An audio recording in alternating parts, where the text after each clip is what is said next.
Very good morning and welcome to Bristol once again for the final day of Gloucestershire versus Yorkshire in the county championship.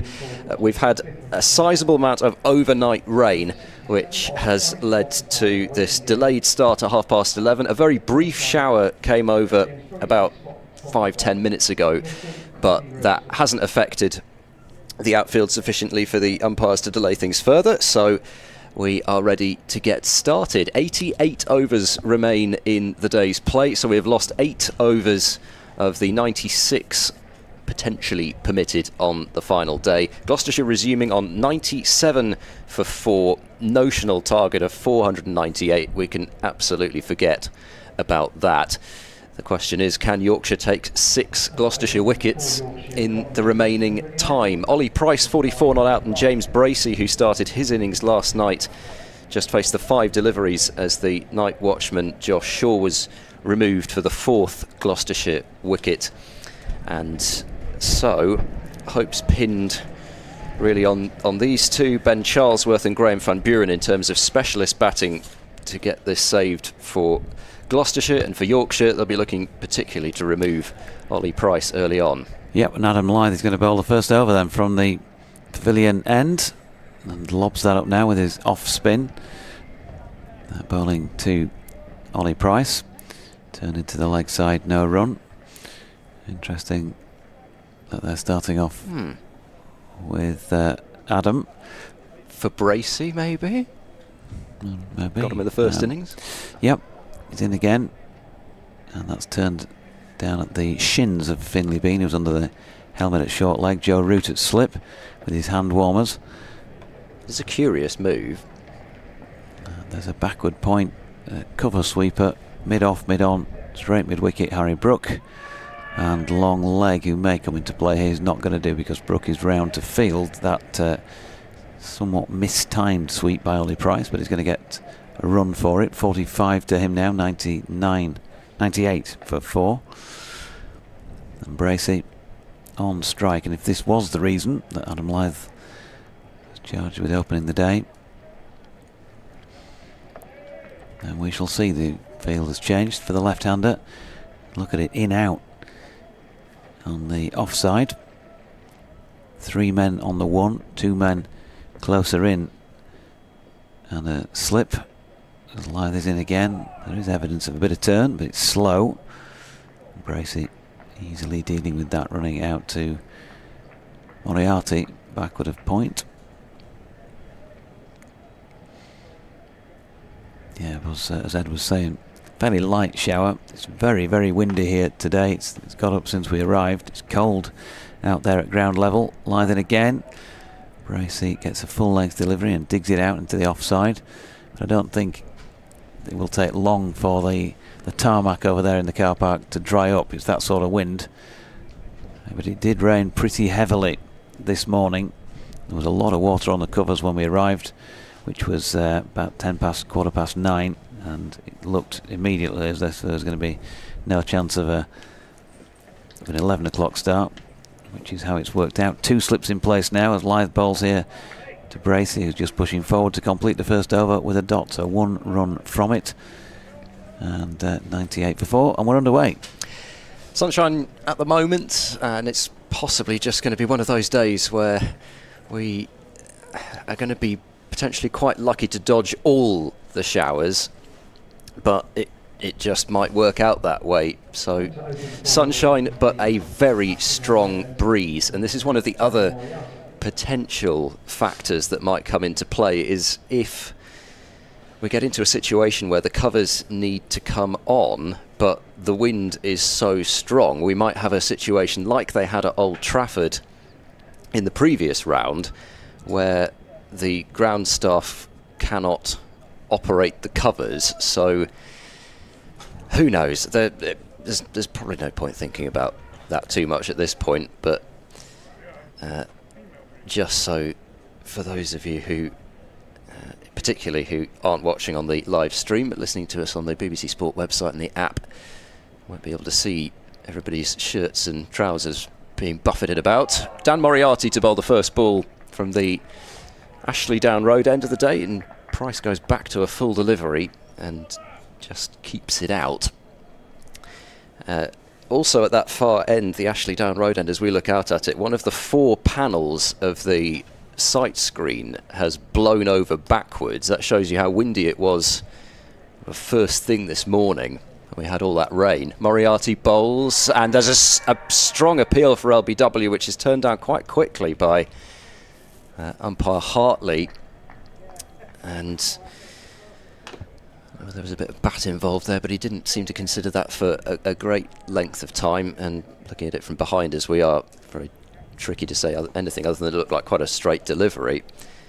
Yeah, one of those sight screen panels down, and then the advertising boards haven't been put up because they're just going to blow down.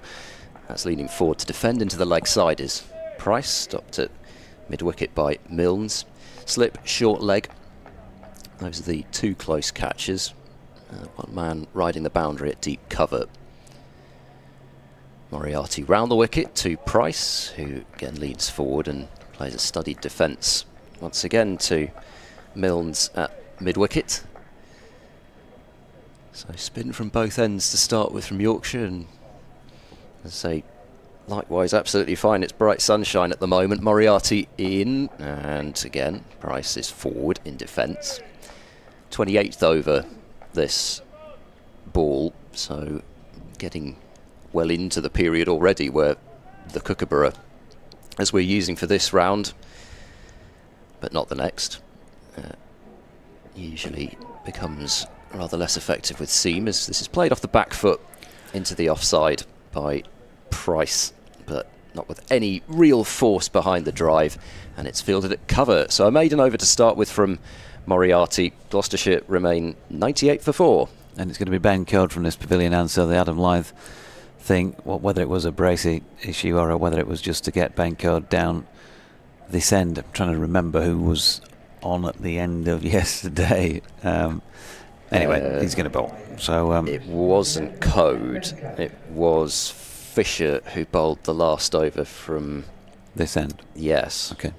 Oh well, they tried something, but that didn't work, and it's going to be Ben Code then, wasting no time in getting their star opener on.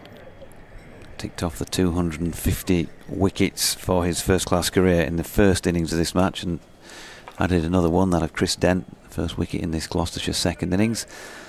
2 slips and a gully, plus a leg slip, wideish one, long leg, mid-wicket, mid-on, wideish mid-off. Shan Masood and a man just in front of square on the offside at point as the first delivery is turned into the leg side, and there is no run. At this juncture, got a lengthy email in through the night from Ben Sanders, who was clearly working hard throughout the night, burning the candle at both ends, a bit like Ed really with his cricket statistics. Looking forward to his little section today on the most exciting fields of all time. And that Code comes in round the wicket, and that is worked out to point, no run. So Ben says, I'm looking forward to the day's play. Hopefully Yorkshire can keep chipping away at Gloucestershire, but it won't be easy as the Kookaburra ball ages and softens. The second new ball could be crucial, and fingers crossed that any showers will rather miss than hit.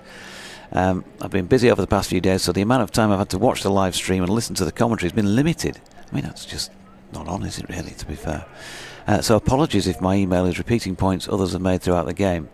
1 or 2 points along these lines, but nothing in quite so much detail. As Code is in, it's turned into the leg side. So he thinks, Ben, that the declaration front Yorkshire got it spot on. Can't plan around the changing weather forecast, and would have been made to look foolish if there was play for most of today, having set something like 400 with lots of overs to knock them off, and maybe only taken 1 or 2 themselves last night. Second, if they're using a Duke's ball in this game, I'd have declared when the lead was 450, he says, but with the scores we're seeing up and down the country in this round, the use of the ball on the pitches, which haven't deteriorated, an extra 50 runs, taking the lead to 500, was useful. Call it Kookaburra attacks, he says, as that latest delivery from Code is turned into the leg side. Third, and the biggest consideration we've got to take into account, is the point system, and balancing up risking a defeat, going for a win or securing a draw. Taking last year's standings, Worcestershire finished second with 5 wins and 6 draws, a point ahead of Sussex, who had 3 wins and 10 draws, adding back on their 16-point deduction for disciplinary issues. Code in the sunshine now, bowling here to Bracey, who turns it into the leg side, no run. However, that was for 5 points for a draw. If 8 points for a draw had been in place last season, Sussex would have been promoted instead with an 11-point margin, showing that not losing is the imperative with this year's points system. He goes on, thinking in terms of football, 16 points for a win and 8 points for a draw is the equivalent of the old system in football of 2 points for a win and 1 for a draw, which produced negative football with teams holding out for a draw rather than trying to get the winner. Code in, and Bracey pushes into the offside. No run, 98 for 4. I was going to say at the end of the over. It is the end of the over. Continuing, might get this in before the next over starts. If the draw stayed as being worth 5 points, this would be the equivalent to 3.2 points for a win in football, just a tad more than the 3 given out, which since its introduction changed the game for the better. Counties last season played positively with or without rain disrupting games and were willing to make interesting declarations. For example, Yorkshire against Leicestershire in the first game of the season springs to mind, when gambling to gain 11 points and against losing 5 is one that you'll take. Less so now, where you're gambling to gain 8 points against losing 8 points. Last season's point system was just about perfect. It got teams scoring at a fast rate to attain batting bonus points and looked to play positive Bazball-esque cricket. Moriarty is in bowls. This is turned into the ground to short leg by Price. So he says it was a strange move by the ECB in his opinion. This year, to be successful, Yorkshire just have to fully secure the draw as a matter of priority, then hunt a win if possible. We've got a silly mid-on rather than the short leg, and Price rather ignores that and plays exactly the same shot as he's played with the previous ball, taps it into the ground, into the onside. 8 points for a draw plus a good haul of bonus points per match over most of the 14 games, with an odd win or two, would see Yorkshire finish on around 200 points, which you'd think would be enough to get promoted. Moriarty comes in off a slightly longer run this time, just trots in and bowls, and this is played back towards the bowler. Moriarty bends down to pick up. So going back to this match and Yorkshire's declaration, declaring with a lead of 400 to 450 would have given Gloucestershire a sniff of winning, which isn't fully securing the draw. With a 500 lead, they've almost certainly got their hands on 8 points, but still left them enough time to take 10 wickets in 120 odd overs. Big stride in there from Price, defending to wide mid-off. Plus 2 bursts with the new ball potentially on a slightly dewy pitch this morning for a few overs, and a couple of bursts with the second new ball either side of tee. In goes Moriarty, bowls, and another careful forward defence from Price. Ben goes on to apologise for the length of the email, but it goes to show that what looks like a relatively minor change to the point system has a massive impact on how counties play the game. I think it's been an email well worth reading. Yeah, and I think that's a discussion point well worth picking up, as this is played respectfully back to Moriarty, who gives Price a little bit of a stare potentially, or at least just a look at what was going on at the far end. And another over is seen off. It's a maiden from Moriarty. 84 overs remain in the day's play, and really, I suppose once in a while we might mention the target, but effectively 84 overs to survive for Gloucestershire, and 6 wickets remain for Yorkshire to take.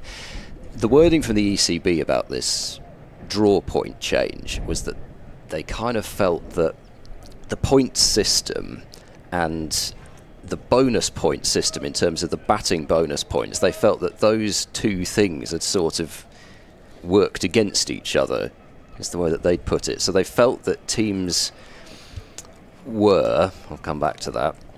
Yep, Code coming into Bracey. He's trying to flick off his legs, it wraps the thigh pad, no run. Effectively, they felt that teams looked at the batting bonus points and went, well, 250 is a lot of runs to score just to get 1 point anyway, so we might as well actually prepare result pitches and go for 16s. And I did see a lot more pitches from, let's say, a couple of years before last year, like pre-COVID type result pitches last year than I'd seen in previous years. Code in again, Bracey flicking into the leg side. Jordan Thompson's out there as a substitute fielder and does the job, no run.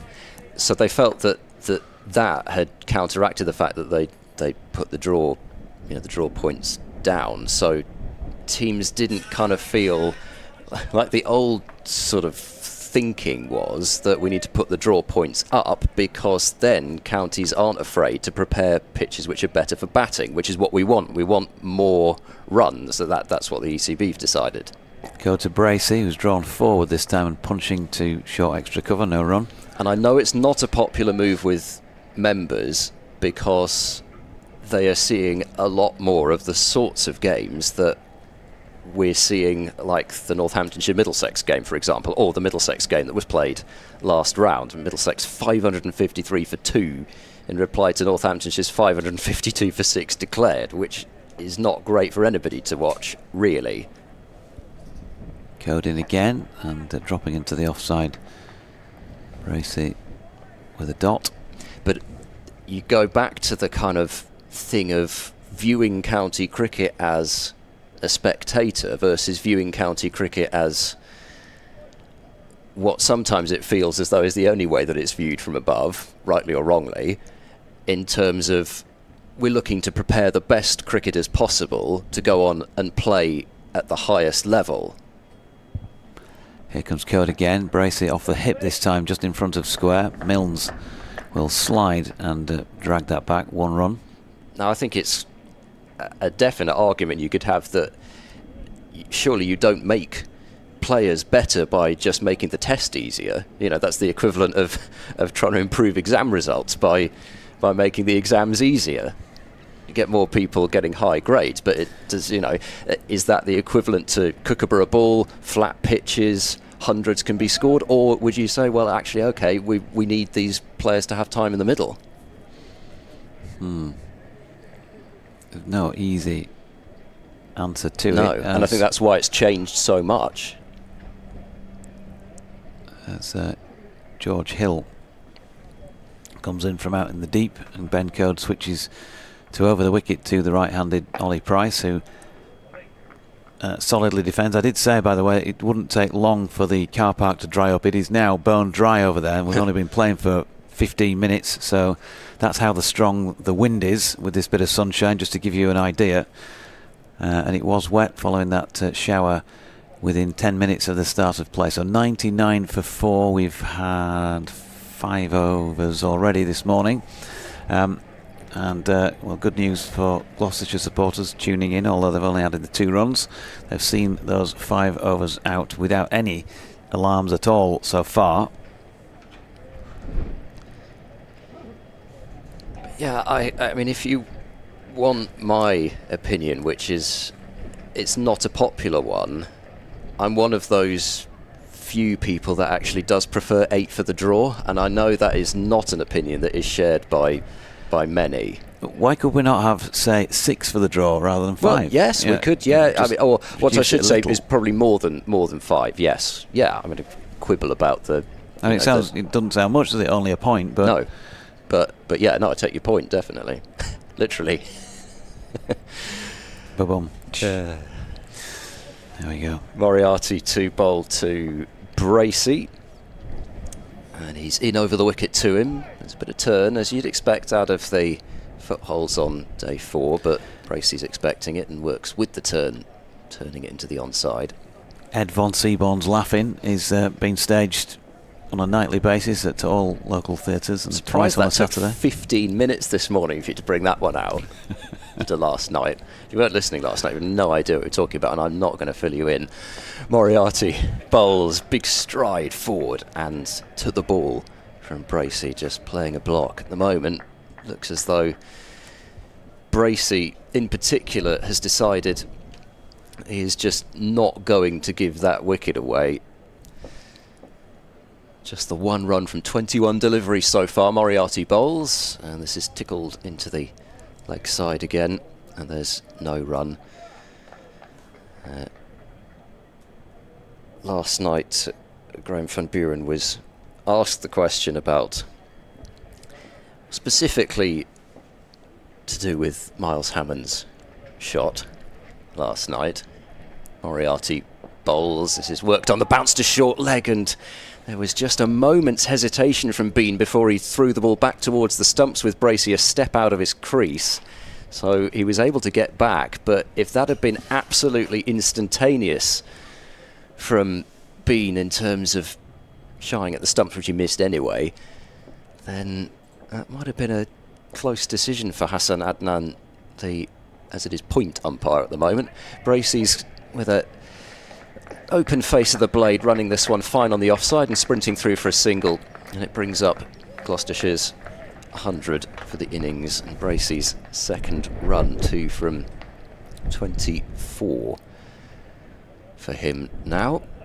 And it is important that they rotate the strike every now and then. You don't just want to allow any bowler, especially if you've got a left-hand right-hand combination, just to settle into a rhythm.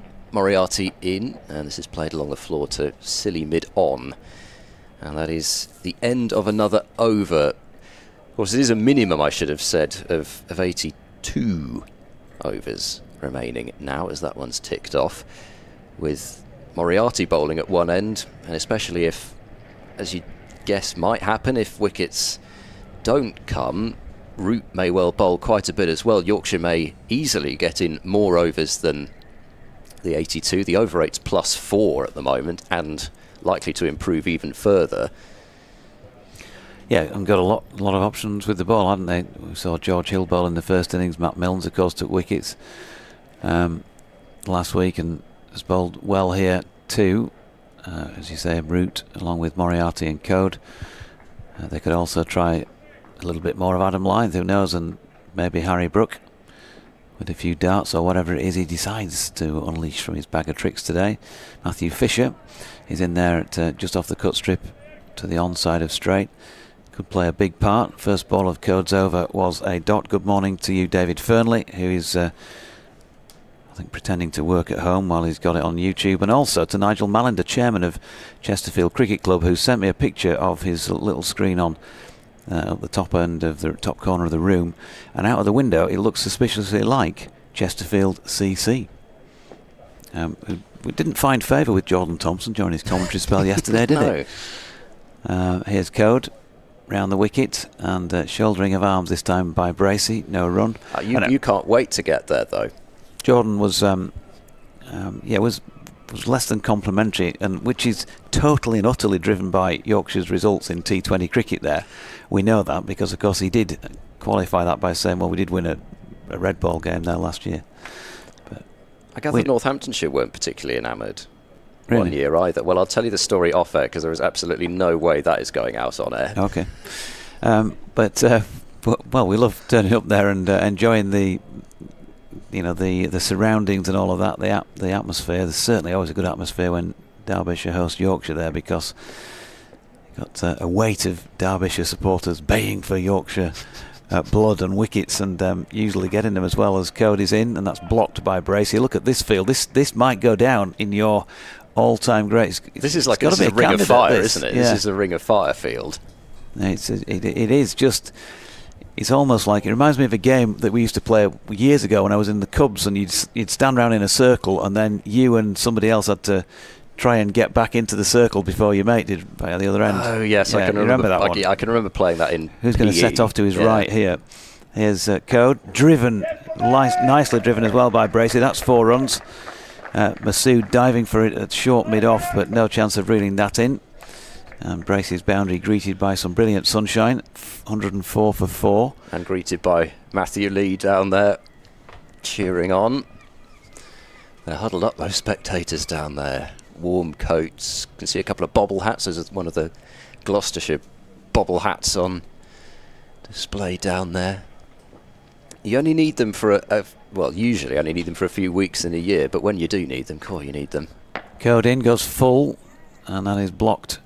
And then on the bounce, Matthew Fisher takes the catch. But, in trying to describe this in terms of fielding positions, Shan Masood, for those who can't see the streaming pictures, is a strip to the right of where we look at, so to the offside of James Bracey, the left-hander. And he's probably 18 yards from the bat. To his right is Matt Milnes at a sort of short, straight extra cover. They've left a huge gap between him and Gully. There are 2 slips. There is a leg slip and a leg gully. As Cody's in again. And then there's Matthew Fisher just a strip away to the onside of straight. And there was Dan Moriarty at straight mid-wicket. So they're all... you could get your compass out, couldn't you? Stick a point in the middle of the pitch and draw a circle round there. Your pair of compasses. Sorry, is that what you call it? Pair of compasses. Draw a circle around there of about 20 yards and everybody would be within it. With the exception of Ben Code on starting his run-up, really. Yeah, they'll throw a net over it. Oh, I use that one quite a lot in Greyhound commentaries. You could throw a blanket over the field here. Right. As they turn for home. Throwing a blanket and over the down dogs. the lane, it's 3 from 2 and 4 and 3 wins. It's exciting. It really is. No, it is. Right. No, it is exciting. You'll have to convince me maybe of that another time. Here is Dan Moriarty resuming battle with Price and allowing him to drive through the vacant cover region. It's fielder at extra cover, Brook, and Fisher at backward point, but Hill, hands now shoved firmly in pockets out on the deep cover boundary. Having fielded that, Price moves on to 46. 105 for 4. Does look a bit like a sort of emperor penguin or something out there at deep cover. Does George Hill, a sort of baby penguin between his feet or something out there? He looks cold. Is it that Captain Oates, I'm going out now, I may be some time? Yeah, he's just having a... I think he's just having a chat with the gull as well, who's in a bit of a flap over the boundary. Or is there a couple of them together, I think, maybe? Oh, gosh. Oh, no, we don't want that. No, we had that enough of that with the pigeons. Where's here David Attenborough when you need him? Oh, no. No, right on that gantry up above us before they put that netting in. No. I can't have that. Round the wicket is Moriarty. 2 slips in now, and the short leg for Bracey, who turns to mid-on along the floor. Yeah, it was basically pigeon to the left of them, pigeon to the right of them up here. They managed to get into the roof. Here I am stuck in the middle with you. Yeah, well, it was with Mark Church was on that occasion. Moriarty bowls, and Bracey's played a rather unconvincing forward defence to that one. It went off the inside half of the bat, but into the ground and away from the short leg fielder. For a moment I thought you were going to break out into birds do it, bees do it, even educated fleas do it. Moriarty is in, driven by Bracey. Nice looking shot through the offside, and although the outfield is noticeably slower than it has been at times in this match, the boundary is brought in on that side because that is where it's where the rain tends to collect. And so a boundary for Bracey. He moves to 10. Gloucestershire 109 for 4. The runs themselves fairly immaterial, but at the same time, still got a bat that you can just completely go into your shell. Moriarty bowls that short and wide, asking for some sort of treatment. Bracey's not gone through with the shot fully, and so will just be a couple of runs out into the covers. And it's 1-1-1 for 4. Not saying the outfield's slow, but I think there were a couple of slugs who were just about to pull that ball in before the boundary row. Yes.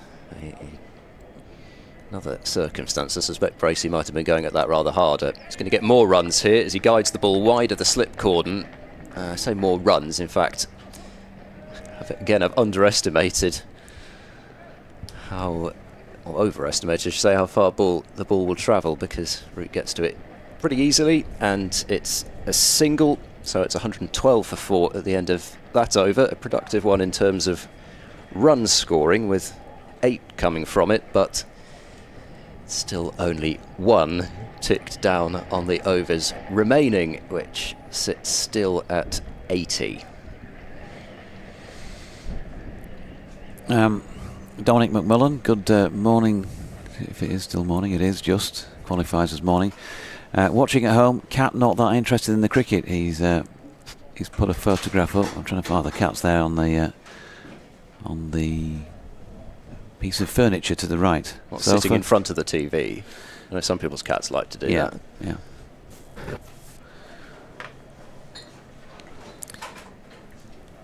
Code back at his mark. And in he comes, right arm over. It's flicked in front of square by Bracey. Moriarty gives chase. They're going to settle on the one, and Dominic's text. I think the wind got that throw, and it went over the head of Tattersall, and it almost wiped out Harry Brook. Who's limping around. Dominic's text prompts me to remind you of that event at Headingley for those who fancy it. Really tremendous event as well next week, Thursday the 25th of April, 6:30 start, celebrating cricket and culture in Leeds. If you type that in without me giving you the long form, that's on eventbrite.co.uk. 50 quid a go, or your tables available at £500. The Antigua Tourist Board involved in promoting Antigua and Barbuda ahead of the Caribbean Premier League, and of course the T20 World Cup preceding that, as code comes in, and that almost dribbles its way through past the leaving price to the gloves of Tattersall. And of course the headline of all that is that Richie Richardson and Curtly Ambrose will be there, hopefully to have a chat with yours truly as host. They're playing in their band, and other stars, stellar names, Sir Andy Roberts and Sir Vivian Richards also present for a chat. I'm really looking forward to it myself, and I know one or two other people are, because they've been asking me down here as well after I mentioned it last week and again earlier this week, how they can get hold of tickets. That's turned square into the leg side by Price and fielded by Moriarty. I think the wind is now stronger than it has been at any point in the match, and it's been got to another pretty level, brisk hasn't it?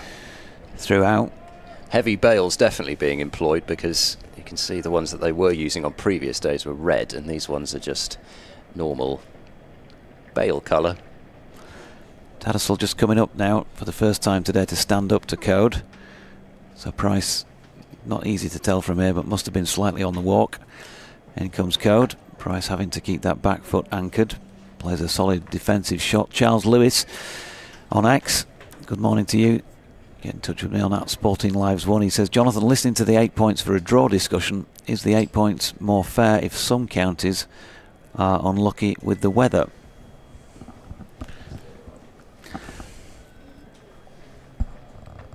I think it's just one of those things in English cricket. You know, it was very frustrating for Yorkshire last year, but I don't think you can be setting points on weather, from my opinion anyway. You may feel differently, as that's turned into the leg side by Price, and there's no run. And David Coleman says, great to hear you mention fielding like it was when you were in the Cubs. Can you thrill scouts everywhere by reciting without cheating your Cub Scout promise? You're talking 1970 something here.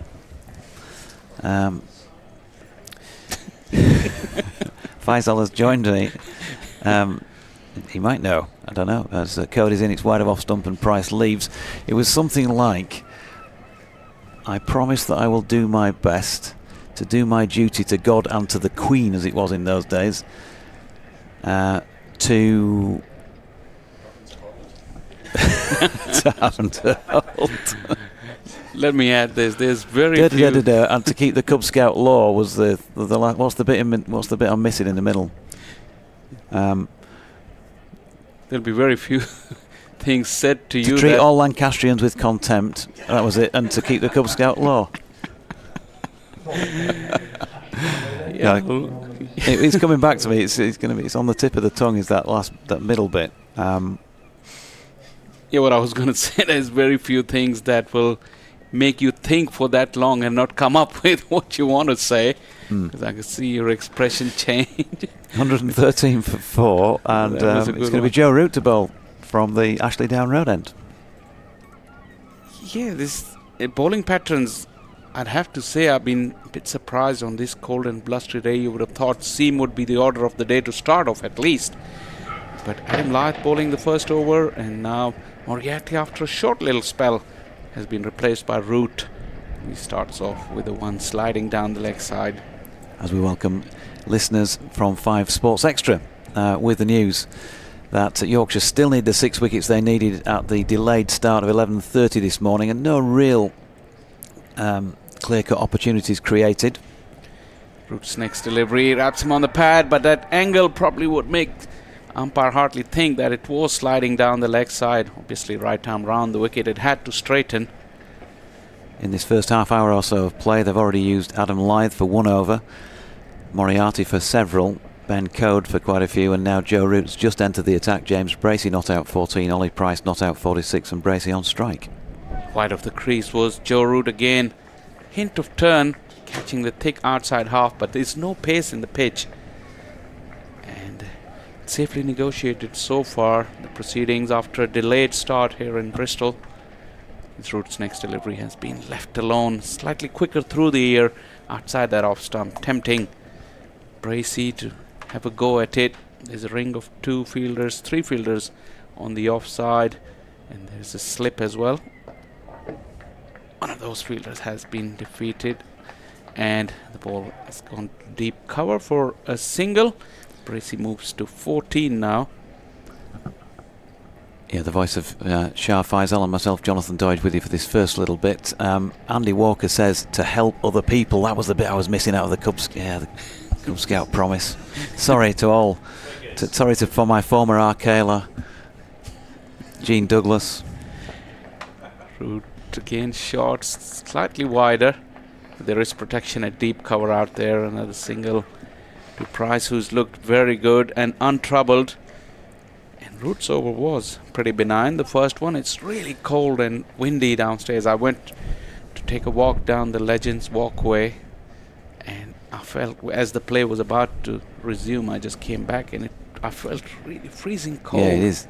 It's the coldest of the 4 days. It's the windiest of the 4 days. And for those who have just joined us recently on 5 Sports Extra, you may or may not be aware, but there was a deluge this morning round about breakfast time. It was very wet when I arrived here about 9:15. The ground staff did a great job working on it, but it felt like, you've seen days like this often where the umpires might immediately say no play before lunch, but they did a grand job. I think obviously the strength of the wind has helped, and the sun did come out about 10 o'clock-ish as well, which wouldn't have done any harm, and so just a half-hour delay. So 8 overs were lost, which meant 88 overs to play on the final day. Lunch here will be taken at the usual 1 o'clock, and tea, if we get that far, 3:40. Change of bowling at this pavilion end, so Yorkshire, Shan Masood just trying to keep things changing, keep the batters thinking. It's going to be Dan Moriarty now, who's had a spell at the Ashley Down Road end, to bowl from this pavilion end. And short leg in place plus a slip, backward square leg, mid-wicket, mid-on, mid-off. Short extra cover, sweeper out, squarer at cover, and a man just backward of point as Price tries the paddle sweep first delivery.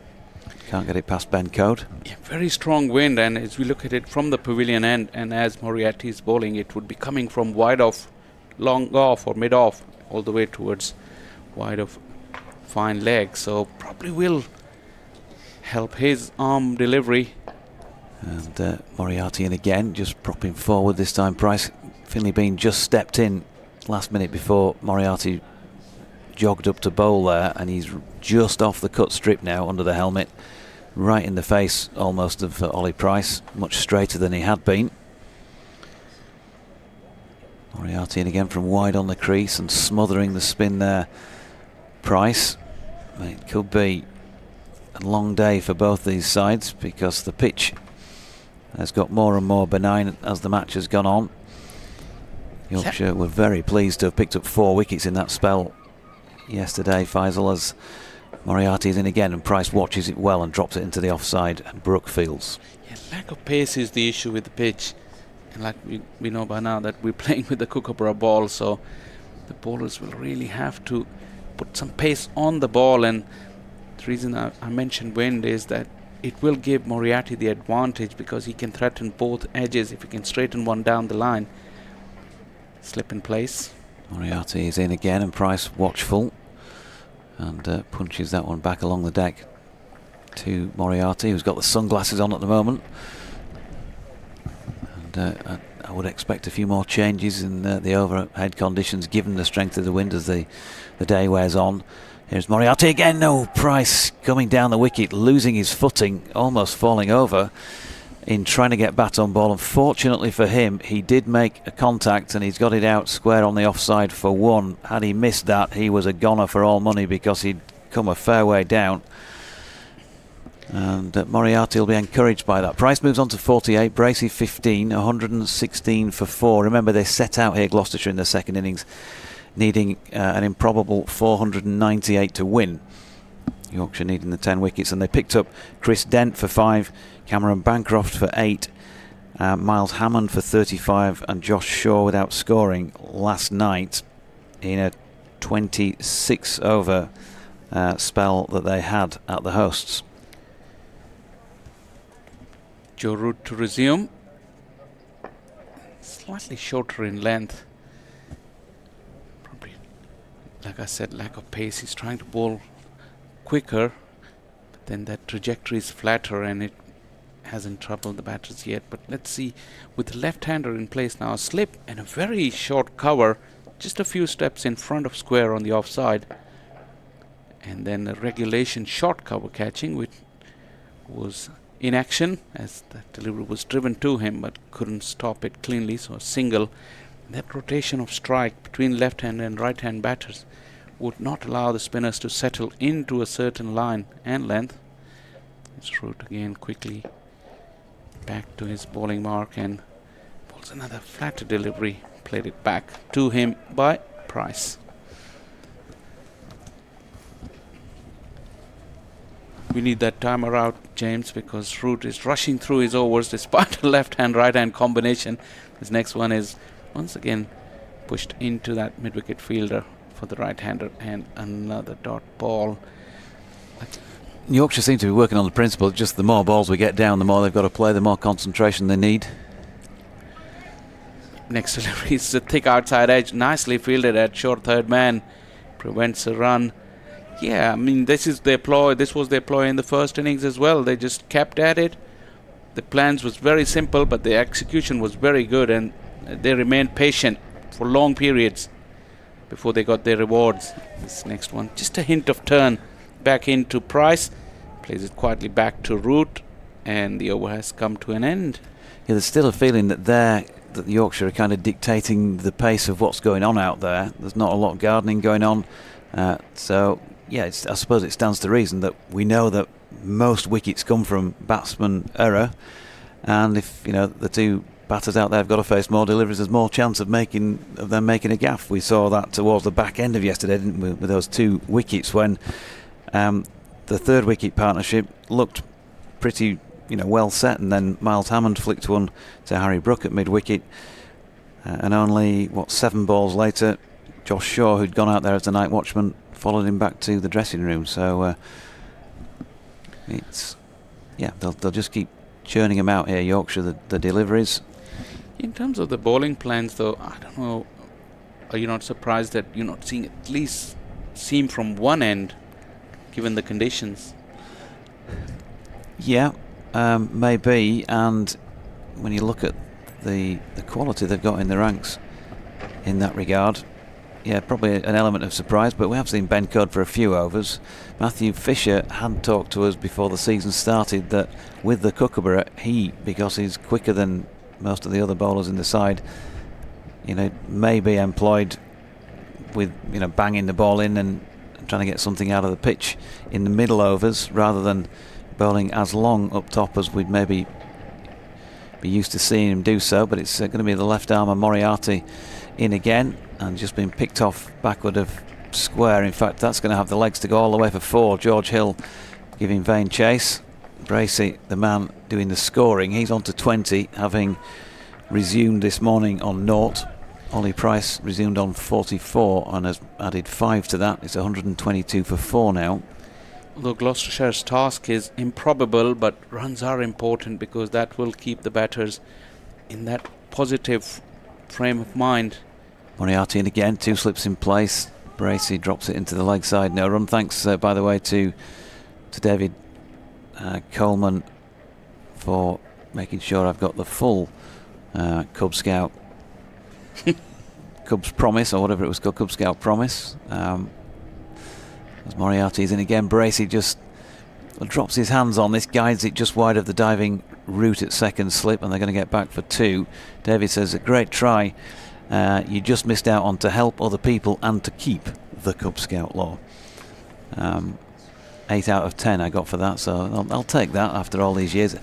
My mum found a photograph just the other week, black and white, this is how long ago it was, Faisal, of the 1977 9th Airedale Cubs and Scouts production, award-winning production, take that with tongue-in-cheek, of Robinson Crusoe, and I was there somewhere within with sort of rouge and stuff on, because we all had to get made up before we went on stage and did this thing, and I was just part of the chorus line. You're missing no action, by the way, while I'm droning on about this, because they're waiting for Yorkshire to bring a helmet out to the middle here. So yeah, I was just in the chorus line, but there was a number, as they say in showbiz terms, that I was part of, with about 8 of us, where we all sang a verse where we were different. We were representing somebody in working life, so I played the conductor, and it was a song called "The Doctor and His Little Black Bag." It's probably losing a lot in translation, but it was great fun to do. And it's one of the strange, isn't it, that I was young, but you can remember virtually all the words from something like that. But in classic fashion, I'm struggling to remember what breakfast was this morning. Well, that's taken us nicely from the last Dan Moriarty delivery to this one. It has indeed. Well, the only thing that got stuck in my mind from that entire story was the black and white days. Yeah, black and white photograph days. Thanks for that. As Moriarty is in over the wicket here to Bracey, and that's turned into the leg side for Harry Brook to field. Ancient doji. I know. I can imagine that you were you'd have been cool when you're back there in Lahore. That you'd be in the sort of Polaroid days. Instant colour photography there as Bracey pushes forward back to Moriarty here. Gosh. And again, there's no run. Even Polaroid. It's a long time ago now. Is that before your time? No, for sure. I'm just wondering, how time has flown by. I remember Polaroid, but gosh, it seems a long time ago. Other photography makes were available, or whatever you say at that point, as camera makes, as Moriarty's final delivery is dropped out into the offside by Bracey. So, Yorkshire had to be prepared for a grind if they were going to take these wickets, and Gloucestershire had to be up for a grind, and it appears after 45 minutes of play this morning that that is kind of going to be the case, really. Not many alarms either. You would have thought Gloucestershire will be under pressure, which is understandable, but both these batters have looked secure. Not many alarms, like I said. Just a few thick outside edges all along the ground, nothing flying left, right and centre of the fielders, or no close shouts. Root had a shout which looked closer on second inspection than it did on the first, but that's just about it that I can recall of in the 45 minutes as Root starts another over. Slower on that occasion, but wide off the off stump, and Price will pick up a couple of runs towards back foot point, and that will bring up his 50 as well. A really mature knock from the youngster. Fought really hard for his team. Situation wasn't easy, but he's come up with a very, very good 50. Yeah, very much needed by his team. Just somebody to bat time, and he's doing that. Slip short leg and silly mid off as another short delivery has been pumped to backward point for a single. Like I was saying in previous over, Bracey found that boundary. You have to keep the scoreboard moving. Any opportunity, you have to take it. Other than that boundary, they've been very good in rotating strike and getting singles consistently in that first 45 minutes or so. And that would mean that the bowlers will have to keep thinking, they have to keep changing their plans. Cannot set a plan against one batter if he can just lose strike after every 1 or 2 deliveries, as we see more field changes. Now Root has got 6 fielders on the offside. Or there's 7. Am I missing one? Round the wicket now to left-handed Bracey, who's jumped on a long hop and timed it very nicely. Huge gaps on the onside, and he'll pick up a 4. Yep. Just dragged it down a little bit, didn't he? And that was all it took on this slow pitch. All the time in the world for somebody of James Bracey's quality to get that away. Also, I need to add this to the equation. Like I said, it's so cold. I mean, I'll be finding it very hard for the bowlers to warm up, especially spinners, with the fingers being so cold.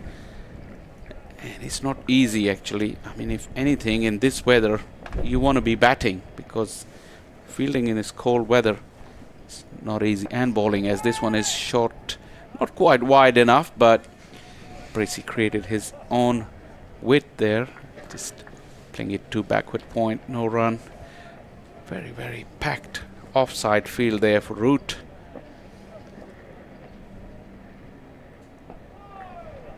Played quietly back down the pitch, and a dot ball.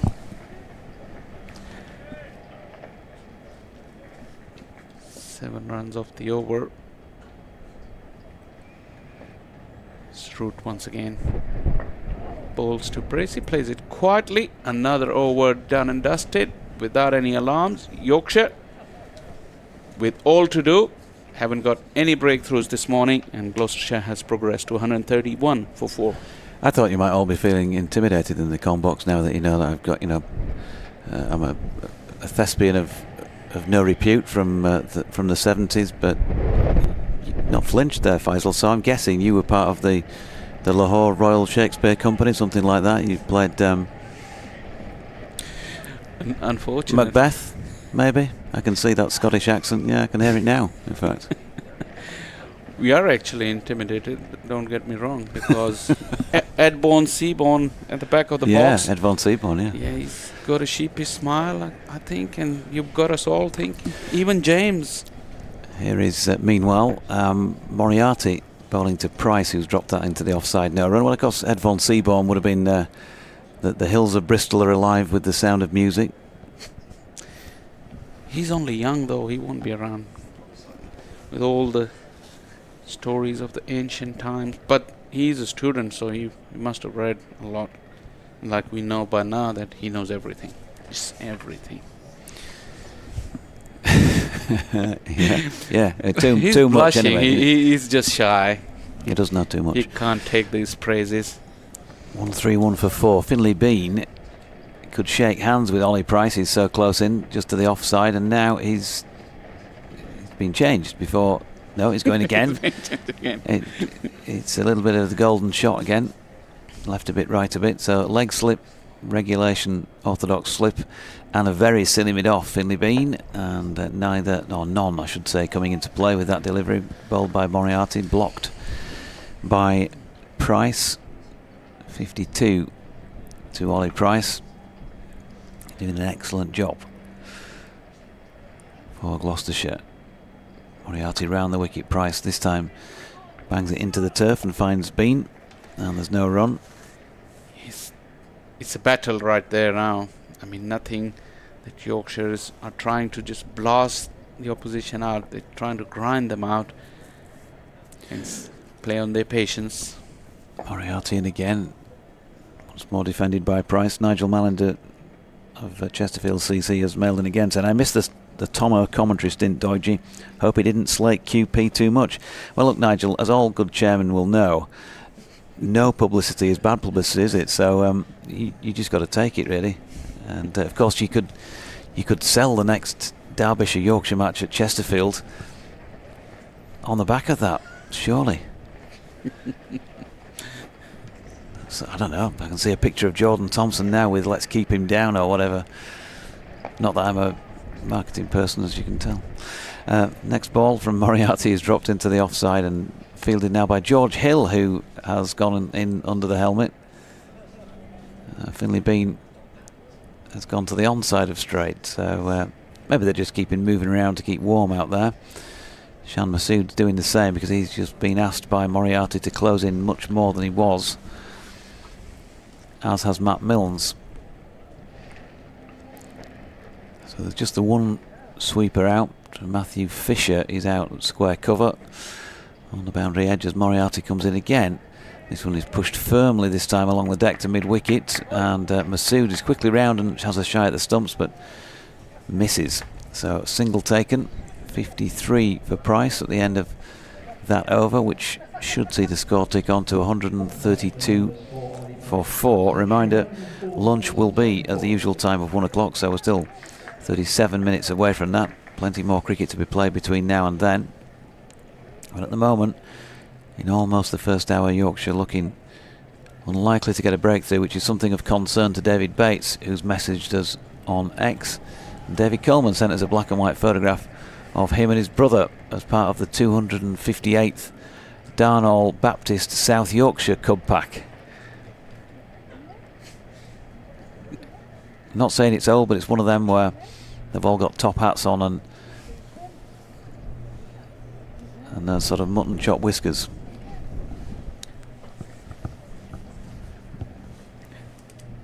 Root round the wicket. 3 men close in. Another solid block there from Price.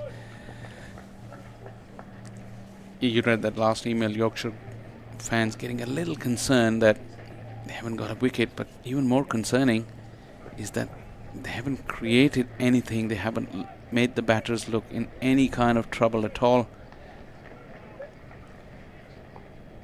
You think that that shower that happened just before the restart, as we watch Root again, pushed onto the onside, it hit Finley Bean at short leg. The shower that happened just before the restart would have freshened the pitch up a little bit. That just one over from Code, and it's been spin ever since as Root, Price and Bean in action all over again.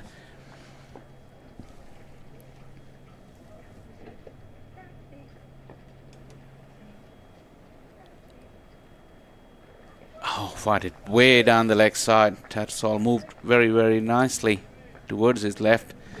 Root quite disappointed with that effort. Yeah, Root I think did that deliberately, didn't he, just to try and get him off balance maybe, and a quick cheeky stumping. And that's that famous Root bouncer. He got it up quite nicely. I mean, you have to say that. It's a genuine pull shot towards fielder in square leg. Just a single there.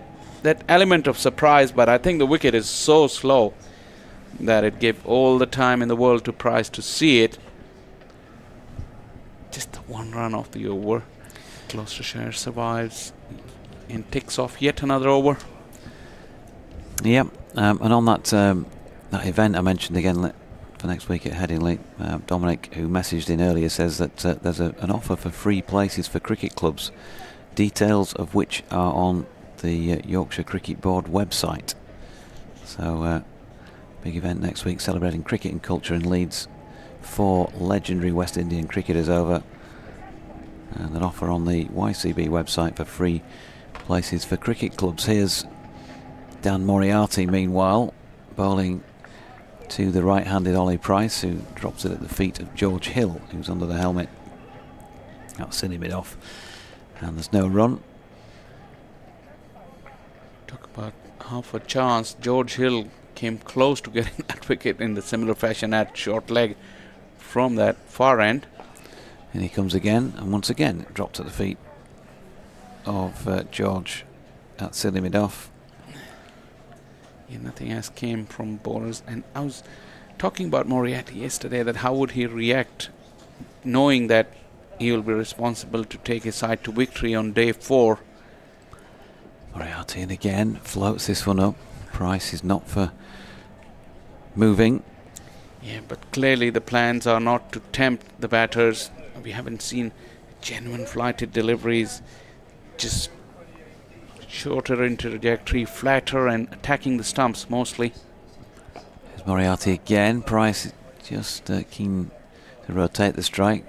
falls over in turning that one square to Ben Code. No run.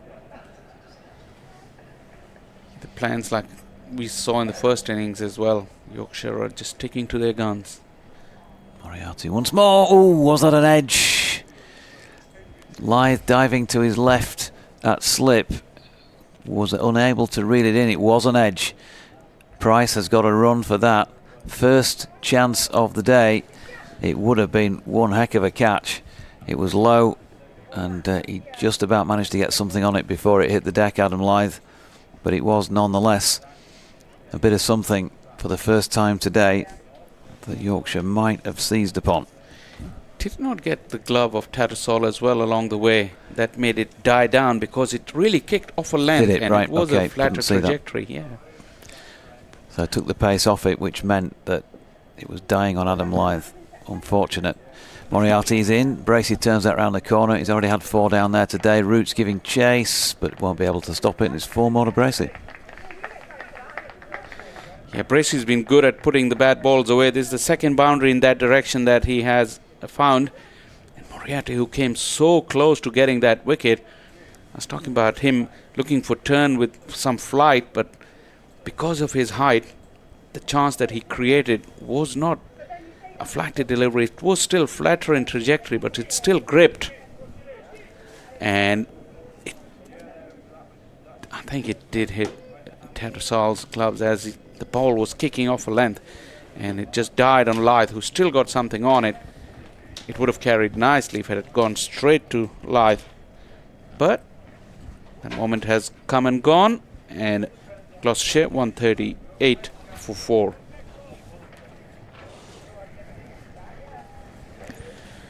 Bracey's batting on 30. Price very, very polished 55 rather.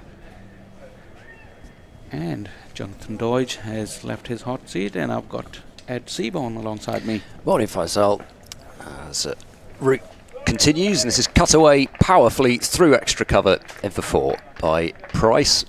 So that'll get the ball rolling again across this probably still a little greasy outfield. 142 for 4 as Price moves up to 59. So your last night in Bristol has happened. Yeah, it did, because I'm going to be moving towards London later tonight. I have to say that I really enjoyed it, the cricket and the city as well. Root bowls, this is turned into the leg side, gap between backward square and mid wicket, and Price adds another single.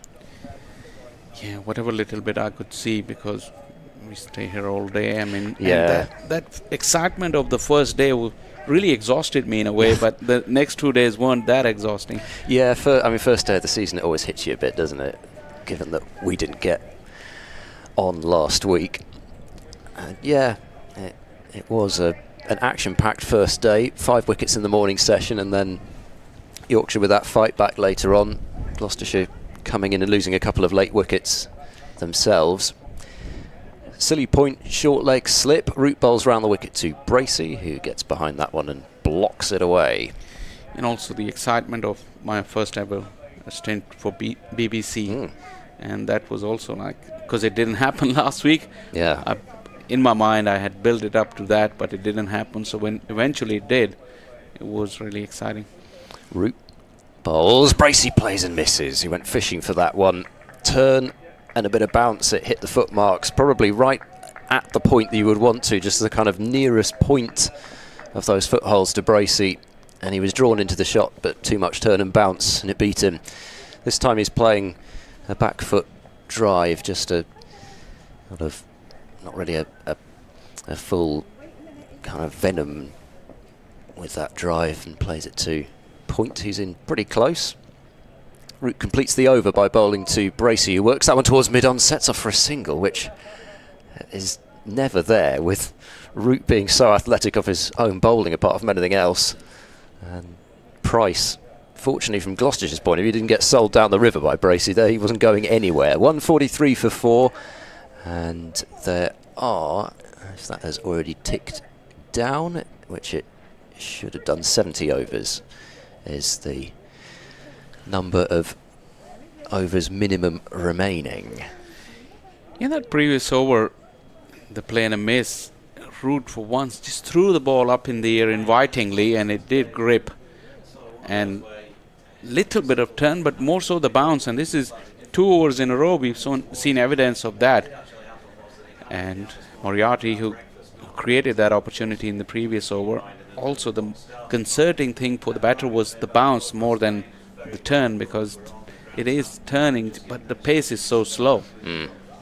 And also worth pointing out, they've bowled 18 overs basically in that first hour. So when we're talking about overs remaining, it is very much minimum, because we expect through these middle overs there to be quite a lot of certainly spin from one end, but probably quite a lot of spin from both ends. So they'll surely, certainly if they keep it at this rate, be able to get through a few more than the 70. Spin from both ends. I was just talking to Doji that personally I would have liked a pace and spin combination, but Yorkshire has gone the other way. It's Moriarty once again. I'd like him to throw that ball up a little bit more, flatter trajectory, another single, another rotation of strike. These two have done really nicely. I would have, I agree with you. I mean, if I were Yorkshire, within the first hour, I would have got either Milnes or Fisher a spell, just for a little bit of extra pace. And even if just after trying spin from both ends for a while, just really kind of hit them hard with that pace change. I thought they might have tried that a bit sooner than this. I don't know, it's just me, but I think because it's so cold, they don't want their bowlers to bowl so instantly, because it's difficult to get warmed up, and it's going to be hard work, isn't it? Yeah, probably. I'm not sure.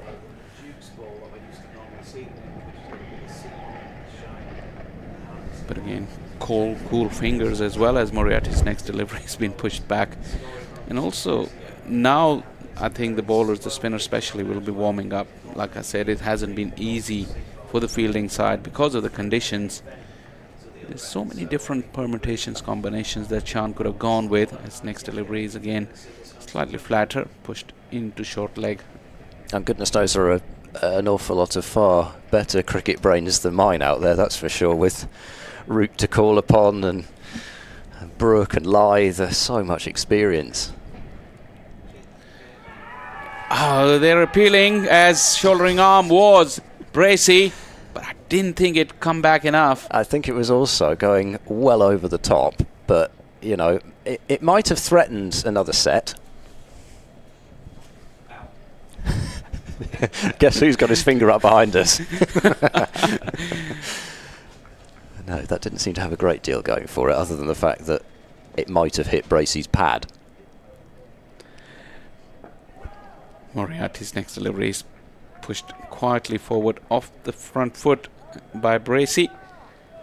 Yeah, you're right when you're saying that there's so much experience in the Yorkshire lineup, and they would have come up with a certain plan. And exactly the most important thing of their bowling effort on that day too was that they had a plan and they stuck to it. Results didn't come immediately, but they didn't go searching. And eventually the results came as Moriarty's next delivery is pushed quietly once again onto the offside, and it's another dot. And the other thing is about the pace of the cricket at the moment. If you know that a batter doesn't like that kind of, I mean, at the moment it's like a whirlwind of deliveries at them. They've barely got time to look up before another one's coming down. And yet, actually, I'm sure some players would love that. There's no time for them to think out there, which means that there's no time for them to think about how big the task is that they've got on their hands. If all they're doing is effectively just bat. And I'm not, again, they know better than me. I tend to go with that. As Root bowls, starting a new over to Price, who is able to drop and run out into the offside. Huge gap created by a fielder back on the boundary, who again, you could wonder why two fielders are needed back on the boundary, with Gloucestershire needing 353 to win in 70 overs. But Price picks up a single, 145 for 4. Root bowls to Bracey, who drives, and it's stopped by Root to his right. Nice fielding from him, maybe to save a single, but it's probably hit too hard, even though mid-off is quite deep.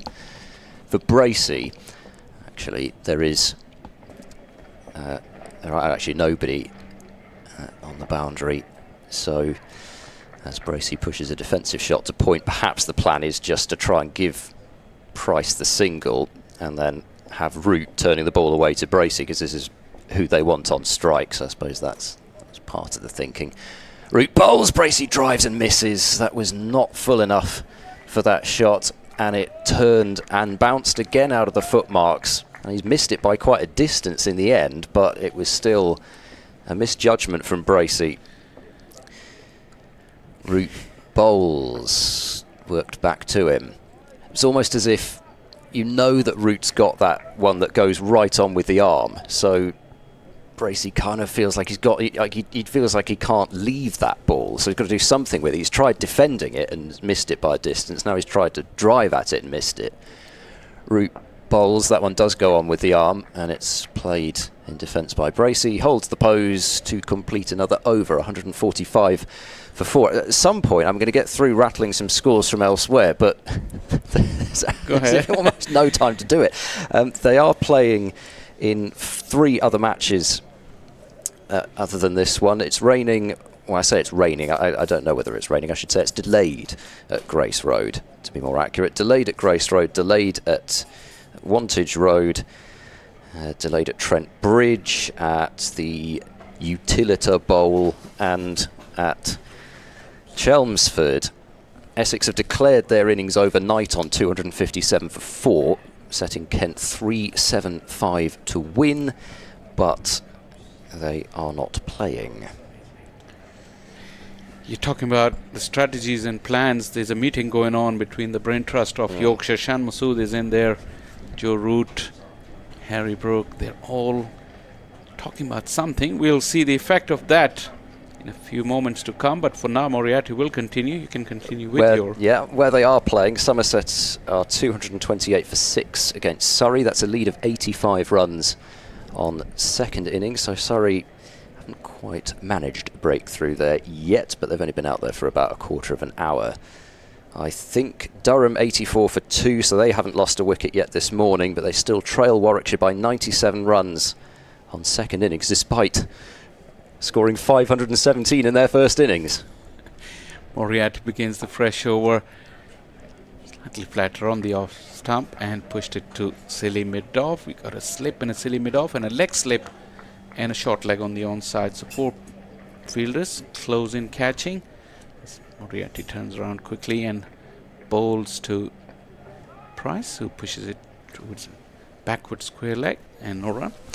And in the only Division 2 game playing other than this one, Derbyshire 101 for 3. They require 300 runs to win, or Glamorgan require 7 wickets. Moriarty finds a little bit of turn, but slightly back of a length, and plenty of time there for Price to adjust. You were making a point in the previous over that Yorkshire just trying to ball after ball after ball at the batters, try to wear them down. As this one is pushed onto the onside. Another single there to Price. Came in with the arm just a little bit. But yeah, that plainer miss that we saw in the last over from Bracey of Root, that is illustration of that the batters will mentally drain out. It wasn't a half volley, it wasn't wide enough, but he'd been doing the same thing over and over again, and he felt tempted somehow.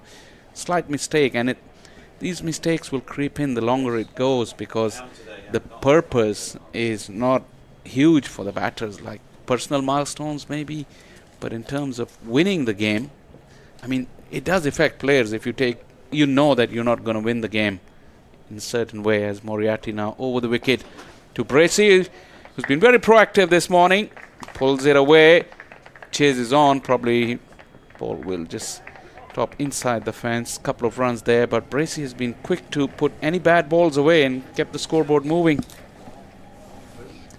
Yeah, I should have pointed out the 50 partnership has been brought up between these two. Moriarty's next delivery is another flatter one towards midland leg. An aborted appeal as Bracey was looking to clip it past that leg slip fielder. Talking about partnerships.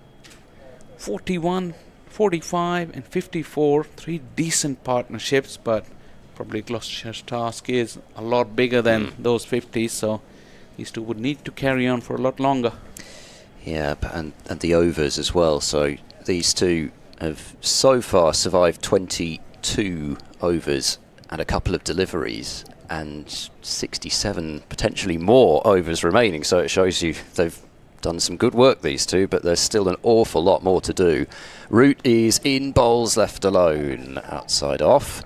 Footmarks less pronounced there because Yorkshire and Gloucestershire, neither of them have a left arm seamer, and I guess that shows you the benefits always of having a left armer if you can get one. Leaning forward to defend again is Price. Gloucestershire with Matt Taylor out to that toe injury, which has been a recurring issue for him. His toe was infected the end of last year, and it's kept him out of the first couple of games. And David Payne on commentary with us earlier with the ankle issue. As Price drives and collects a single to deep cover, so again fairly happy to allow Price singles, particularly through the offside, and 149 for 4 is the score.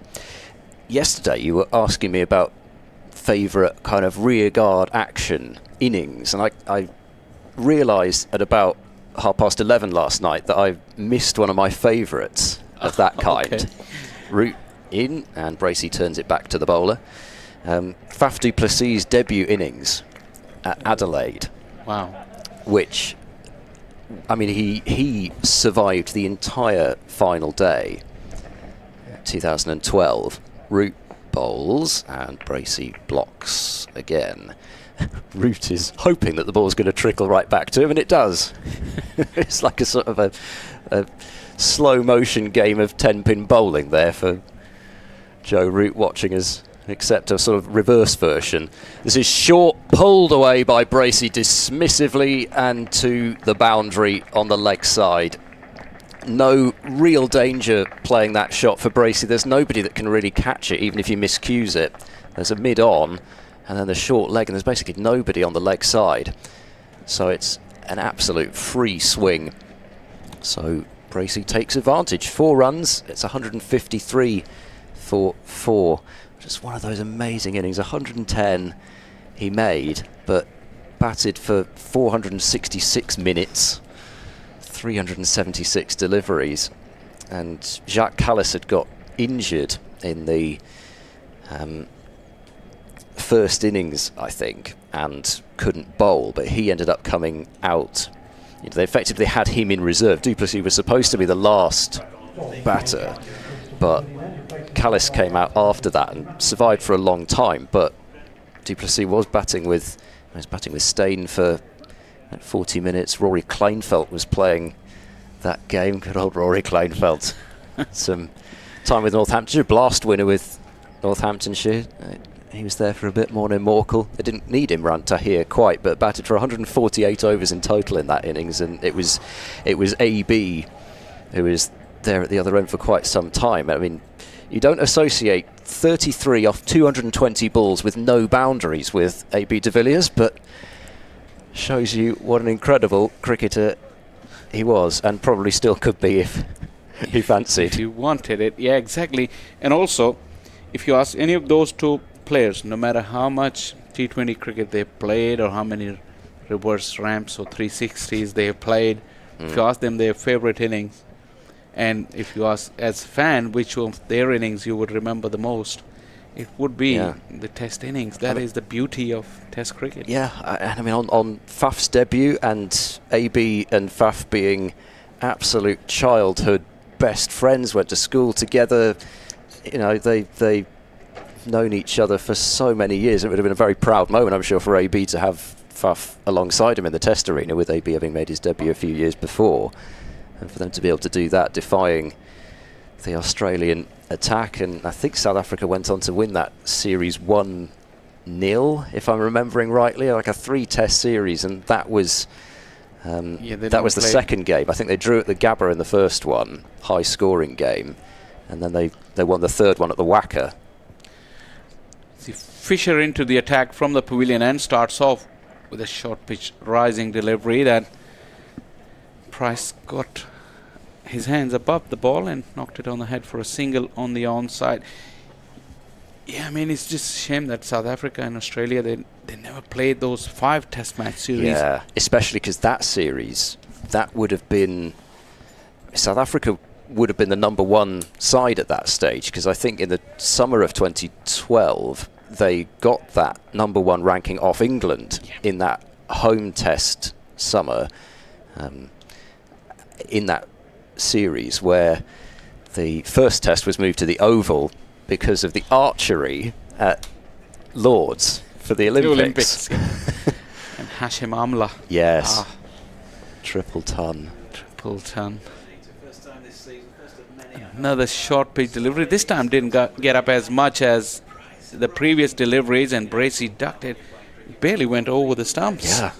Yeah, I mean, we had somebody in the commentary box on day one in David Payne who was once given out LBW ducking the ball in the final of the 2015 One Day Cup. It was a hat-trick ball from Jade Dernbach, which was missing leg by a mile. Because it was a hat-trick ball, it was one of those, I think, where the umpire thought, well, especially considering he's just ducked a ball that was dipping on him. This one is another wayward delivery, short pitch, way down the leg side. Was it a back of a hand, slow delivery? Yes, it was Dernbach's trademark slower ball. It completely foxed poor David Payne. But Payne got his revenge later on by bowling the last over, and Gloucestershire won the trophy. Oh, yeah, sweet. It's amazing how quickly Jade Dernbach has subsided. I mean, he did play for England with all his variations and his tricks. But the thing with that is, once you become predictable, then people can work you out. It's Fisher round the wicket now, this time to Bracey. Another misdirected short pitch delivery. It will take a little while, I think, for Fisher to get warmed up. It is so cold out there. Yeah, I mean, he's been standing out there for what, an hour and a quarter, an hour 20 pretty much now as well. And with a lot of forward defensive shots being played, it's not as though he's even had many trots after the ball to field. Keep himself warm. And also remember that the players didn't have their proper warm-ups, because that inspection was happening right around where they should have been starting. And they got a short notice, so to speak, that we'll be starting at 11:30. Silly mid-off, silly mid-on in place. This one was a bit better directed, but by now Bracey has read the plot and ducked underneath comfortably. Yeah, so at the moment, Yorkshire very much ahead of schedule in terms of overs bowled, and then of course not only can they get through more overs up until the last hour, but if we get to that point we get all that lovely goodness of the last hour, and trying to remember what time that was, and you can bowl more than 16 overs in the last hour, and the last hour signalled when 16 overs remain. So they could still bowl close to 100 overs here in this shortened day. Short mid wicket has been brought in, close catching, but this short pitch delivery was slightly outside the off stump. Bracey had no trouble at all to just duck underneath it, and the over has come to an end. Another one ticked off for Gloucestershire.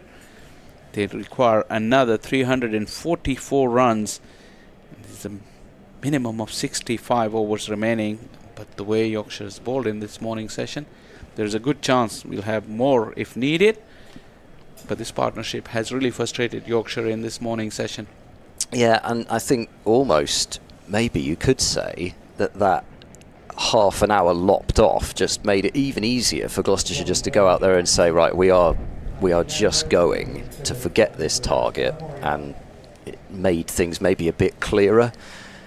I think, if you're being realistic, that's probably how you'd have gone about it anyway, but in terms of losing 8 more overs from the final day, it might just have helped clarify things even further. But I made the comment, I said Yorkshire have been frustrated. I mean, and then I rethink my sentence. are they really frustrated, or this is what their game plan was, is to sit back anyway? What would you reckon? Well, Moriarty's replacing Root from the Ashley Down Road end, so another change of ends for Moriarty as Price has played a defensive shot with both feet facing the bowler, and the benefits to tucking your shirt in, because there's rather a lot of exposed back there from Hartley Price, which I can't imagine was very warm. Moriarty is in, cut away, or well, pack foot driven, I should say more accurately, by Price, but not for any runs. It's stopped at extra cover. Those hands get shoved right back into the pockets. I assume that's George Hill, who's been looking the coldest of all of the Yorkshire fielders so far. Moriarty bowls, and Price cuts at that one and misses it. Gasps from the Yorkshire close fielders, but he did not get an edge to it. Is the danger, that cut shot, I think, especially getting maybe just a bit of grip and uncertainty in terms of the bounce. But he gets away with that one as the wind kicks up a force as Moriarty was coming in, but looks as though actually, I thought he pulled out because of that gust of wind, but decided to move Ben Code over to the offside. So there's now 3 fielders in catching on the offside in addition to the silly point. Sort of short cover point, short mid-off and a short extra. Slip and a short leg as well. That's short and cut by Price, misfielded at extra cover by Brook, and that will allow them to get through for a single. I'm sure Moriarty would be particularly pleased with that, seeing as he clearly had a plan to bowl to that cut shot that Price had just missed, and then he allows Price to get off strike, 155 for 4. Yeah, that's been the most annoying thing, I think, because of the strike rotation, and these two players need a lot of credit for that, Bracey and Price. Bracey has been more proactive in terms of putting the bad balls away for boundaries, or he got a most proportion of bad deliveries, but to his credit, I mean, he's put them away. But the strike rotation has been very good. They haven't spared an opportunity to just change ends, and making it difficult for the Yorkshire bowlers. 66 to Price, 36 to Bracey, who's waiting now for Moriarty. And 2 catches at mid-wicket and at short mid-on, as well as 4 men close round the bat for Bracey, who plays on the bounce to short leg, silly point, leg slip and slip. And last ball coming up of this over. I have received a tweet which I will get to. Moriarty in, driven by Bracey. It beats cover, and herring after it is Fisher. That might help him get a bit more loose as he goes out towards the boundary. Picks up, throws in, and 2 more runs are added. So 157 for 4. Egg Bassett has been in touch using the hashtag BBC Cricket. Okay. And talk to me about Gloucestershire's experienced batters giving their wickets away yesterday. With rain around has put a lot of pressure on the remaining bats today. And yes, I remembered earlier I was going to talk about Graham van Buren's answer last night when asked about that, and something happened and I forgot about it, so I'll do it now. Effectively, it was the sort of feeling you can't really tell the modern day player, just, go in and don't give your wicket away. Was basically the sentiment that's just not how modern day dressing rooms work. You don't tend to have that kind of coach captain telling you how to go out and bat anymore, and right or wrong, but that's sort of the feeling, really. Fisher starts off fresh over shot again. Field was set, but it eluded that leg gully and beat the fielder in the deep as well. Another boundary. Price has looked good against pace. This is kind of predictable, though, the plans and the field settings with the slow pitch. I don't know what you think. Would Yorkshire be quite happy to see him take it on like that, or would he need to hit another couple of boundaries maybe before they start thinking, I might have to rethink this. I mean, first thing first, Yorkshire will be happy that they're going for it. And that gives them the opportunity if he makes a mistake. Because, like I said, there's a backward square leg just about 20 yards away from the bat. And then there's a short leg. And then there's a very silly mid-off. His right leg being just a foot away from the cut strip, as it were, round the wicket. Again, taken on by Price finds another boundary. This is too slow and too predictable. And Price is well set. Profits again. It just doesn't get up enough, does it? Neither of these first two. I mean, he's banged it in sort of halfway down. It's barely above hip height. There is really, I'm not saying no way, but there's very little way that somebody's not going to control a short ball of that particular height. I mean, you could say the plan might be right, but the execution so far hasn't been. Yeah, and Price is a tall lad, so he needs to get up above his shoulder and probably over his right shoulder, where he had to drag it wide and down, so you find it difficult to control, and then those two deep fielders will come in play. And it also underlines really how much you need to put in order to get it up to that height on this. Fisher runs away again. This is slightly higher, but hit it down again. It went to that fielder. Did it go on the full? I think it was on the bounce. I think it bounced in front of him. I have to say that Price really got on top of that and hit it down in good control. It was a sharp piece of fielding. I think that's root there. But to knock that down was some effort. But yeah, that was the previous boundary that we've just seen on the live stream, if you're watching that, and the dive from that same fielder there that was unsuccessful. But yeah, to be honest, I'm quite surprised he managed to get down in time. It was hit that hard, but I think it was just, I say just in front of him. I mean, in front of him by enough that there was absolutely no way you could even call it a quarter chance. Probably this will be interesting with the shorter stature of Bracey, if he was attacked with short pitch deliveries, but not quite, just a length delivery slightly back of it on that off stump channel, and Bracey has looked comfortable right behind it. I get the impression they feel Bracey's just going to duck potentially a bit more, and that's what he's tended to do so far, whereas Price has shown that he's quite happy to take it on, and in general that has been his way of playing the short ball in his career so far, and that is something that through all the analysis that goes in nowadays Yorkshire would know already, even 26 first class games in. Plenty of data on Ollie Price now. That was slightly short and on outside the off stump really, but like you just said, Bracey's not going for them, he ducks it. So the clock's just ticked over to 1 o'clock here, so this will be the last ball before lunch coming up. Yorkshire's trying to slow it down now. Is it Adam Lyth who's come all the way from slip, or is it Joe Root having a word with Fisher just for that one delivery?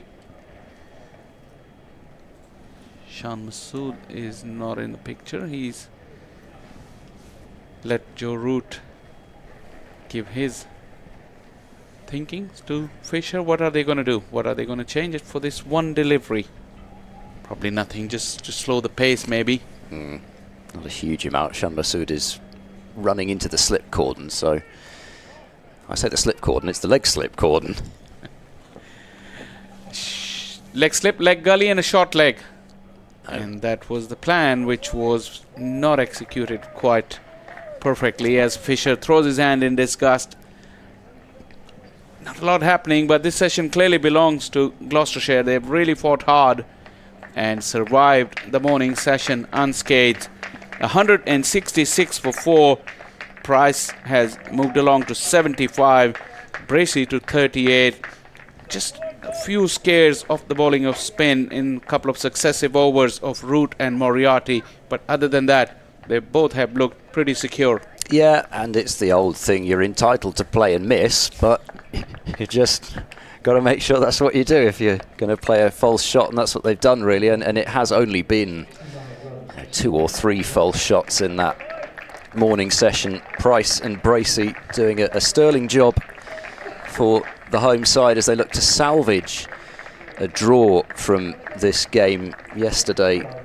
In particular, Yorkshire thoroughly dominant, and it is still Yorkshire who have a sizable chance of winning this game because they need 6 wickets and they have a minimum of 63 overs in which to take those wickets. The sun is still shining. There are some puffy clouds about, and there is forecast to be more of a chance of a shower as the afternoon goes on. At the moment, the percentages I've got in front of me, 40% at 2, 3 and at 5, and then becoming sunny later on. So we'll see what happens weather-wise, but for now, Bracey and Price have done what Gloucestershire needed them to do. We'll be particularly intrigued to see what Yorkshire decide to do after the lunch break, what plans they come up with, what adjustments they might make. We will have some lunch and be back with you in around about 40 minutes' time.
Welcome back to Bristol, and it is still a sunny Bristol for Yorkshire listeners. That is good news, as they still have, as they did when we started play this morning, 6 Gloucestershire wickets to take to win this match. 166 for 4. The Gloucestershire total, the now very much notional target, 332 runs away. But Ollie Price, 75 not out, and James Bracey, 38 not out, have seen Gloucestershire through a slightly shortened morning session by half an hour. But we are good to go in the afternoon. Here's Moriarty bowling to Price, who leans forward and defends. So Moriarty continuing from where he left off from the Ashley Down road end, and we shall see what Yorkshire have decided to do from this pavilion end, spin or seam. Moriarty round the wicket, bowls to the right-handed Price, and that's defended to short mid-off. Ed Seaborn and Jonathan Doidge with you on the BBC Sport website and app, and via the Gloucestershire live stream. Shah Faisal will be back in about half an hour's time. Moriarty bowls and Price defends, and do my usual pitch about the live text service. If you're just watching via the YouTube stream, if you want to keep up to date with all the happenings, that's a word now I think, on the final day, as Price clips firmly and it's stopped by, I think, possibly the boot of Finley Bean at short leg, and there's no run. The live text service is the best way to keep up to date with the action around the country, get all the wickets as they fall, and analysis from all the games, as this is cut and missed by Price. Tattersall, as he's done a few times in this match, with that glove raise with the ball still in it, and then doesn't let go of it in celebration. And actually, I was thinking back to that Bancroft dismissal last night, that Bancroft, his body language suggests that he didn't think he'd hit it, but as Moriarty is in, and there's a forward defence up the surface to end the first over after lunch, with the score still 166 for 4, Moriarty's third maiden. Again, you just think surely there must have been a noise, because it's not as though Yorkshire have been going up for everything. You know, they've appealed when they've appealed when they've thought it was out. So clearly there must have been something there. I haven't had a chance to ask Bancroft yet what went on there, but you know, it's easy to get potentially a little overexcited on the final day and start going up for too much and annoying the umpires and that sort of thing. And for that player miss, they just gasped and left it at that. I mean, they only appeal when it's out. Yorkshire. Well, I mean, you have to be. Like I say, you know, there was that incident last year when Sussex got deducted the points that would have sent them up due to some breaches on a final day against Leicestershire, when Colin Ackerman was denying them. Yeah. Got to be careful. It happens. They're competitive sportsman. Matthew Fisher then to start this afternoon session on the final day from the pavilion end, full first up, and it's been driven back by James Bracey, and one of the stumps, the right hand of the three as we look from the pavilion, has been flattened there. Matthew Fisher tried to get his hand on it, not sure if he did, or indeed if Ollie Price had made his ground again, but either way it's not out. Yeah, and obligingly Ollie Price offering up the knob of his bat to use on the stump. So Bales safely replaced, and Matthew Fisher can make his way in again at 166 for 4. Round the wicket, Bracey with a lovely on drive here down the ground. It might not have the legs to make the boundary. No, it won't. Shan Masood hauls it in about probably about 18.3 centimetres from the rope there, roughly. Look at you, all metric.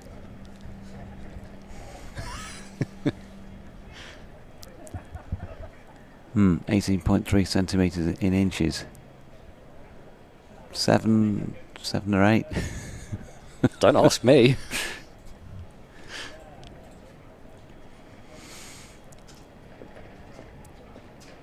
Hopefully Matthew Fisher will help alleviate the pregnant pause by running in again, and he does.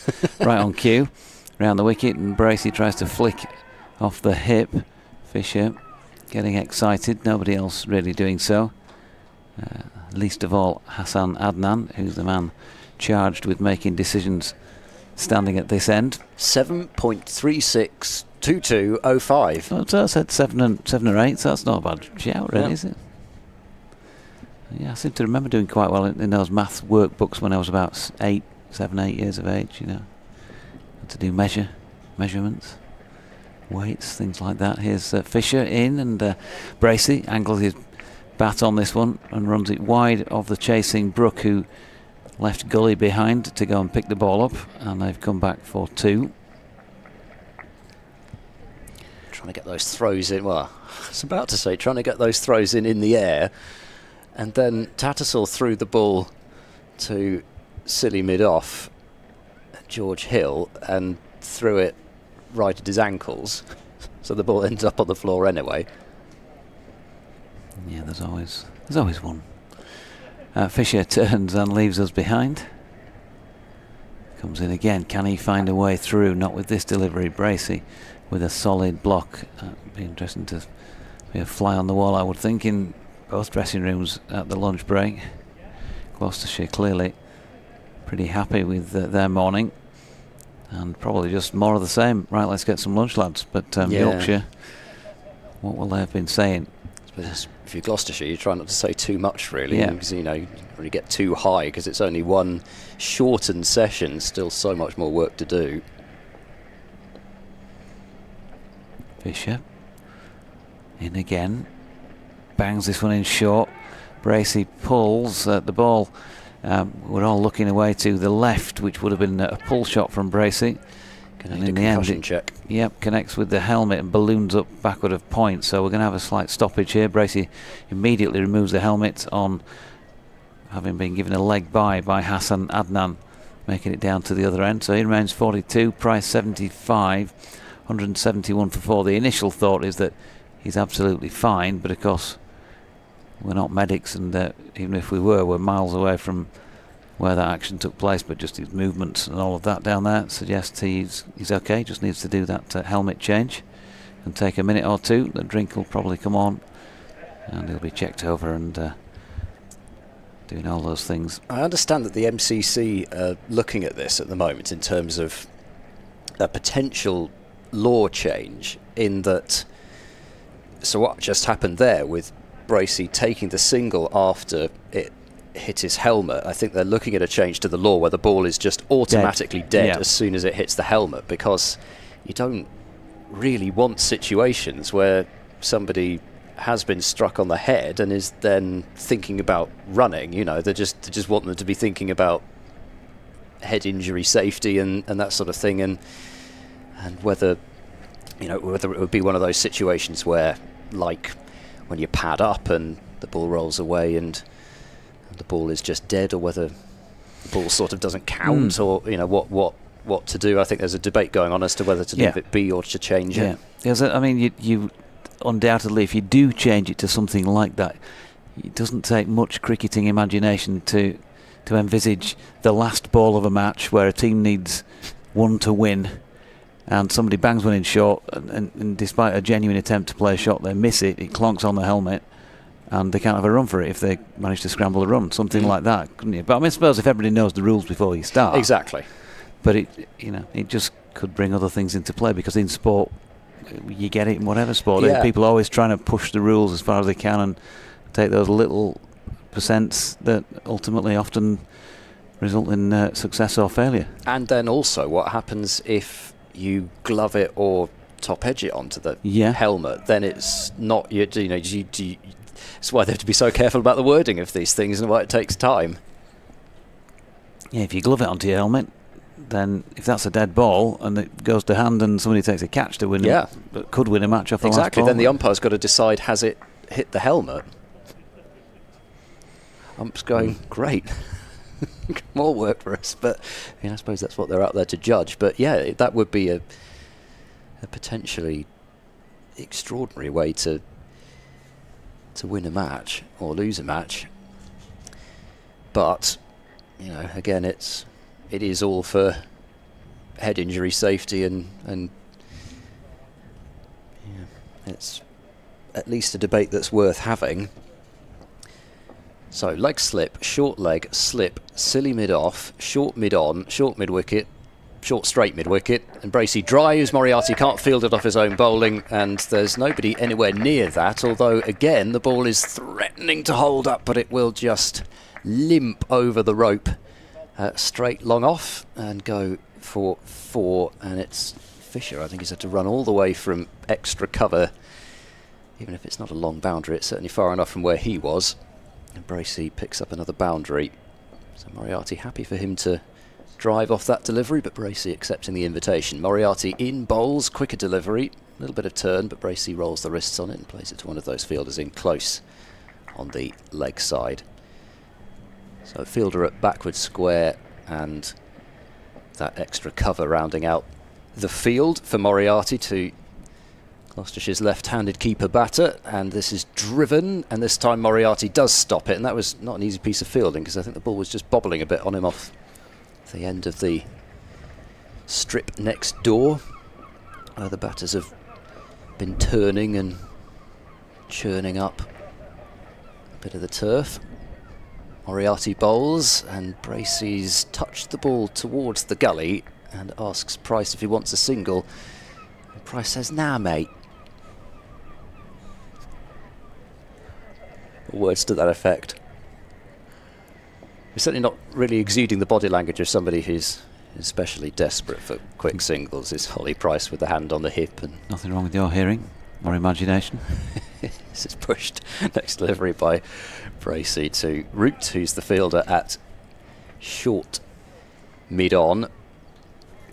He's not silly, but he's short at the moment.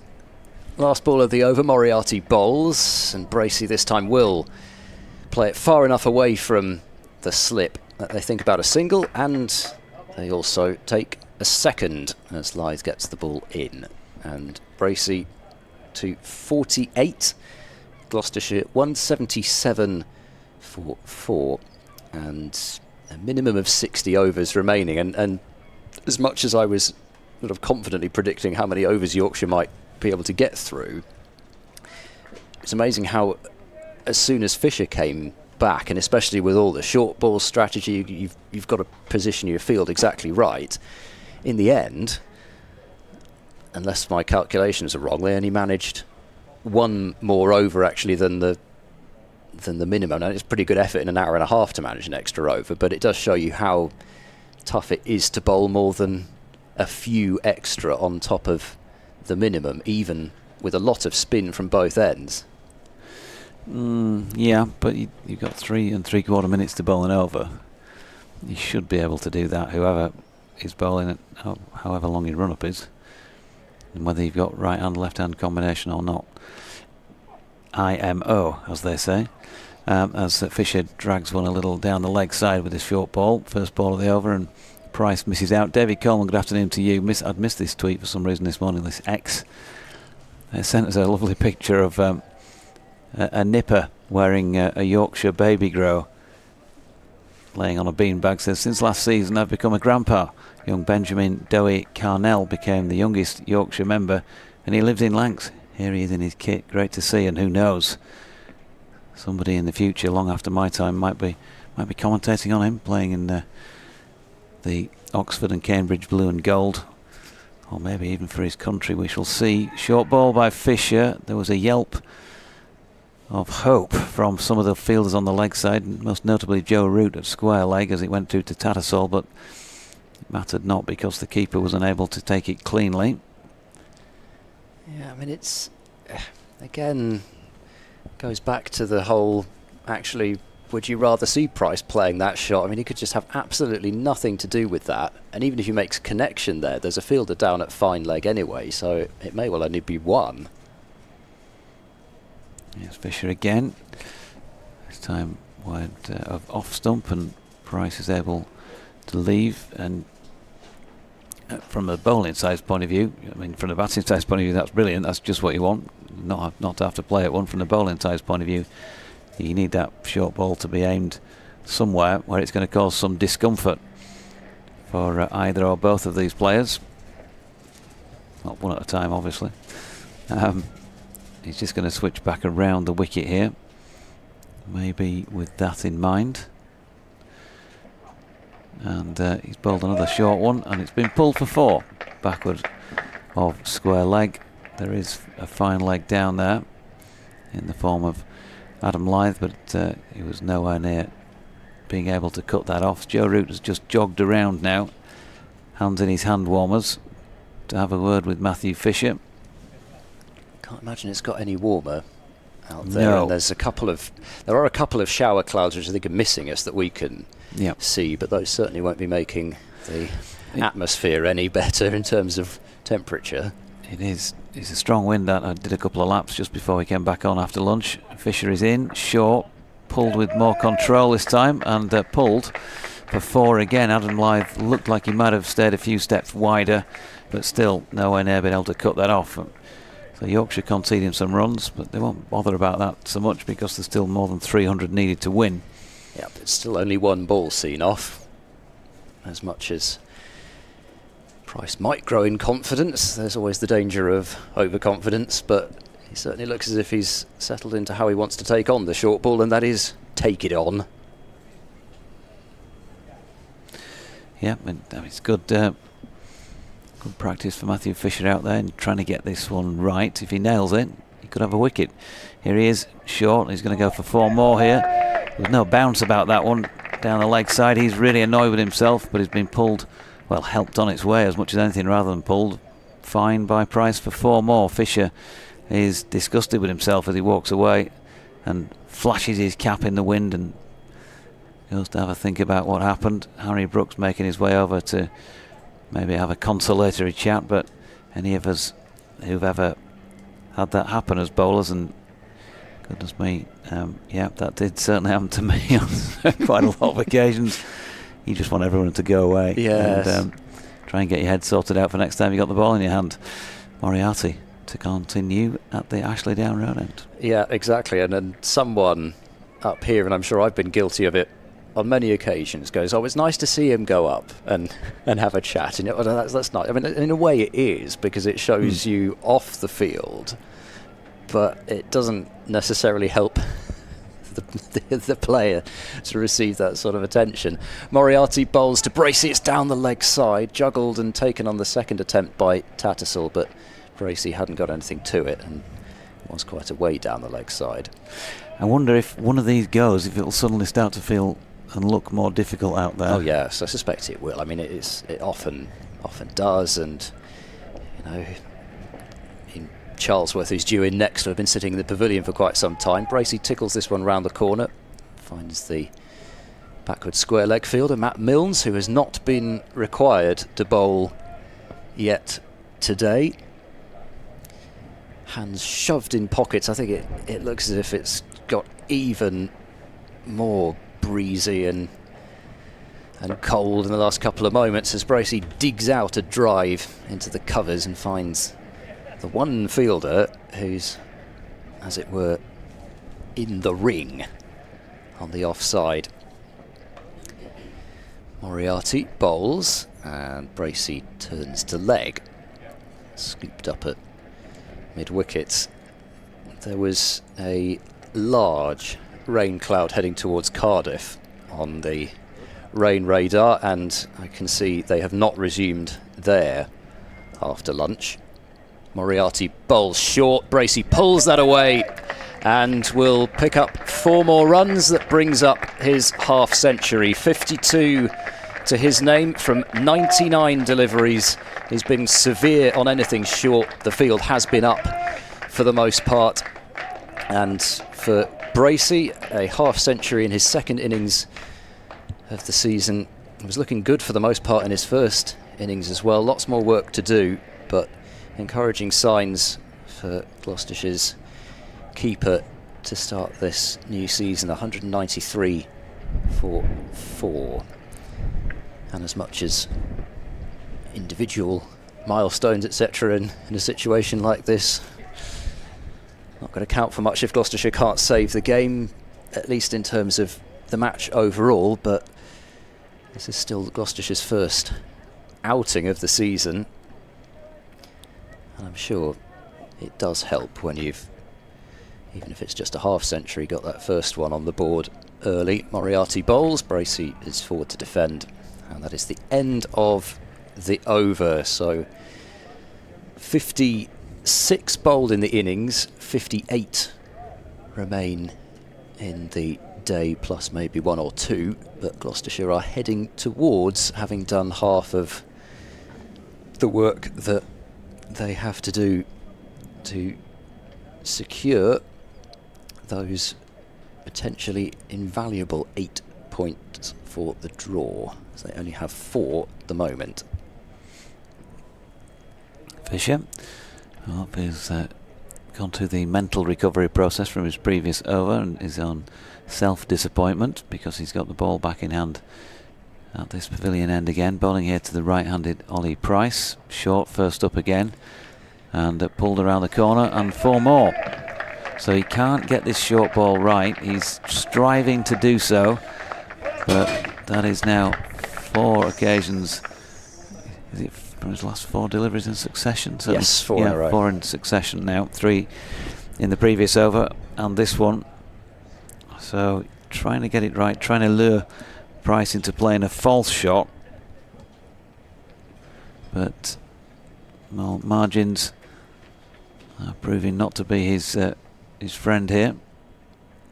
Comes in again, short again. That's a better one. A bit more like it, and Price shapes as if he wants to play the pull shot and then has to sway out of the way at the last minute. So Matthew Fisher will feel a little bit better about that. But clearly what he's wanted is a mistimed pull, a top edge, something like that. Just something that skews up skyward off the bat. Hence the scattering of fielders in various directions around the bat, plus a man for the top edge down at third man and at long leg, neither of whom come into play here because it's the square leg sweeper Dan Moriarty who'll field that controlled pull shot. 1 run to Price, and he's advancing towards a ton. 198 for 4, 92 now for Ollie, and he's going to stand and watch on for this next delivery at least. Changing the field again from the right hander back to the left, which means Matt Milnes comes across to the leg side. Moriarty comes up to cover. Fisher round the wicket, throws a really wide one, not so far off being outside the return crease. He's been given an allowance there by Hassan Adnan, I think. And I think Gloucestershire will say thank you. It's another ball. Yeah. I think the run's exactly going to matter a huge amount at this stage. The required rate for what it's worth is 5 1/4. I mean, yeah, I'm not going to make any further comment at this stage. Fisher again goes a good length ball for the first time in a while, and that is deflected by Bracey up to Shan Masood at mid-on. 300 runs at 5 1/4 against a red ball on a slow pitch, when really you'd be quite happy, I think, if you're Gloucestershire, to say, okay, we've been outplayed here. Yorkshire have been on top. We'll take a draw if we can get it.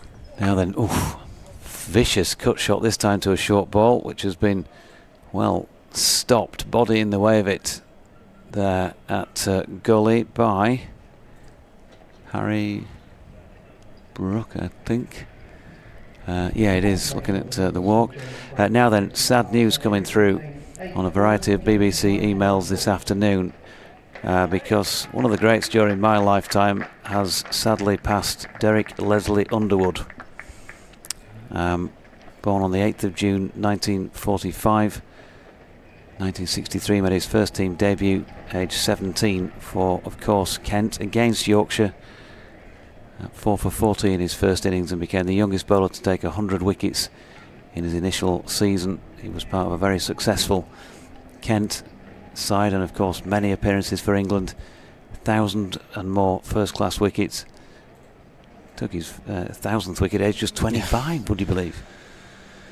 Here's Moriarty bowling to Price. It's short, cut away powerfully, and that is a terrific piece of fielding at extra cover by Brook. He's been in the wars the last couple of deliveries. That was bouncing awkwardly on that practice pitch end, and he's launched himself to his right and somehow managed to judge how that ball was bouncing and saved 4. Moriarty bowls for defence from Price. Took 100 wickets in a season 10 times, notably in 1966, 157.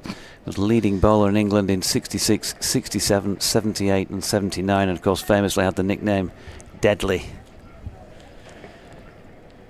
Moriarty in and bowls, and another quiet forward defence from Price.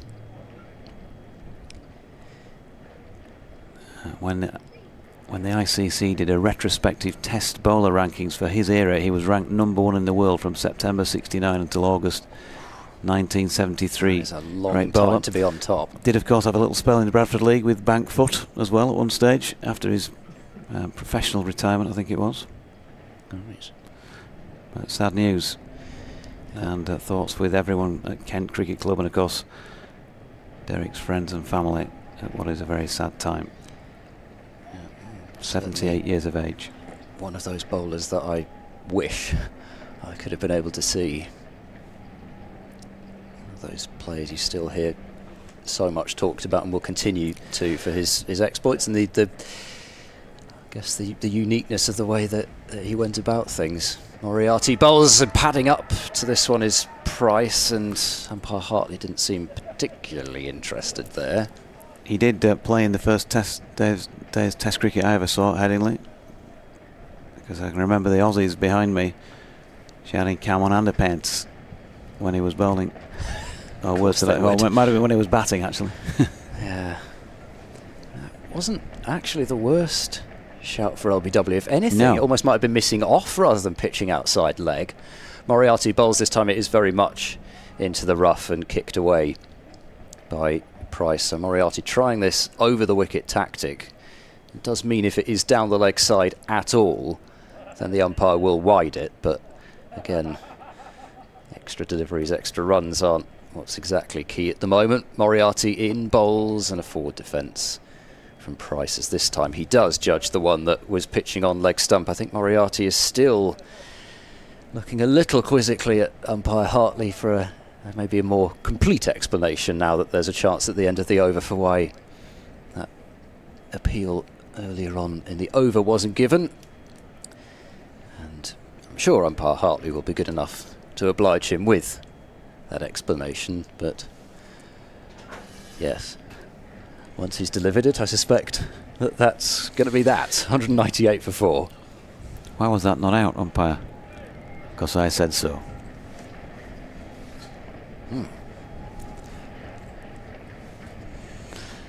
Matthew Fisher to continue.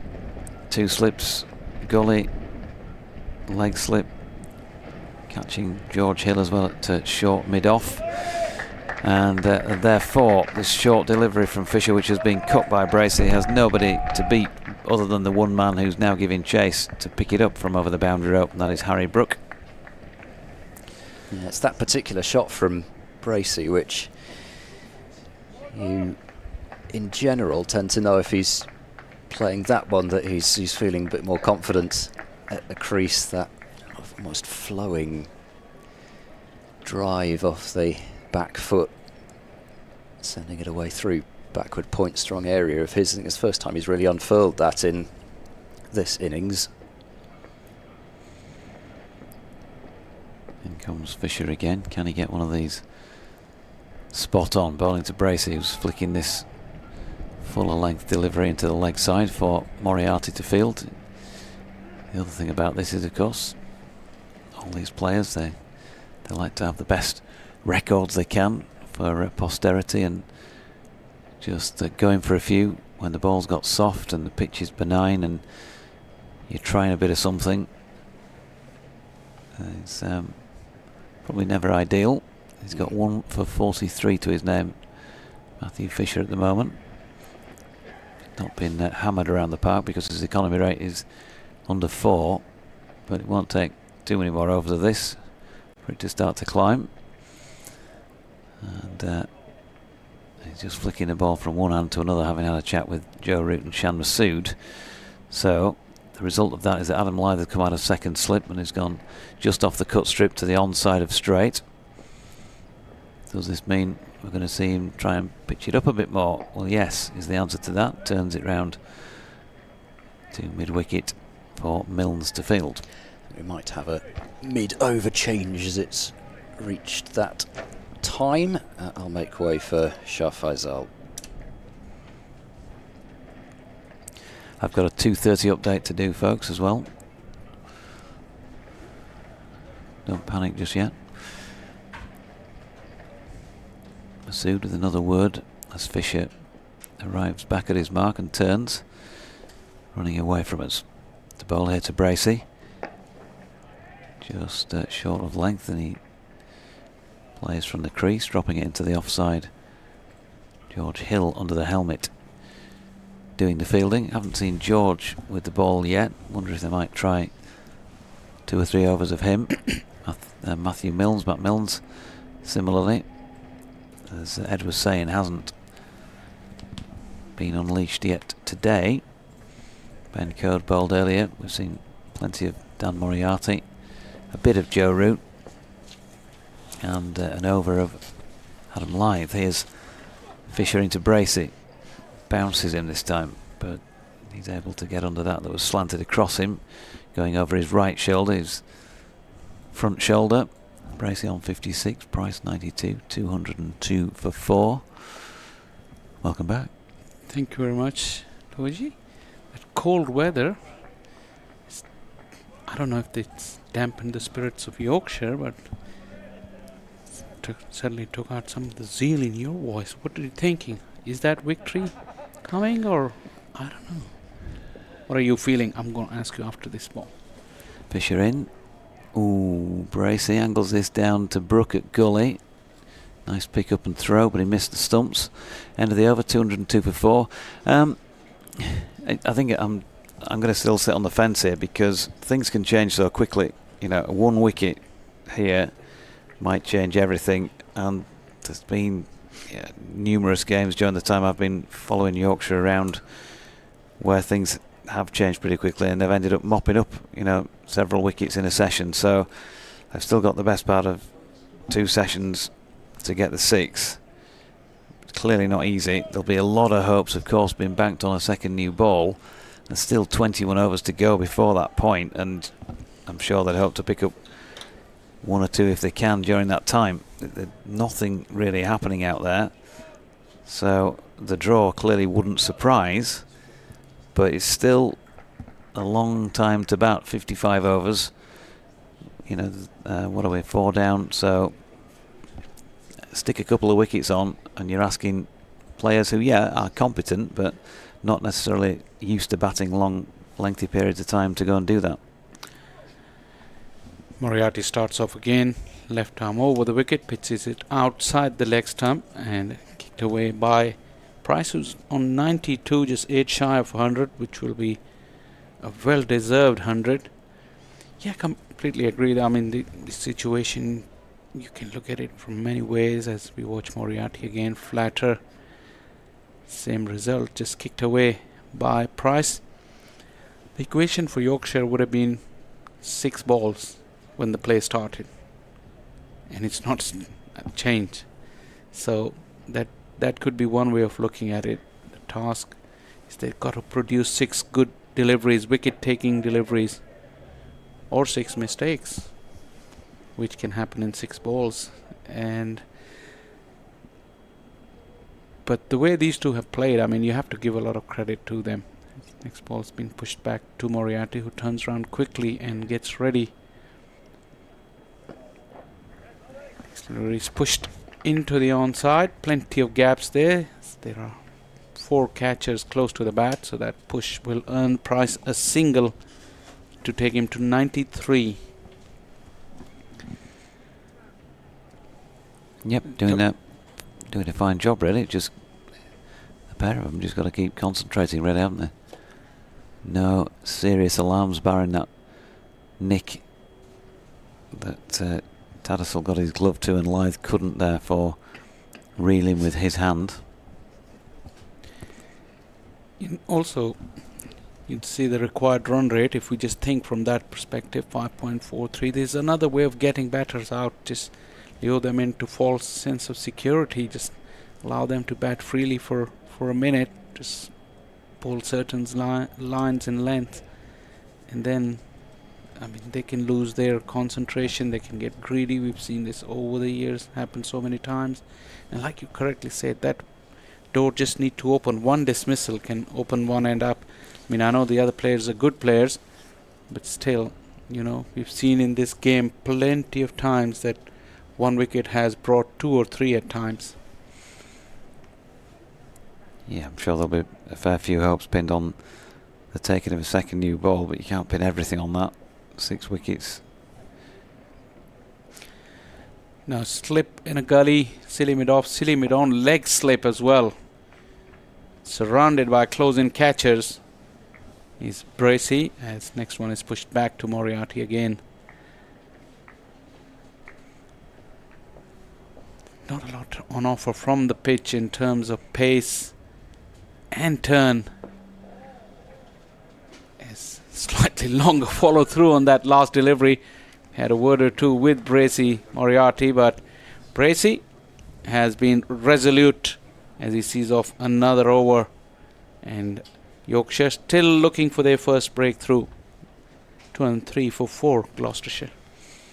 Yep, they've got both sides, for their own purposes, have to maintain their concentration. When you're taking wickets, it's obviously much easier to do that. You're up, you've just got somebody out, there's pressure on the new man, and you get another one fairly regularly after that, or they fall fairly regularly, then it's just easier to maintain that concentration, that discipline. But as a fielding side, you've got to be ready, haven't you, for that moment, and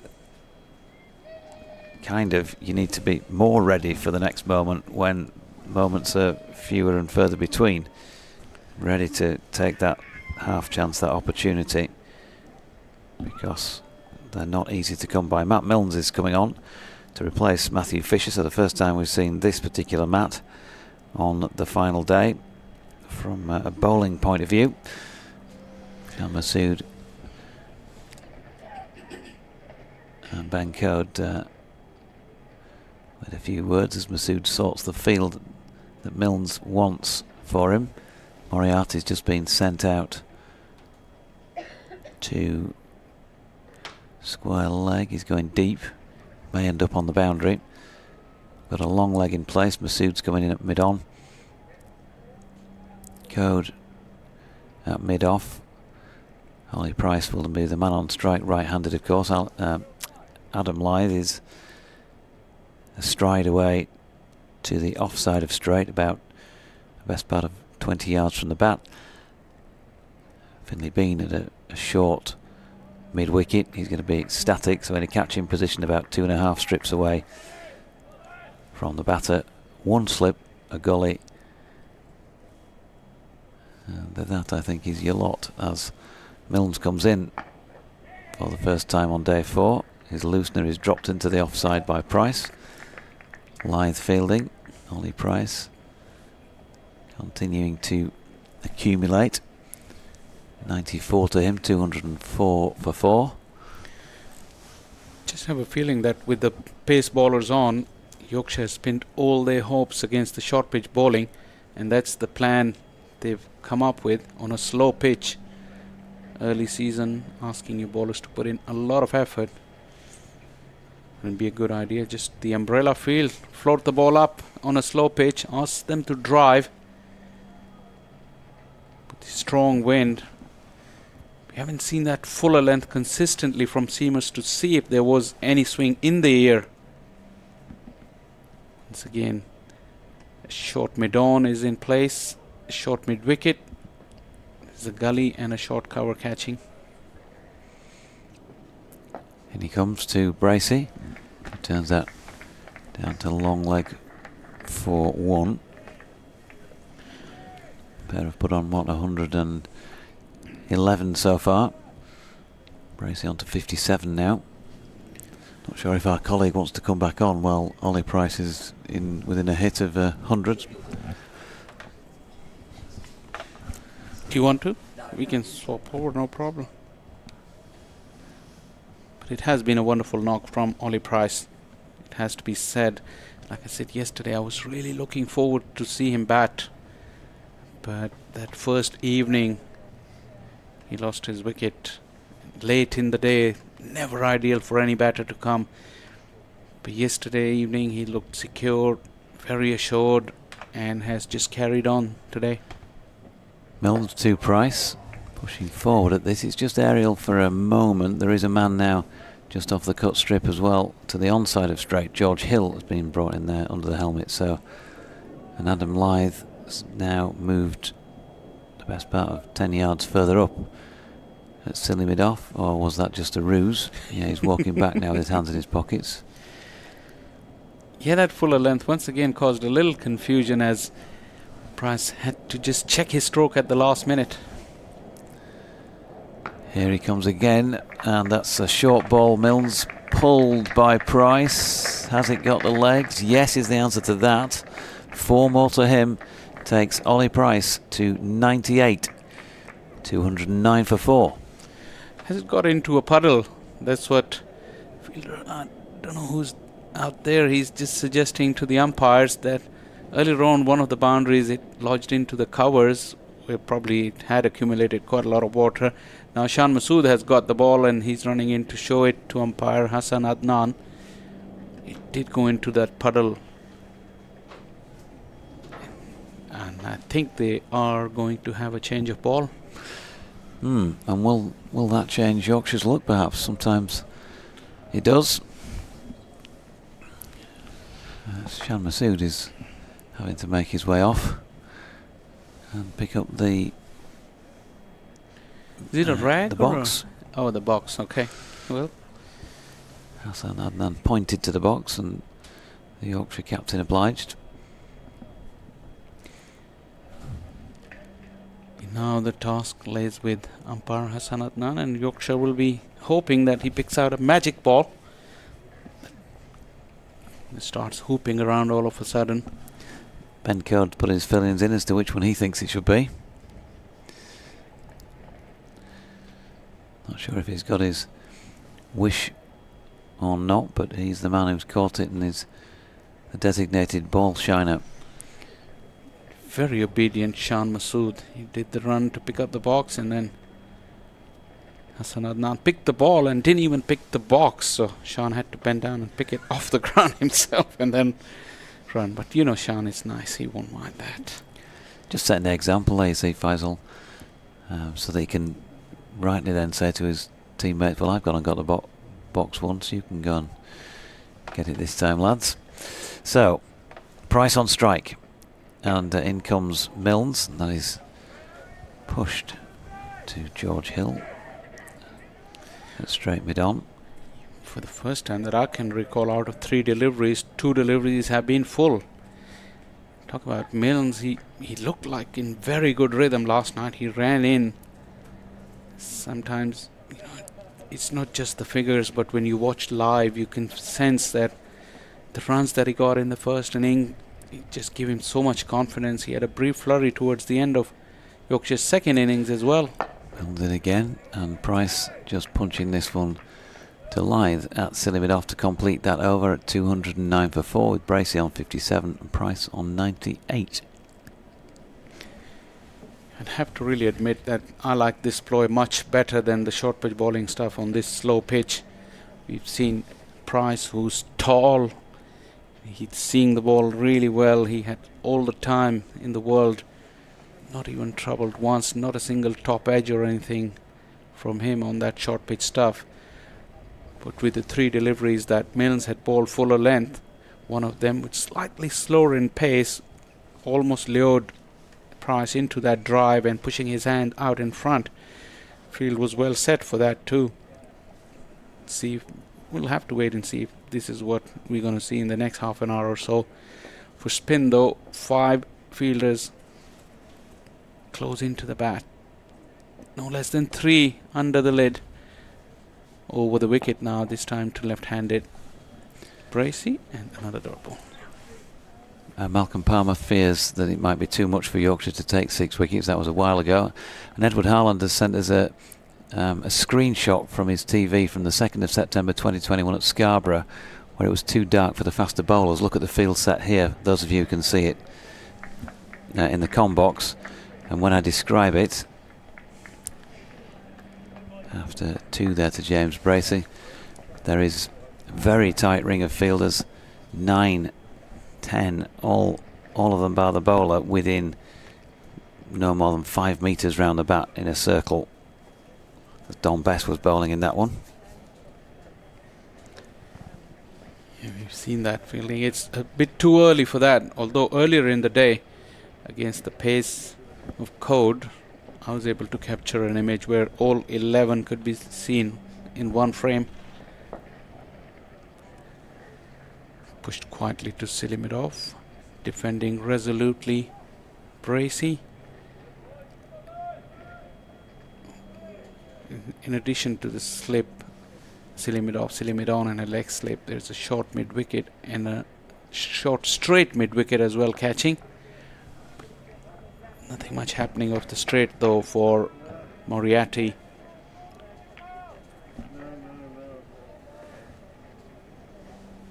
Yorkshire, I don't know at what stage they'll start to feel frustrated.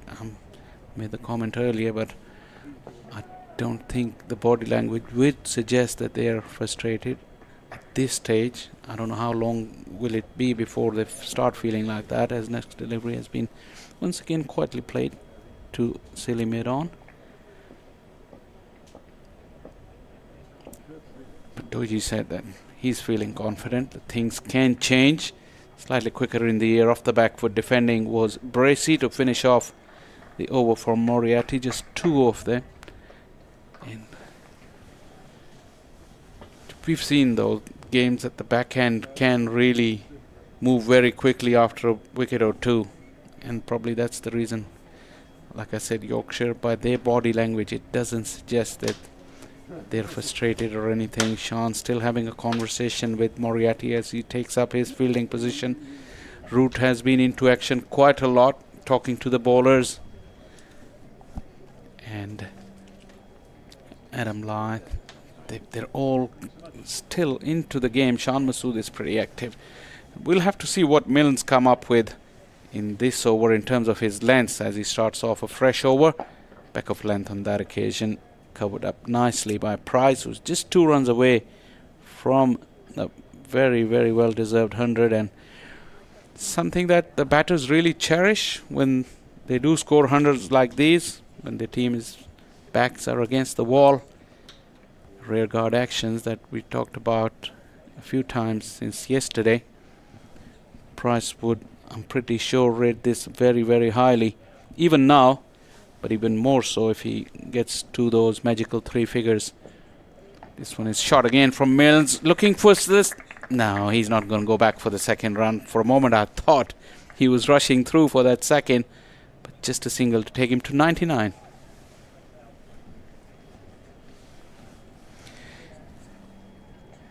Left-handed Bracey will take strike.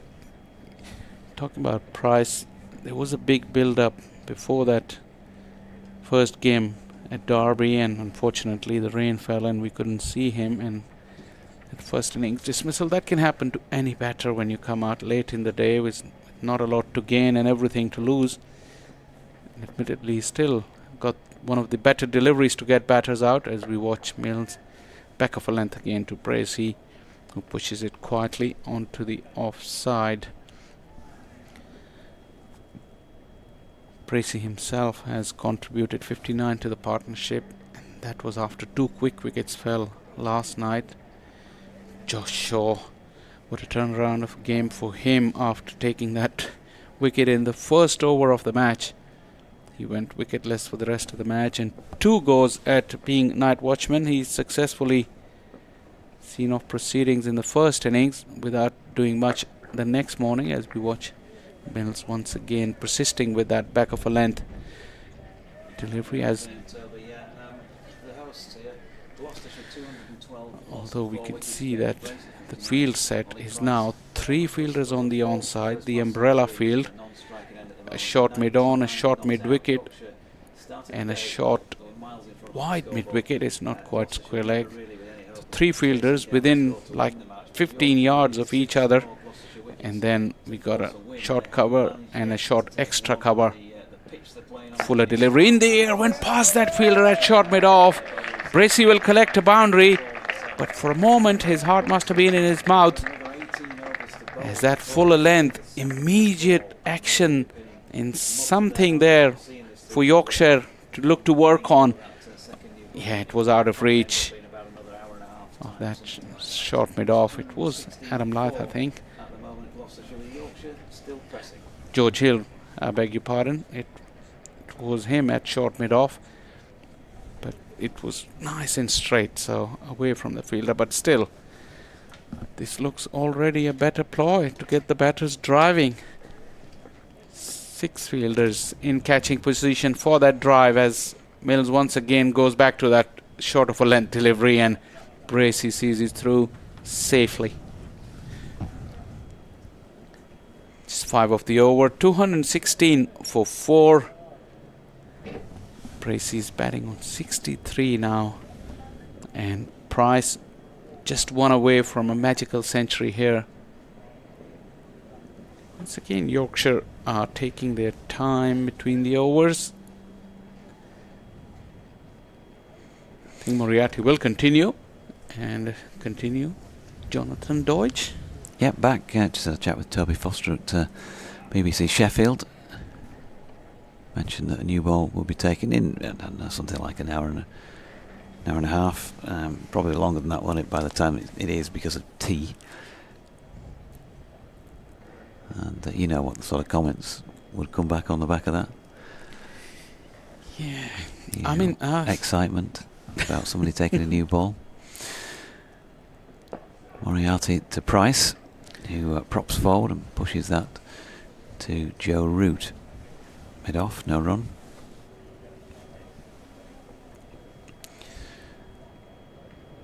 Price on 99 then. Moriarty is in again, he steps back and cuts, and that will be a 4th first-class century for Ollie Price, who has deserved it, played really well. He's pulled particularly well in this afternoon session because he was fed a number of deliveries to do so earlier on. It's taken him 175 balls, and he's hit 16 fours now, including that one to get him there, and an excellent effort from the 22-year-old to really push this rearguard action back at Yorkshire on the final day here for Gloucestershire. Moriarty in again, and Price over the top of that, pushing back along the pitch to the bowler. Nice round of applause from a smallish Monday crowd, but he's really batted beautifully. I mean, it tells you about his character as well. He talks highly about his skill.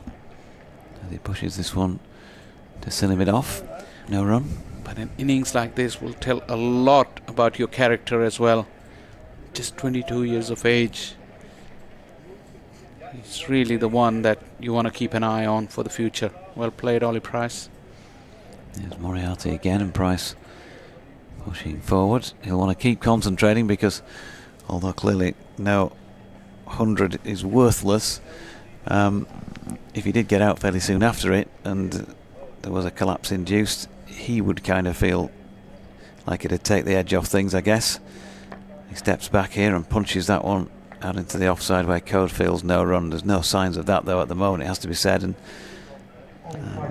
he's gone through a lot of cricket today without much in the way of major alarms. He's getting another hug from James Bracey out there, and further applause as Ian Randall announces those stats that I gave you about that century. Why don't you just start excessively praising him and cause a commentator curse, just jinx him? Yorkshire won't mind that. Yeah, I think. Go ahead, start now. Gloucestershire must be strong favourites to force the draw here in what remains of this match. They've looked completely untroubled today. Not even the threat of a shower, which seems to be with us at the moment. Dark clouds overhead.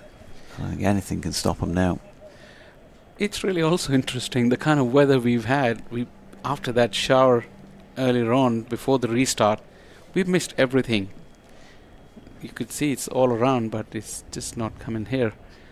And I don't know if the gods are with Gloucestershire for this one. I mean, it will be miraculous for them to get away with a draw, even after this wonderful partnership. As we watch Milnes again, starts off with a fuller length, slightly slower, although the umbrella field has slightly been changed again. There are now two fielders catching on the onside, a straight mid-on and a mid-wicket. They both close in within 15 yards. And then the short cover catching. And the regulation cover is just about 5-10 yards in. No slips though, just the gully and a short backward point. Milnes runs away from us. Fuller delivery in the air, but few fielders in that direction as the dive from Hill was not enough to save. Shan Masood trying to save the boundary, but was not able to do so. Bracey has shown the intent that he's going to go for the drive if the ball is up there. Yeah, not a bad effort from Milnes to get it where he wanted. He clearly not quite got those fine margins right, but there were hands on head from several Yorkshire fielders because it was in the air for a moment. Finlay Bean didn't make an obvious dive to it, so it must have been just a little bit too far to his left to go for it. He's the man in at short extra cover. It may take some catching in this cold weather. This one is slightly straighter. And once again, nicely timed, but fielded at mid-wicket. Is it starting to rain? Yeah, it is raining. See it coming in from the left. Whichever direction that is. And umpire Adnan has moved quickly. And so that's it. Very quickly, because they're going to leave the field of play at 2:37 p.m. and with 64.3 overs bowled, having had a delay to the start because of the wet from that outburst this morning. Off they go. So I think the Gloucestershire lads will be very happy indeed. We had nearly an hour following the lunch break. Now there's going to be a bit of a delay while the covers come on, and inevitably therefore when they've got to take them off again. Ollie Price superb for his 103 from 179 deliveries. James Bracey 67 from 125, and with every passing minute this is looking increasingly like a draw, but again this is cricket and there's some talent out there with the ball, and it might just take one to then start asking some serious questions. So with so much time left, officially 50 overs remaining, there is still a lot of cricket potentially to be played here. Now I think it's Matthew Fisher who's down beneath us, pulled his sweater over his head and put his cap on top of it. He's reluctant to leave the field of play. The rain appears to have stopped almost immediately. The sun coming out as the covers are brought onto the cut strip. Everybody else has left the field of play. So we'll see what Messrs Hartley and Adnan have got to say about this. But it might only be 2 or 3 minutes and back on. For those who are watching the stream, just a while ago there was that shot behind those flats at the far end, the Ashley Down Road end. It's very, very dark. Towards our left we could see that the sun was out, and it's very quickly reached across here as well. The ground is bathed in beautiful sunshine now, but the covers are still being in place.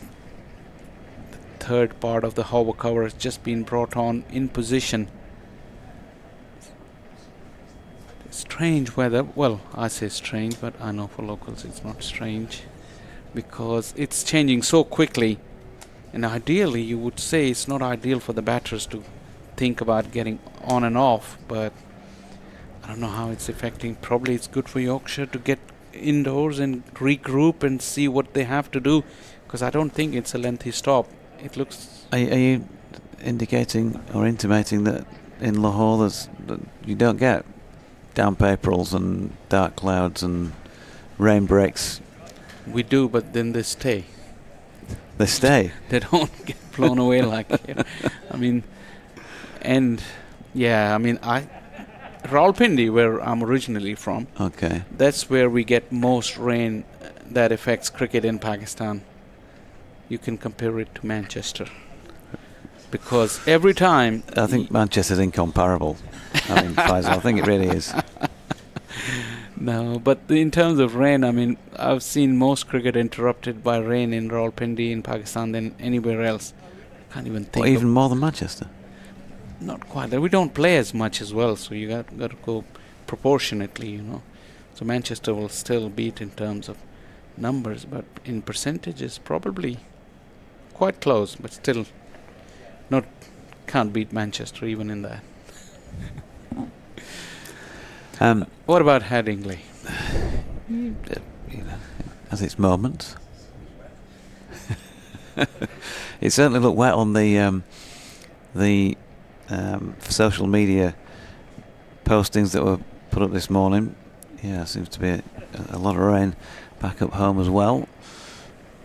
No match there, of course, this week for the first team because we'll be heading off down to Lords on Thursday. Quick turnaround again. So no players in view at this moment in time. The covers are, and given that they've not whipped them straight back off and cracked on again, it suggests that there may be some more incoming that we can't see. Where are we in terms of the over rates? Let me just figure out on the... It seems to be blowing from over our left shoulders diagonally, looking at the clouds. Yeah, that's in the morning when I went outside. I felt like it was in that direction. Yep. So from the sort of left-hand corner by the entrance in down there on the Neville Road entrance, down to the opposite corner towards the city. The umpires are now both walking back out, and the tractor is about to pull off the covers, and it's about time I vacated and let Ed back in the chair. Ladies and gentlemen, Ed von Siebold. You talk about sun. There's plenty of sun and blue sky from towards the city, rather. I don't know how long we're going to be on for it, but players are walking back out onto the pitch as the covers have been taken out, and umpires have already made their way to the middle. So a brief stoppage here. What it have done to Yorkshire, and how would the batters have felt about having that little break? We will find out pretty soon as Ed is getting settled into his seat. Well, I think you filled in that rain break admirably, so it's time for me to pick up the action. Strategic move out there. It pays to know the weather around here. So, yeah, I was, all joking aside, I was having a look at the radar. I think we're very lucky to have got away with as little as we did just there. There was a rather nasty sort of sickly yellow-red blob on the radar that I'm looking at, which was heading towards Bristol, but it seems as though we've only caught the very edge of it. There'll have been some serious rain in much of South Gloss, but I think looking at the radar now, we should be at least safe for a little while. The question is, have any overs been lost? Well, probably it would only be one over if that. Have we lost an over at the moment? The board is still saying, now there we go, so we've lost 2 overs due to that interruption. Yeah, we stopped at 2:37 and coming back on at 2:43. Yeah, so 3 minutes per over, 2 overs lost. So down to 47.5 overs remaining in the day's play. And of course, whilst your over rate can still be good, you still reach a point where it's the last hour when you get to 16 overs left, and actually, you don't get extra time effectively on the final day because, you can do all the making up you like, but at the same time, actually you can be thwarted by things like rain delays and, anyway. Mills from the pavilion end, and finally I got my wish. I've got the umbrella field on the drive, as first one was slightly outside the off stump, edgy, but went past the fielder at gully. I have to admit though, it will take some catching for these 3 fielders that are in front of the bat, literally like handshaking distance, because if they're there for a firm drive, I mean, it will take some catching. Yeah.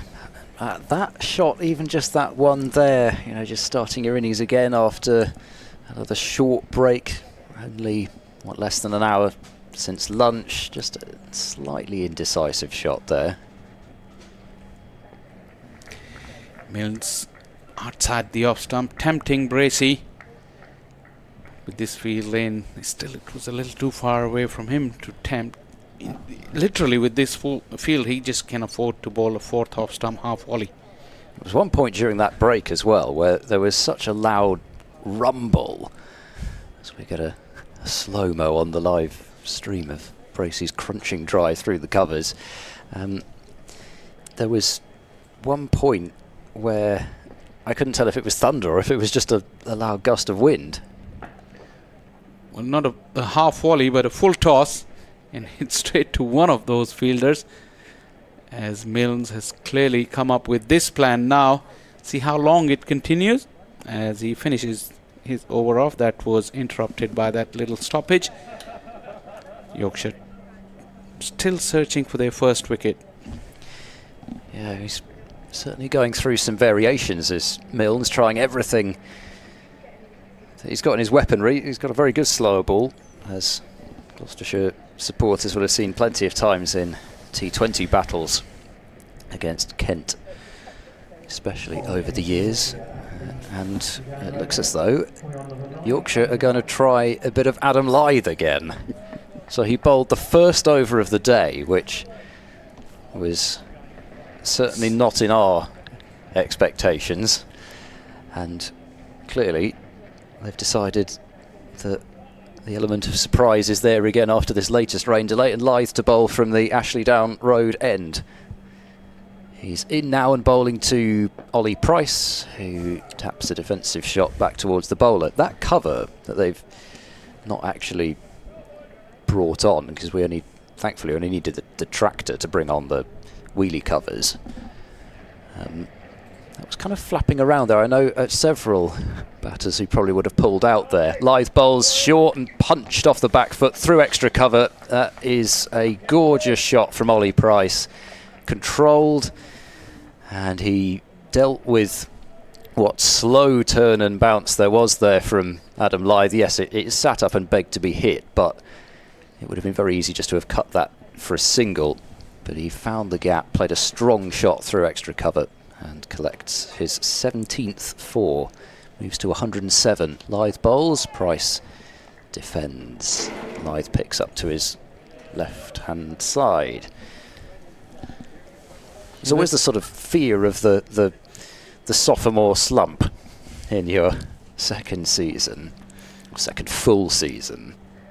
Lyth bowls, shout for leg before wicket. They like this, do Yorkshire, and I thought I saw that finger twitch from Peter Hartley. My first reaction just looking at it live, and yes, we're behind, was maybe outside the line, but we'll get a chance to look here, and yeah, he's just about playing a shot. It's not a very decisive one, but I think he was struck outside the line of off stump. But turn. Indeed. Lyth in, bowls. This is guided into the covers. No fielder there. And that allows a single as mid-off runs round. And Price gets up the other end. Lyth nearly producing another magic moment. He did, but umpire Hartley was on the button. He did actually point out to Lyth that struck him outside the off stump, and that was the case indeed. But again, Lyth had the batter deceived, and too full to be going on to the back foot there. But this is what non-regular bowlers do to you as a batter. You just tend to just slacken off a little bit in terms of your concentration. Nearly done the trick there for Yorkshire. Lyth gets one delivery at Bracey. He bowls. Bracey's forward consideration was applied to that delivery and respect, and that is a defensive shot to end Lyth's over, so not entirely without alarm there, but Price has added 5 more runs to his total. As I was saying, you always do worry about, I mean, whether you call it sophomore slump, second season syndrome. I think it's often more called this side of the Atlantic, but having come off a season which he finished with 5 tons across Championship and 50 over cricket, the first of which being against Yorkshire in the fixture at Headingley last year. Despite a winter with the Lions, which is another big step forward for Ollie, and of course talking about how massively valuable that was to the development of his game even further, and what's so exciting about him is that there are even greater heights that he can take his game to, as you'd imagine with a young batter. But to come out and get this century in the second innings of this season, really strong statement for Price to start this new season off. Wales with that funky run up again, fuller length on the front foot, defending his Price. Yeah, they always say, like, as a newcomer, obviously there is a challenge in the first season, but then for the real good ones, they say that the second one is even tougher, because by that time teams have worked you out if there was any chink in your armor. So to back the first season up with the second one would really be significant in terms of his growth. Ollie Price is, and I mean the start is terrific. Like I said, the situation wasn't easy. He really dug in deep. Been given another challenge, as this one was slightly full outside the off stump and guided to a backward point for a single by Ollie Price. Yeah. And for him, it's also a little different in that it's sort of full season. Last year was his first real full season, but he still played a few games the previous couple of years as well. So, but I guess it's more, rather than it being necessarily second season, it's kind of the season after your breakout. Exactly. The battle resumes between Bracey and Mills. Will he go for those big drives again?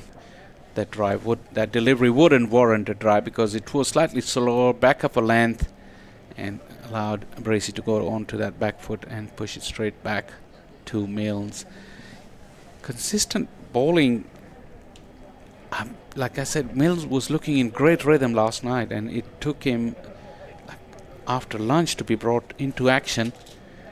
And this feels, I mean, I'm still thinking that he's hasn't produced consistently the deliveries that the plan would demand. This time it's again short, no protection there, just the 2 fielders on the onside, and it will go away to that fence very, very quickly. And again, I can't imagine that is in the remotest sense what the plan is. That delivery, that's just a half tracker at no great pace, and there's no field really set for, certainly not set for straight short pitched bowling, no protection at all, and slapped away for 4. So yeah, and I as I say, I'm always timid to criticise anyway, just that's my nature, and then also when you have the calibre of players out there in the middle, but it doesn't really feel as though Milnes and Fisher have been particularly set up for success here to me. Yeah, sometimes it's not criticism, it's just we're looking at a game from a different point of view altogether, and it's completely different when you're in the middle. Do we need another ball, by the way? Yeah, I think it went to those covers again, and Shan Masood once again does the run, and Hassan Adnan will do the honours of picking another ball. I don't know if they will go back to that first ball that had a little bit of time since it was replaced. Might be dry enough now. This is like a throwback to a couple of seasons ago. We had in the 2022 season a batch of Duke's balls, which yes, the players weren't too enamoured of them, and I'm not sure anybody particularly was. It was not uncommon to have 3 changes of ball during its life, sometimes even 4, and effectively there was a point when I think the umpires even stopped using those little handcuffs, the caliper rings, things, the rings that they used to determine whether the ball's out of shape, because of the fact that the balls were simply out of shape before they even started using them. I mean, I've watched a lot of cricket over the years. Every now and then in a particular season, you do get a batch of balls that somehow go out of shape more often than the previous years, and I remember that. And also, talking about the ball, sometimes you get a ball that swings a lot more than they usually do. I cannot figure out why it is, but we've seen it happen. I mean, it's not unusual. Yeah, I mean, such are the vagaries of the science behind swing bowling, and if you just get if you get a ball which maybe the surface is just that little bit more abrasive, I gather it on one side especially, it is effectively down to the difference in airflow from one side of the ball to the other, and you get these kind of little air bubbles on one side of it. And I guess, some balls, for whatever reason, as they come out of the factory, just are different like that. The application of the lacquer to it, that sort of thing. It is indeed. My mind goes back to the season of 2010 when Pakistan toured, and in that series the batting was so difficult. The ball just hoop around the corners. As the ball issue here has been sorted, full pitch delivery from Mills. Driving is Bracey to mid-off, eluding all those three fielders that are there for an up-pitch drive. Got to Shan Masood at mid-off. Yeah, well, he did at least get him driving there, and yeah, in general, I think I'm with you. As soon as Milnes started bowling fuller and just challenging Price as it was at the start of this spell on the front foot, just did feel that little bit more kind of something might just happen here. Milnes runs away from us, slow delivery, tempting that front foot drive, although he was able to drag Bracey onto his front foot, but the line was too far wide for him to get tempted. Leaves it alone and gets to Tarsal on the second bounce. Just a lengthy over in terms of time has come to an end because he had to see off that ball change. So where are we in terms of over rates and how many overs remaining for the day?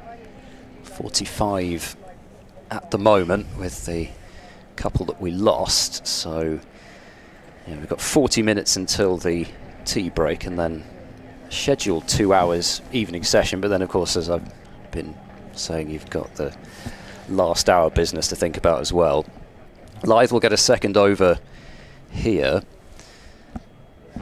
his third of the innings, as he's in and bowls, and this is cut and missed by Price, and nearly drawing the error there was Lyth. He's been willing to cut deliveries, Price, that haven't got up a huge amount. Tries to get into a low position to slash it away, but just a bit of a swat at that one. Lyth leaps in, bowls, back foot drive from Price. Looks a much more safe shot off the back foot than that cut, and he'll find a single wide of mid-off. Moves to 110. The innings is getting into a stage where the batters would now feel like they're well in, and sometimes that sense of security, that can induce them to make some error or just overstretch themselves in terms of looking for runs. Yorkshire got to keep their hands warm, feel something's coming. 2 slips and a short leg. Very loopy delivery from Lyth, which drops down in front of Bracey, who plops onto the front foot and defends. I'd be interested to see how many of those tempters and teasers Bracey will hold off to. Lyth in bowls. Not going to hold off to that one as it's a little bit shorter. And he drives off the back foot for a single out to the cover sweeper, who wings the throw in. Ben Code out there. I have to admit that I like this from Yorkshire. I mean, it's about time they kind of know that they won't lose this game. Just tempt batters, buy some wickets. Lyth to Price, worked round the corner. There'll be at least a single here. That should just be that single. 238 for 4. Price moves to 111. I mean, for the most pessimistic of Yorkshire supporters, we should point out the requirement is 259 runs now from 46.1 overs. And yes, you could, in your mind, say that is less than a run a ball. I worried. Lyth bowls flight to delivery. It's worked past Lyth. He tried to put his boot to the ball, got tangled up with Price, and the ball has almost gone to the boundary, but they will only manage a single because of that. It is very short down there, but that entanglement between bowler and non-striker first of all allowed the ball by, but then didn't allow Price to come back for a second. 240 for 4, and that's the end of that over. So 258 from 46, which I'm still only saying for the benefit of those listeners. I'm sure there will be some who will wonder why I'm not mentioning it, so I'll start mentioning it. Yeah, but I think Yorkshire somehow need to get this into the heads of these two batters that they can win this game. You know, that is where, I mean, the chance of a wicket can come. Cricket is just so funny in all sorts of ways. Yeah, it's not exactly a. I mean, there's batting to come, but there's not a ton of batting. And Ben Charlesworth in next, Van Buren, then De Lange, Actor, and Singh Dale, and Gloucestershire can't risk it coming right down to the end there. And the thing is, like I said, it's a funny old game. Just the one wicket will change the whole equation. The way it's looking right now, one wicket will completely change it. So that's where Gloucestershire's challenge is, that the job is not even half done, I would say, despite monumental effort by these two. As we watch Moriarty now starting from the pavilion end, starts off with that flatter trajectory, kept slightly low, that was the indication from Bracey, but pushed safely away to covers for no run. And there's the round of applause would indicate that somebody's just given a sort of, speech of honour at a dinner or something. In fact, end of season dinner probably got a less of a reception than that. You can already see that the decibels have gone up. Some pep talk has happened as Moriarty has been cheered along by Tattersall from behind the stumps and plenty of close-in fielders as Bracey gets settled in. Oohs and ahs just for nothing because it hit right the middle of Bracey's back. Now come on, Faisal, if there'd been a fielder standing on the pitch, it would have been a no ball. Yeah, we'll have to see how Bracey reacts to all that, though, because the pitch is the same, bowling is benign, but the noise levels have gone up. Another quietly played stroke onto the offside.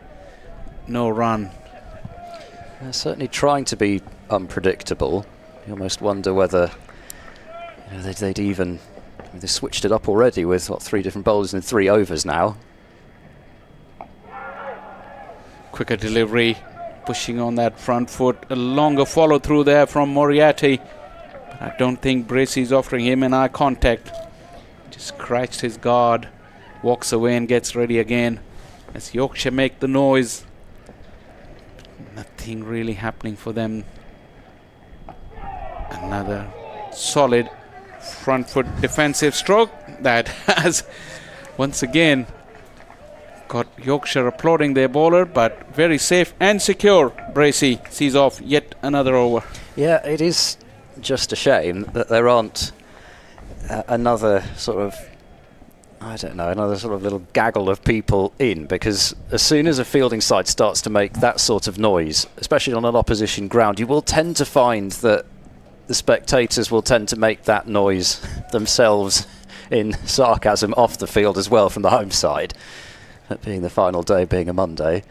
Lyth bowls to Price, who tickles this one past short leg. He might have got a fingertip to that one and is wringing out his right hand there. That's Finley Bean still under the helmet. There it is. Yeah, 1 run taken. Moves Price to 112. Also the entry is free after tea. Yes. We've got to remember that as well. So approaching tea in just about 35 minutes. So. Will just be worth coming in. You never know. It could get quite exciting, the final session, as Bracey turns that one through the leg side, picks up 1 more, wide of mid-on. His score ticks up to 76, 242 for 4.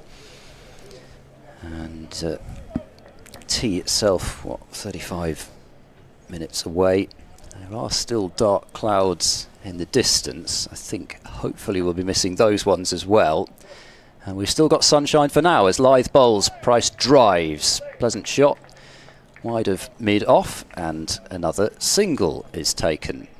243 for 4. They're back out again at Cardiff, by the way, so clearly there they didn't have quite as much rain as it looked as if they were going to get. The same thing as here. Lythe to Bracey, short, wide and cut.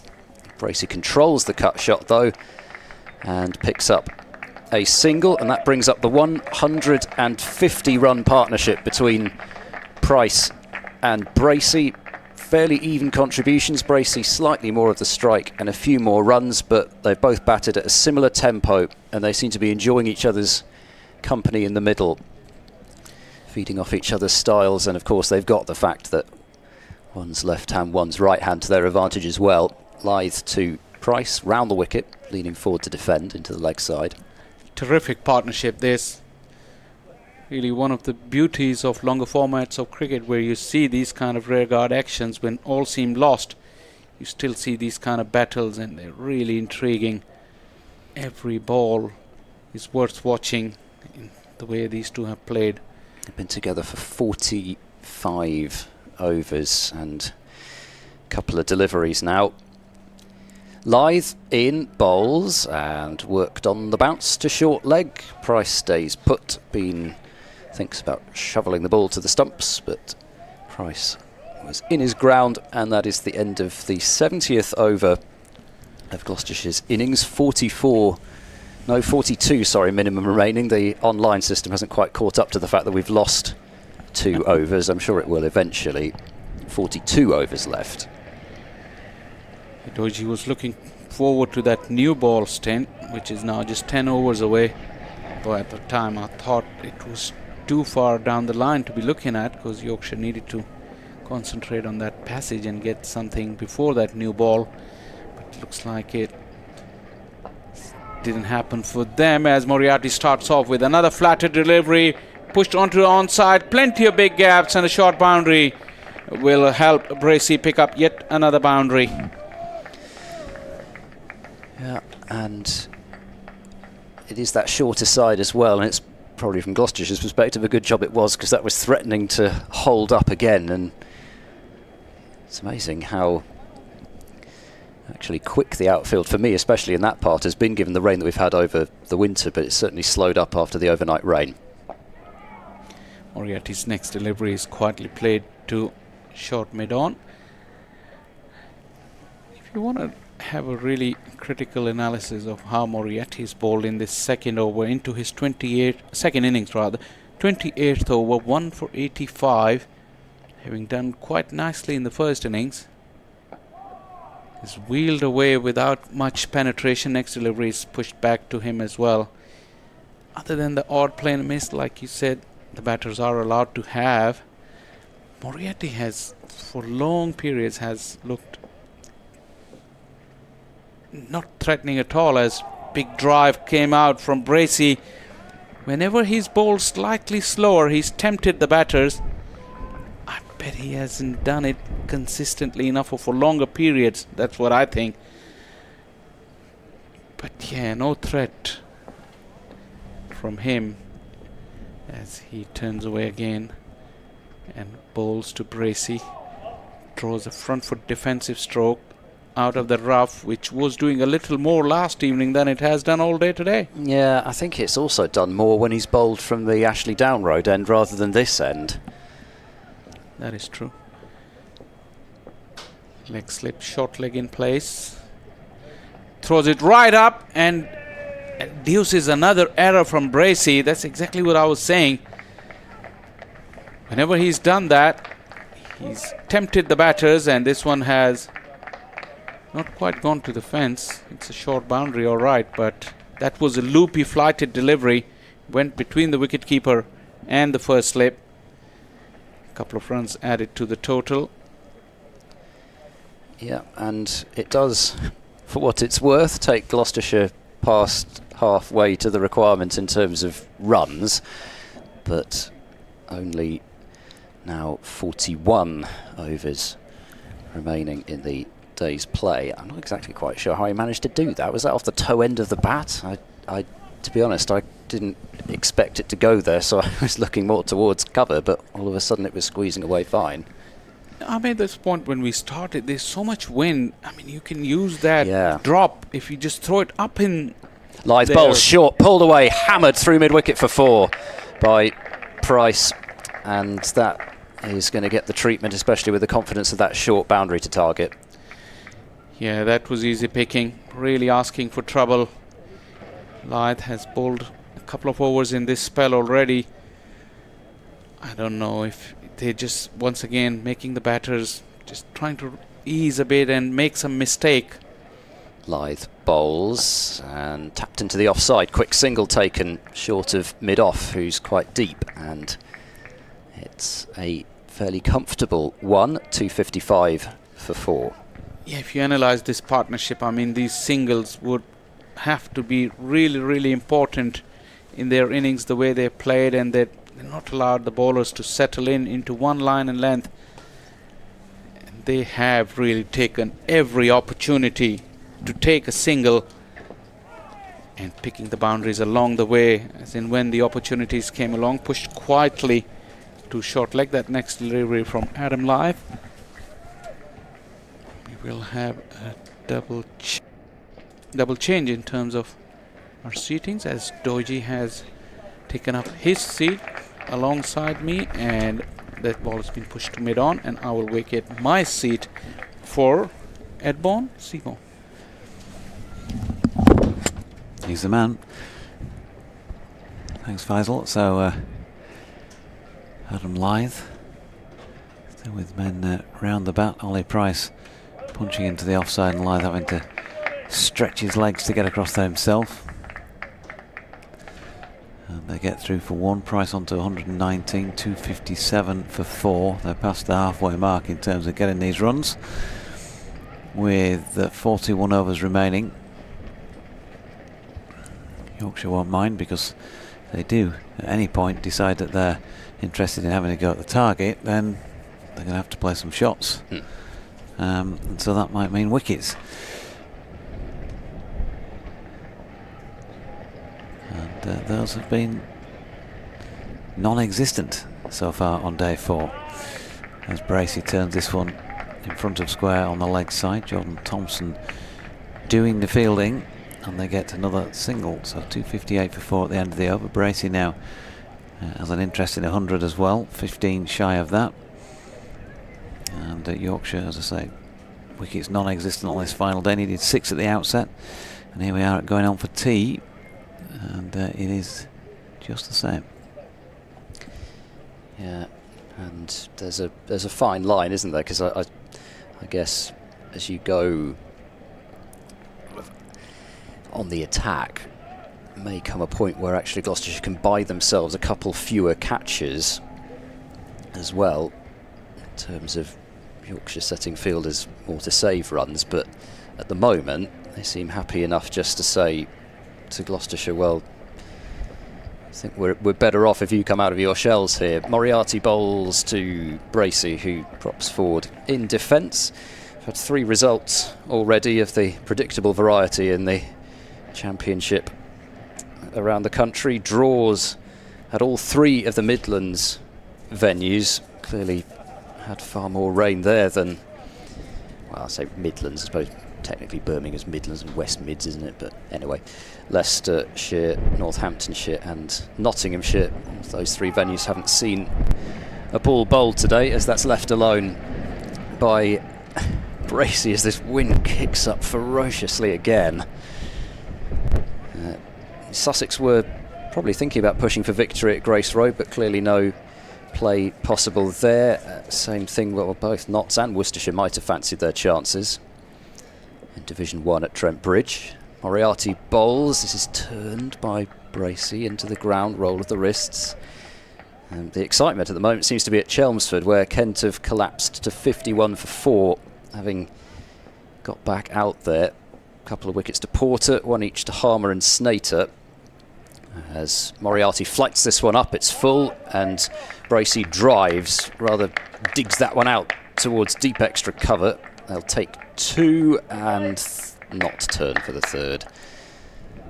Bracey moves on to 87, 260 for 4.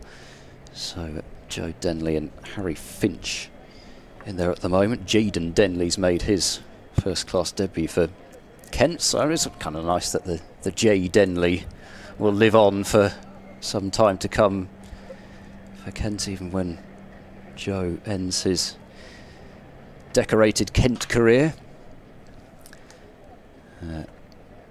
Hampshire 114 for 3 against Lancashire, trailing by just 3 runs, so Lancashire needs something to happen very quickly there. This is dug out back towards the bowler. Moriarty thinks about tipping the ball back onto the stumps. Price alertly lunges his bat into his ground at the non-striker's end. Somerset continuing to defy Surrey at the Oval, where Lewis Gregory and Craig Overton are together at the moment. They lead by 171 now, as leading forward to defend is Bracey. And they've just lost the 1 wicket today, Casey Aldridge for 42. So Surrey being held up as that over is at an end, 260 for 4. At Edgbaston, it's an early tea there as they've had some more rain. Durham 172 for 4.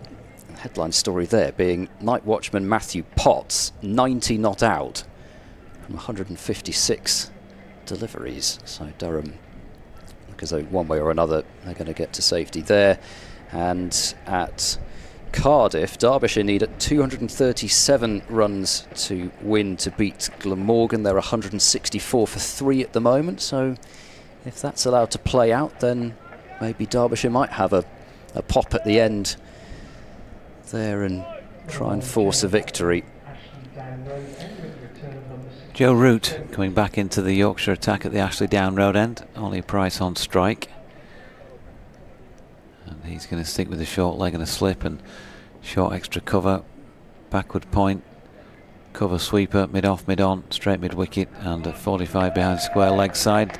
Short of length first up from Root is Loosener, and he's been dispatched with a back foot cut shot that's gone straight through the covers.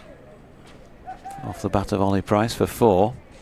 Bearing in mind how much the pitch seems to be batting on days 3 and 4, why does the wicket seem easier than the first 2 days, says Forever Domo. If this was day 1, would you put the other side in? I thought wickets were expected to deteriorate as the match progresses. As Root is in, and that's banged into the pitch by Price and bounces up to George Hill. Well, yes, I mean, in theory, perfect pitches are ones that are better to start with and deteriorate as the match goes on. As Root is in, and that's pushed back to him. But of course, remember, there's been lots of rain around, and we weren't certain that we'd get a prompt start on day 1 in the sort of build up to the match. As Root is in, and that's whipped off the legs by Price, and Ben Coe does the fielding. And so and I don't mean this at all to be taking anything away from what the Gloucestershire bowlers achieved in that first morning, but batting conditions were probably as challenging as they have been in the match. And that is also what tends to happen on this ground as well. In that first, couple of sessions of play, certainly.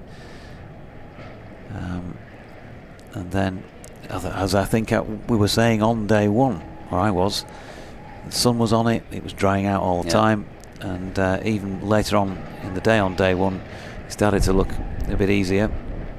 Certainly did on day 2 and 3, and here we are, very placid on day 4 as Bracey turns one into the leg side and picks up a single. So yeah, ideally, and I'm sure ground staff are everywhere, unless they are kind of instructed otherwise, would love to be able to produce that sort of a pitch every time, because they know it'll find favour with cricket supporters as Price is in.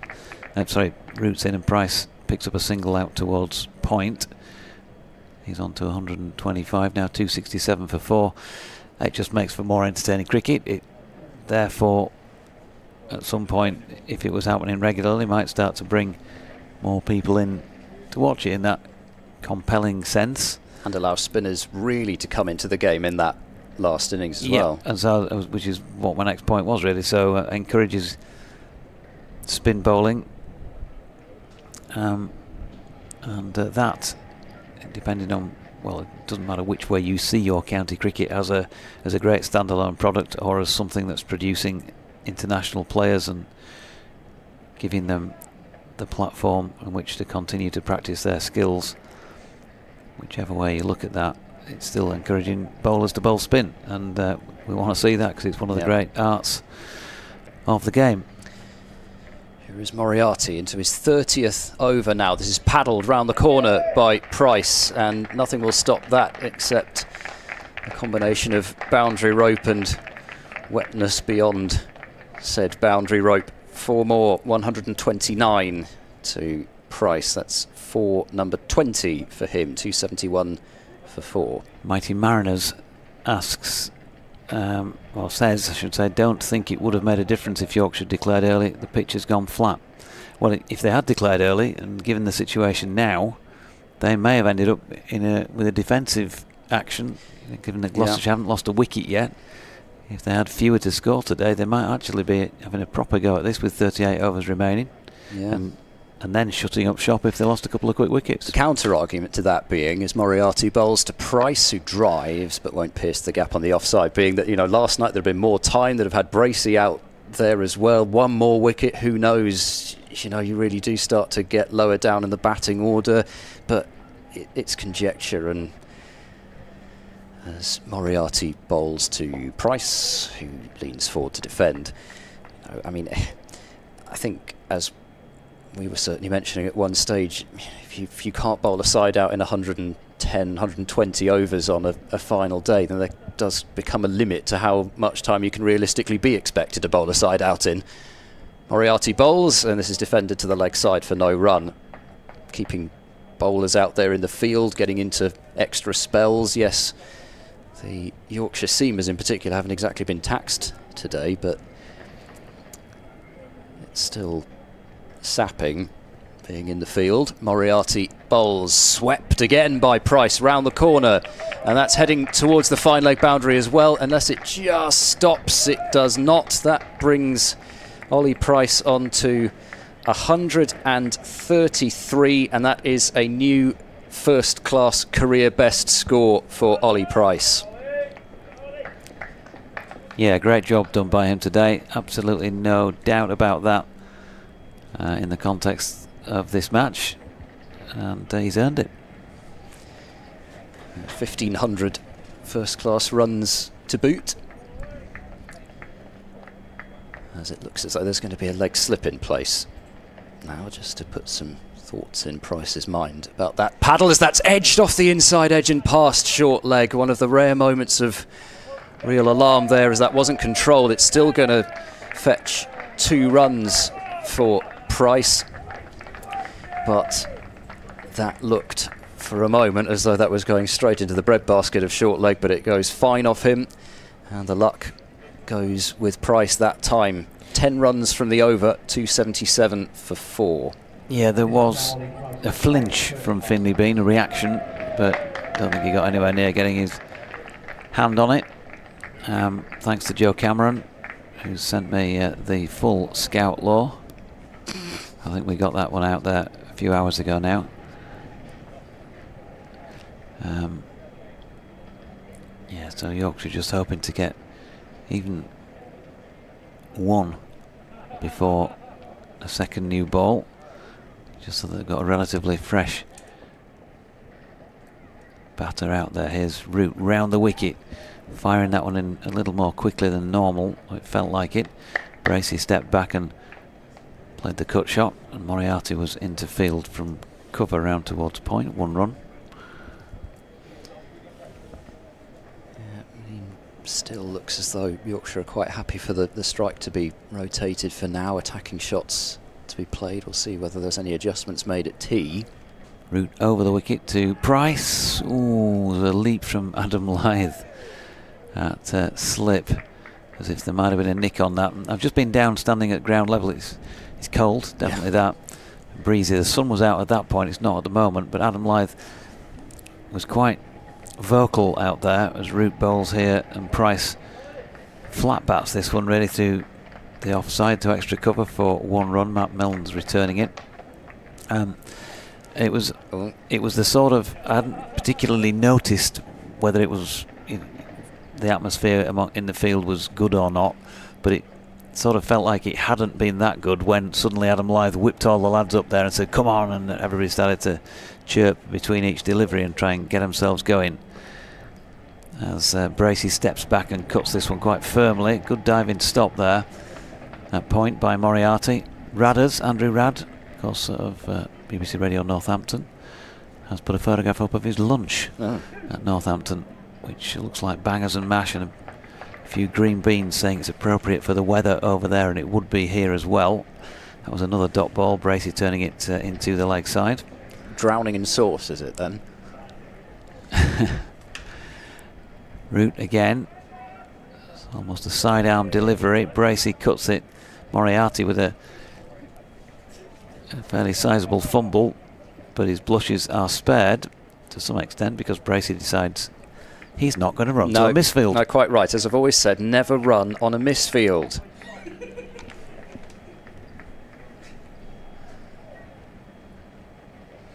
$279 for 4. It's looking a little dark again, isn't it? Looking over into the distance at those electricity pylons that we can see from here over in the northern reaches of the vast metropolis that is Bristol. You can still see those even over there. I mean, that wouldn't necessarily indicate that the weather's coming from there. I mean, it usually doesn't, but it doesn't at the moment quite seem to be raining over there, but it's certainly raining in the distance. It's looking a bit horrid out there. It is raining here. Moriarty bowls for defence from Price. Peter Hartley's holding on to his hat for obvious reasons.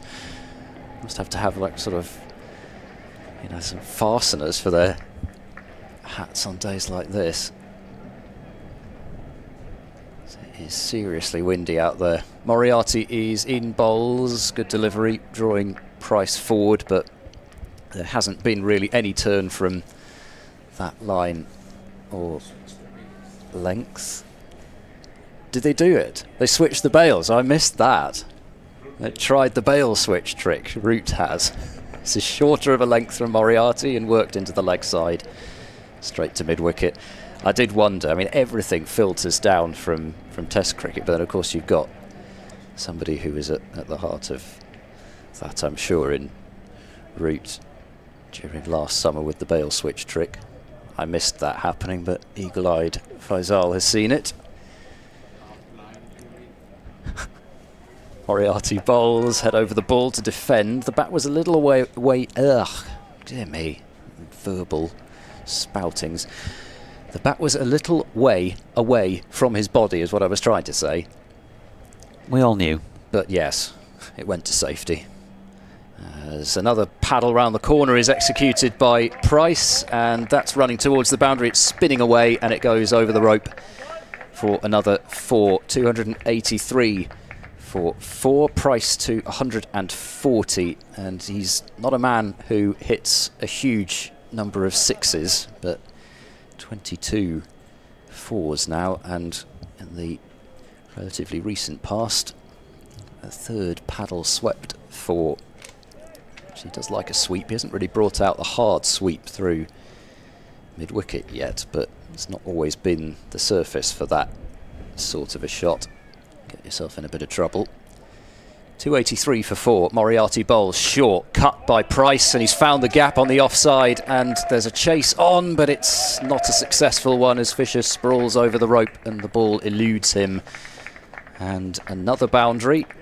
Price to 144. It wasn't a great delivery, but at the same time there was a small gap to find there, and he's done so with surgical precision. 211 runs is the theoretical requirement, 35 overs left.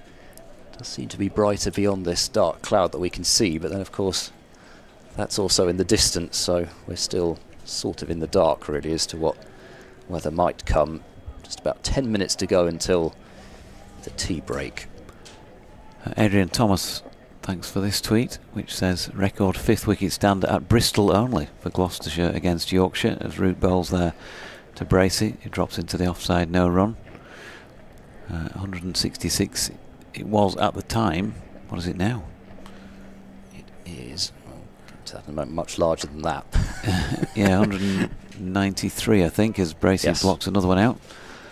Previous record 157 set by R.A. Sinfield and D.A.C. Page in 1934. Dallas Page. Was it? Root in, that's turned square on the leg side by Bracey, and there is no run. Reg Sinfield, a great cricketer who opening bat and then off-break bowler. You've exposed my knowledge there as Root is in, and that's driven by Bracey. No run. Anthony says no heated seats in the prawn sandwich section. And Rhiannon, good to hear from you. Rhiannon says, how else to soothe my flight delay? Ooh. But with the dulcet tones of yours truly as Bracey turns one into the leg side. Come on the Tykes, and yeah, we have a shot of what I think is a tablet and an airport scene in the background with a typical sort of barrier or something up there, as the last ball of Root's over sees hands on heads from the Yorkshire contingent as Bracey tries to play a flashing cut shot and misses out. I hope the flight delay isn't too long, Rhiannon, because I know they can be an absolute nightmare. I was coming back from Dublin in February when my flight was cancelled on its way back to Leeds Bradford. It's the first time it's ever happened, and the faffing around to try and get sorted and get back. Not only yourself, but other people who you're putting out to help you get home as well, driving to a different airport and that sort of thing. Forever Dormo says, are we now getting to a position where Yorkshire has to get 600 ahead and declare at lunchtime on day 3, given a full 5 sessions to bowl a team out and win a county championship game? This isn't giving off promotion vibes this season so far.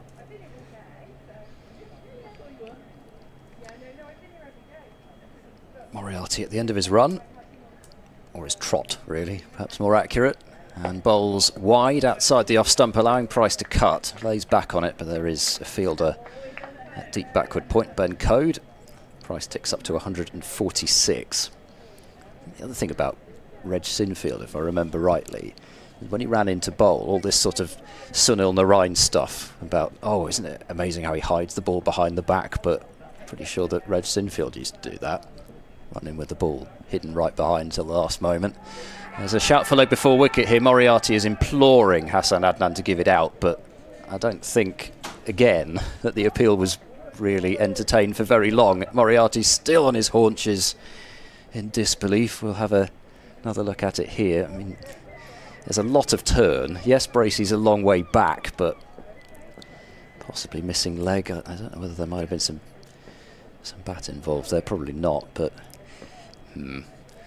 Moriarty bowls. Back foot defence from Bracey in behind that one.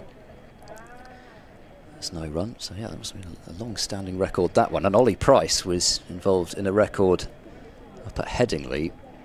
The record stand for the 7th wicket with his brother Tom for Gloucestershire against Yorkshire. Fly to delivery, dug out by Bracey. They're appealing for a catch at slip, but it's almost a joke appeal, I think, really, from Adam Lyth in particular, as the ball went into the ground and was then caught by Lyth. 288 for 4, and it was also a record partnership for a pair of brothers for Gloucestershire. So if you're doing things eclipsing the Graces, then yeah, certainly doing something right. This is worked down the ground by Bracey. That's a really pleasant shot. I don't think it's quite going to get to the boundary. Shan Masood herring after it and manages to slide and stop it, but it's a long straight boundary, allowing Bracey back for 3. He moves into the 90s. 92. Gloucestershire up to a 291 for 4. And the sun has returned again. Just one of those days. I think gradually the forecast for it later on is for it to become sunny again. Moriarty bowls and a defensive shot from Price will end the over, and oh dear, Moriarty's decided to do a bunny hop over the top of the ball, and that has allowed Price to come through for a single. Root fires at the stumps and hits them, but Price was home. In fact, I say it was a bunny hop, it was a mock kick at the ball, I think knowing he was going to miss, and just signs that frustration is beginning to take hold out there. 146 For Price, he'll keep the strike. Bracey has 89. Bracey has 92 actually. What did I say? 89. I said 89, didn't I? Yeah. Yes, that was before the 3. I was looking at the non-updated board in front of me rather than the scoreboard. It's usually a good idea to look at the scoreboard. Not sure we can trust your stats from this point on. Root in and bowling to Price, who gets down low and plays a flat bat out into the distance, where Matt Milnes comes in from somewhere down near the hotel in Bristol and does the fielding. 1 run. Speaking of hotels, Yes. come on the seafront next week. Really? Brighton. Here's Root again. Oh, now then, spoon up in the air, and Matthew Fisher was maybe a moment too late in realising. Not sure really whether how quickly he set off there, and we're not going to be able to tell from the replay, but it dies just before he can get anywhere near a hand on it, maybe about a yard short of him. And next delivery from Root cut by Bracey to Code, and there is no run. I think it was just one of those agonising ones that was always doomed Leading edge, wasn't it? to land like a dying duck in a thunderstorm. Yeah, Bracey turning this one. It's like pinball at the moment. I think Root tried to stop it. Ollie Price got a foot to it. Peter Hartley, he also diverted it out towards mid-on, where it was eventually reeled in by Harry Brook. Here's Root again. There is some turn there away from the left-hander, but it was away wide of off stump, and he chose not to play at it. Final ball of the 80th, and defended solidly by Bracey off the bowling of Root. Now they've changed the ball twice, but whichever one of the 3 they've used, they've not been successful with it on this final day, and Root will be delighted to see the back of it as he flicks it to Hassan Adnan. And on this, I would venture to suggest Yorkshire's hopes of taking a flurry of wickets are largely pinned. Ben Code, 250 plus first class wickets, skillful new ball bowler, has a new kookaburra in his hand on a benign, slow 4th day pitch against 2 batters who on 92 and 147, you might say, have played themselves in. Let's see what happens with, well, probably just this over to go before tea. Yeah, 1 over with the new ball before tea, and then they can make use of it afterwards. So 2 slips and a gully for Price, a deep point and a long leg. Cover mid-wicket, mid-off, mid-on. Code bowls to Price, who works the ball into the onside to mid-wicket, and there's no run. So, yeah, I mean, other than really the very first new ball, I mean, that first morning, I don't really understand. That first morning, Josh Shaw in particular was getting that ball to swing. And really, in terms of movement through the air, that's been about the only time in the match where the new balls have really swung. Perhaps this one will, though. Code in, bowls, beats the edge of Price. Has it taken it? It has. Price has gone, and he's out for 147. Ben Code, with a new ball in hand, has got the breakthrough, the first of the day, right in the channel, propping forward. Price just getting an edge to it, taken by Tattersall behind the stumps. Gloucestershire are 5 down. That will be the tea break just a couple of minutes early, but at last Yorkshire have an end open. Yep. 2 batsmen who you might say had played themselves in, but it just shows you how little, how ineffective the previous ball was on this pitch. And that's all it takes, isn't it? Just a little bit of movement, and a man who's seen it like a football has got the feather. There's only 32 overs remaining in the match, 5 wickets to take, but stranger things have happened. Very much so. cricket. Yeah, and the difference just a few balls have made, and getting that extra over in before the tea break would have been very easy for Yorkshire just to have said, all right, we'll take a bit longer over this last over here from Root and just kick about with the field, mill about. We'll have the new ball after the tea break, but they decided to have it before, and that decision has proven to be an excellent one, and just 5 balls away from being able to walk off to rapturous applause from those that have gathered here on this final day.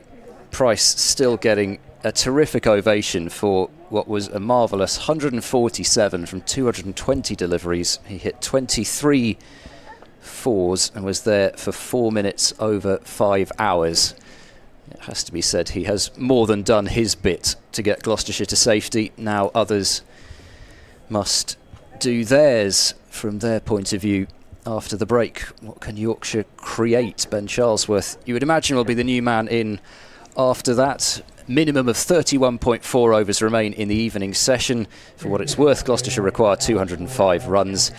It's all getting exciting. Free after tea, so if you do want to come in, then there is still time. We will take a break for 20 minutes and be back with you for what could be a thrilling final session.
Back from Bristol for the final act of this match, the final session at least. 32 overs and 4 balls as a minimum remaining. If we go all that way, who knows if there are no further wickets falling, then whether or not they'll take a handshake as they do earlier, but we'll see. Shah Faisal and myself, Jonathan Doidge, with you to start this final session. Ed Seaborn, of course, the head of the team on his home turf here, or his home commentary box seats rather than turf. And it's going to be Ben Coe to continue this over, and of course an eventful one so far, because the first wicket of the day was taken after 80.2 overs. I make that 54 overs and 2 balls today, or 54 overs and 1 ball wicketless before that first one taken. That's a lot of hard work by the bowling contingent. Ollie Price, a lot of hard work by him and by James Bracey, and Price it was 147, 220 balls and 23 fours, as Ed mentioned just before the tea break, that there was the man to go with a feather through to Jonathan Tattersall. So, Code, can he really get stuck into this middle order now? Ben Charlesworth is the new man, left-handed of course, so 2 lefties to work on for the Yorkshire bowlers. Code round the wicket, first ball. Charlesworth plays it into the deck, on its way with 1 bounce to Harry Brook at gully. The slips and Harry as well in particular look to be standing closer than you'd normally expect. Slow pitch, wouldn't want to miss an opportunity. There have been so few. Finley Bean is at leg slip, about equivalent of about second, maybe 2.5 leg slips. There's a long leg mid-wicket, mid-on, mid-off, and a squarish cover point, as we see shouldered arms this time from Ben Charlesworth.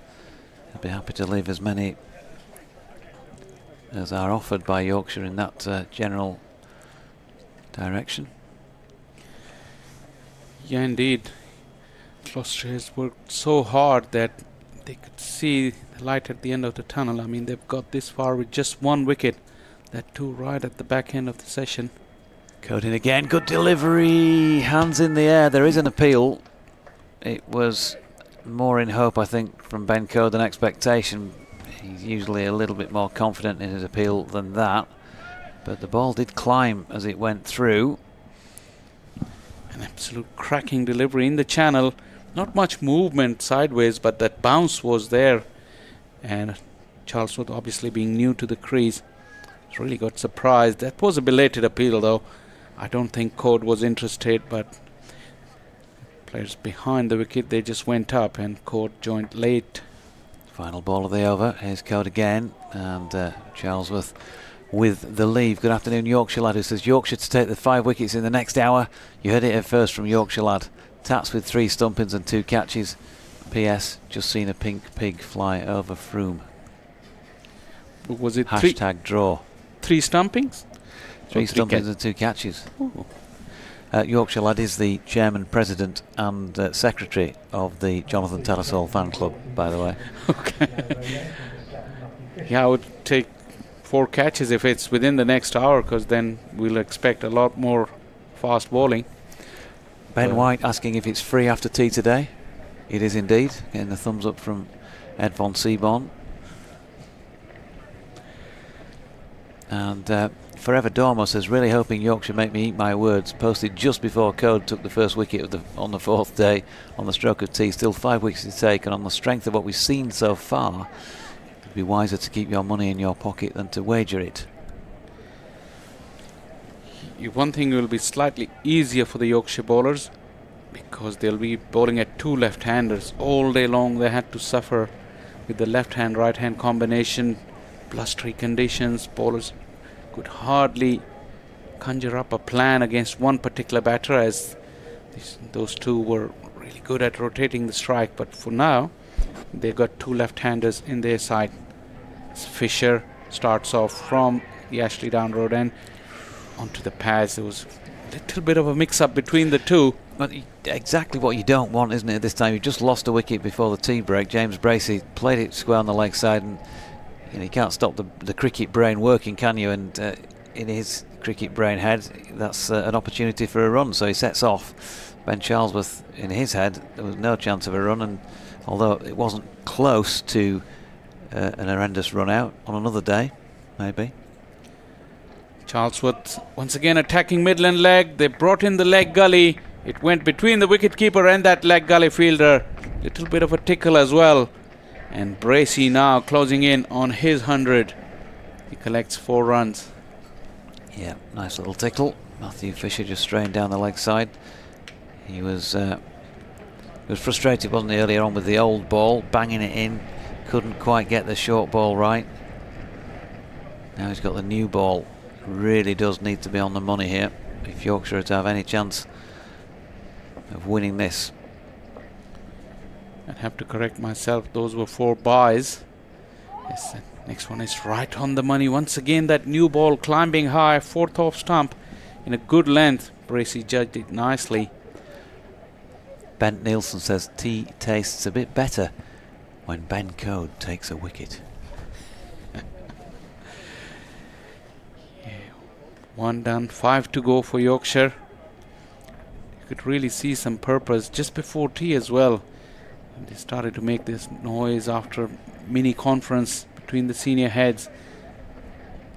This one was short, not quite wide enough for the cut shot, as Bracey hits it hard into the ground, still collects a single as Shan Masood picks up the ball at covers. Yeah, that little half an hour before tea, you could see that Yorkshire, and to their credit, Yorkshire, like I said before as well in the afternoon session when nothing was happening, the body language didn't drop.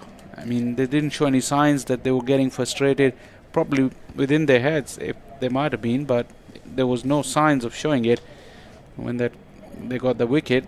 This one is again straying down the leg side. Tattersall will have no chance at all, as this one has eluded him again for 4 buys. Yeah, Matthew Fisher just can't seem to get the radar right for love nor money today, can he really? And well, he's not gone for vast quantities of runs. He's just striving for that perfect delivery. And if he does get it there once, that might be enough to get that next breakthrough. We'll see. Pretty much similar fashion to how Code got Dent in the evening. As Fisher once again charging in around the wicket, this time attacking the stumps, and Charlesworth quietly forward to close off second over after tea, or first completed over after tea, because the Code had to finish off his over, 2 deliveries before tea obviously, and 9 runs off the over. That required run rate for any Gloucestershire faithful who still think other than a draw, they 6.53 over 30 overs, or is it 31 overs? Well, yeah, it should be 31, shouldn't it, at this point? I thought I saw 31.4 were remaining when we started the session. Ed can correct us. So it should be 30 overs now. Obviously, a minimum of 30 overs. Code round the wicket, bowling here to Bracey, who is taking that top of the bounce and dropping it into the offside. Afternoon to you, Howard Ray, who did send this in a while ago, admittedly. Can't help feeling that Yorkshire members will not be over impressed with today's efforts so far. We may, of course, find the second new ball has a positive effect on the outcome. Otherwise, early handshakes may be in order. Well, there has been a positive effect with the Ben Code wicket, as we now know. Code running in past Hassan Adnan, straight blade on the defensive by Bracey, no run. He goes on a brighter note. I've booked seats for the West Indian Caribbean night on the 25th of this month at Headingley, which I'm certain will be enhanced by the 4 giants of the cricketing world. It will. That's something to look forward to. Code coming in again. Bracey leaves again, just in case you weren't with us earlier. You fancy a top night out next week at Headingley, week on Thursday the 25th. Go to Eventbrite and have a look at celebrating cricket and culture in Leeds. Antigua and Barbuda, cricket and culture. Richard Richardson, Curtly Ambrose, Andy Roberts and Vivian Richards, all sirs. Oh, good delivery from Code here. Wow. Beats Bracey past the outside edge. Hearts in mouth time for Gloucestershire supporters. Beautifully bowled. Just slightly wider on the crease. You'd have to see not much movement, but the bounce, and obviously the it length. Just held its line, didn't it? Really? Yeah. Yeah. So that's Thursday, 25th of April, 6:30 start. I'll be putting a few questions to the chaps. £50 for a ticket sounds like a giveaway, doesn't it, really, to listen to those guys, as that is turned around the corner backward of square legs. Certainly very competitively priced, I think you'd have to say. That was a single to Bracey, 94 to him now. Some big names there, huge names, and I mean Sir Vivian Richard, or you go back to that era really, to be honest, late 70s through the 80s, and Richardson probably continued till mid 90s. Wow. Code in to Charlesworth, who is solid in blocking that one into the offside to Masood. So an early victim with the second new ball for Ben Code, but nothing since then for either he and Matthew Fisher at the other end. Still working hard. 5 wickets needed, but now just 29 overs in which to get them. Code has been relentless throughout this match. It's really bowled beautifully on a benign pitch, you have to say. That spell on the first evening was terrific, and then carried on in the same vein on the second morning. We watch Fisher now, once again straying down the leg side. This time change of angle though. He started to bowl over the wicket at the start of this over, but his direction is not there. I mean, they got this leg gully,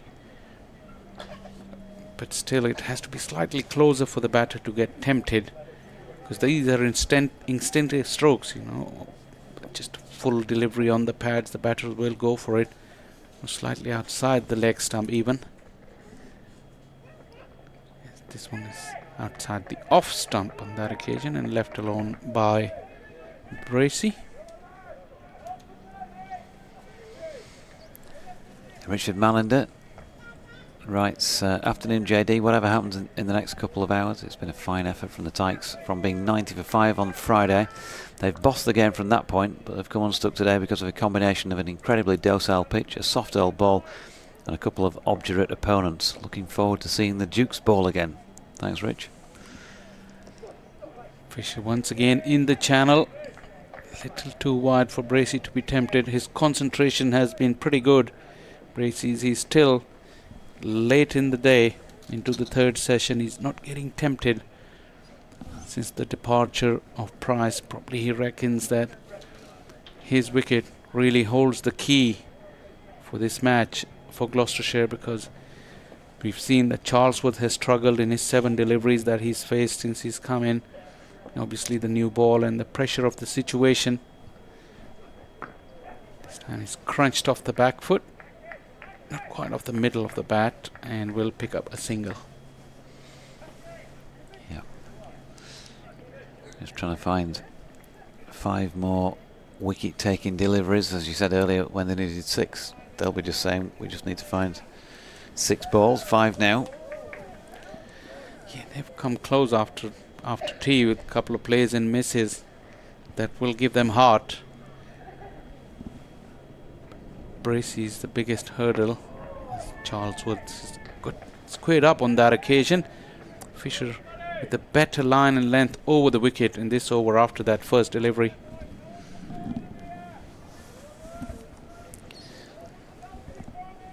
Yeah, now's the time, Matthew Fisher, to bring out those skills that we know he's got, if he's going to get his team right into this final session. Runs in towards us, and another short delivery. He's tried this short pitch ploy all day. It's a knock on there from the fielder at mid wicket, and a single. First run for Charlesworth, and he will keep the strike. Just read Fisher, an interview of Fisher before this game, that in this bowling lineup his role, what came out, was like more like an aggressor. And that's why he's just, instead of concentrating on that usual channel bowling, he's tried to go short. And this wicket is probably not tailor-made for that kind of strategy. Yeah, he tried to go short with the old ball, I think, because there's nothing else to do, really, was there? Bowling it up there and trying to knock top of off stump didn't look like it was ever going to work. So just trying something different. Code, he is pitching the ball up with this new ball. He's already got a wicket and he's turning, he's bowling to Charlesworth, who turns that into the leg side. No run. Sunny, lovely late afternoon sunshine now in Bristol, even though there is thick set grey cloud over behind the apartments at the Ashley Down Road end of the ground opposite where we're sitting. Code in again, this time shorter lengthwise, and top of the bounce turned into the leg side by Charlesworth, and there is no run. Yorkshire, of course, well, they won't be thinking about this just yet, but heading off down to London on Thursday ahead of Friday's game at Lords against Middlesex. First time the sides have met in any competitive match since before I was doing the broadcasts on them regularly, so I think it was about 2016. I was going to ask you about it after this In ball. comes Code, and Charlesworth with a solid block. So you're going to Lords Mm-hmm. first time? I've been to Lords, but I've never seen a ball bowled at Lords, so it will genuinely be the first time that I've ever seen a ball bowled there. If What did you do on hoping that that there is some occasion? play, but you say that this time of year. I was going to ask, like, did you do something to make it happen that no ball was bowled, or what happened? I'll tell you when I did go. Here's Code bowling to Charlesworth, who's turned that short of length delivery through mid-wicket. George Hill's cap blows off as he chases after it, and they've got 307 for 5. I went in, it was winter when I went in and saw the ground and had a walk around, and that was February, was it March 1984, so it's a long time ago, 40 years, never been since. And it was when I won a competition to go and see the royal premiere of the movie Champions at the Leicester Square Odeon. Code is in, it's turned to mid-wicket and fielded by George Hill, and there is no run. So seriously, so my dad was a reader of a well-known red-top tabloid, and there was a competition one day to go and for the chance to win tickets to go and see this premiere, and it was a question about the Grand National. Champions, the movie was about Bob Champion, famously got through cancer and then won the 1981 Grand National on Alderneaty. Cody's in, that's cracked away, square on the offside, got a good contact on it as well, but fielded at point by Matt Milnes, end of the over, 307 for 5. So I answered these questions, and in those days, it was still back in the days where there was no internet, so you had to send it off, you know, answer on a postcard or whatever. And I can remember I was out kicking a football about, we lived on a cul-de-sac, and the window opened and got a shout out from Dad saying, "There's a phone call for you." And it was this guy who was ringing to say that my card had been picked out as one of the 2 winners, I think it was, of these prizes to go and see the royal premiere. So we were going to be put up at the Westmoreland Hotel, which was bang across the road from the ground in St John's Wood there. Fisher runs in wide in the air, but there's no fielder in that direction. Went to deep point for a single. And so off we went down there for the night, let's say about March or something like that. I think it was in the build-up to the Grand National of that year, so obviously that sort of helped both promotions. And there was lots of sports stars of the era there, and the cast, just about all of the cast were in the hotel, and then we all got whisked off in black cabs down to Leicester Square Odeon. Blimey, posh. So it's pushed down the ground to mid-on dot ball. I'm sure they all remember this clearly. I met Edward Wood, Jan Francis, who was in the comedy at the time with Paul Nicholas, but she played Jo Champion, Bob's wife. John Hurt, who played Bob Champion, and Alison Steadman, who played Edward Woodward's wife in the in the thing. Fisher angling in. Dramatic reaction from the bowler, but I think Charlesworth had it well covered. Tattersall picks up the ball behind the stumps. A former Arsenal and Scotland striker, Charlie Nicholas, who walked up to me, must have thought I worked at the hotel, and said, "Can you tell me where the bar is, please?" Maureen Flowers, the darts player, was there. Eric Bristow was there, and sundry other, sports people, all there in the black tie. And then the Queen Mother was in attendance at the premiere. Squares up. Charlesworth again. Fisher has bowled consistently better in this spell, second over onwards. So to link all that back, while I was there, Lords was across the road, and obviously as a massive lover of cricket, I wanted to go and see the place, but life and work, and when you do this job, if you don't get sent to those games, and I've been doing this for 20 odd years, you don't get to go to the ball, do you? Type of thing. Fisher again round the wicket, attacking the stumps. Forward on the defence is Charlesworth. So you said it was March 84. It would have been the year that West Indies came over and they would be chasing that huge total in the 4th innings, just one down. Yeah. So if it had Lords. lingered around for a few months, I would have seen that, wouldn't I? Yeah. Well, did you want to see that? England getting thumped. Probably you didn't. You did the right thing, you just came back.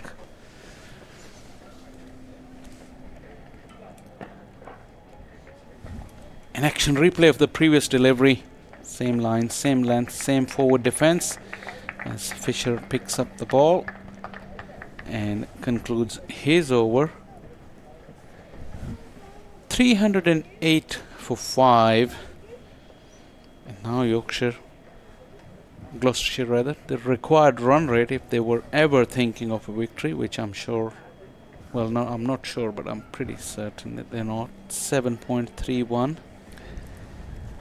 So I still have the programme from that night and a photograph of myself with Bob Champion, which was taken for the newspaper the following morning's edition, but never made it because it was so late in the evening. I think they missed the print run. Bob had signed that, and subsequently I've done several interviews with Bob. Lovely man. Why is it with you? You missed out that photograph. You missed out that Sean's interview. Are you late or what? Yes, Code. That's flicked around the corner by Bracey, who's going to pick up 2. He's not quite going to get him to 100 this shot. He's thinking about a 3rd. There was a slight moment of yes, no, wait, sorry about it as the throw came back in, but he's settled on 2.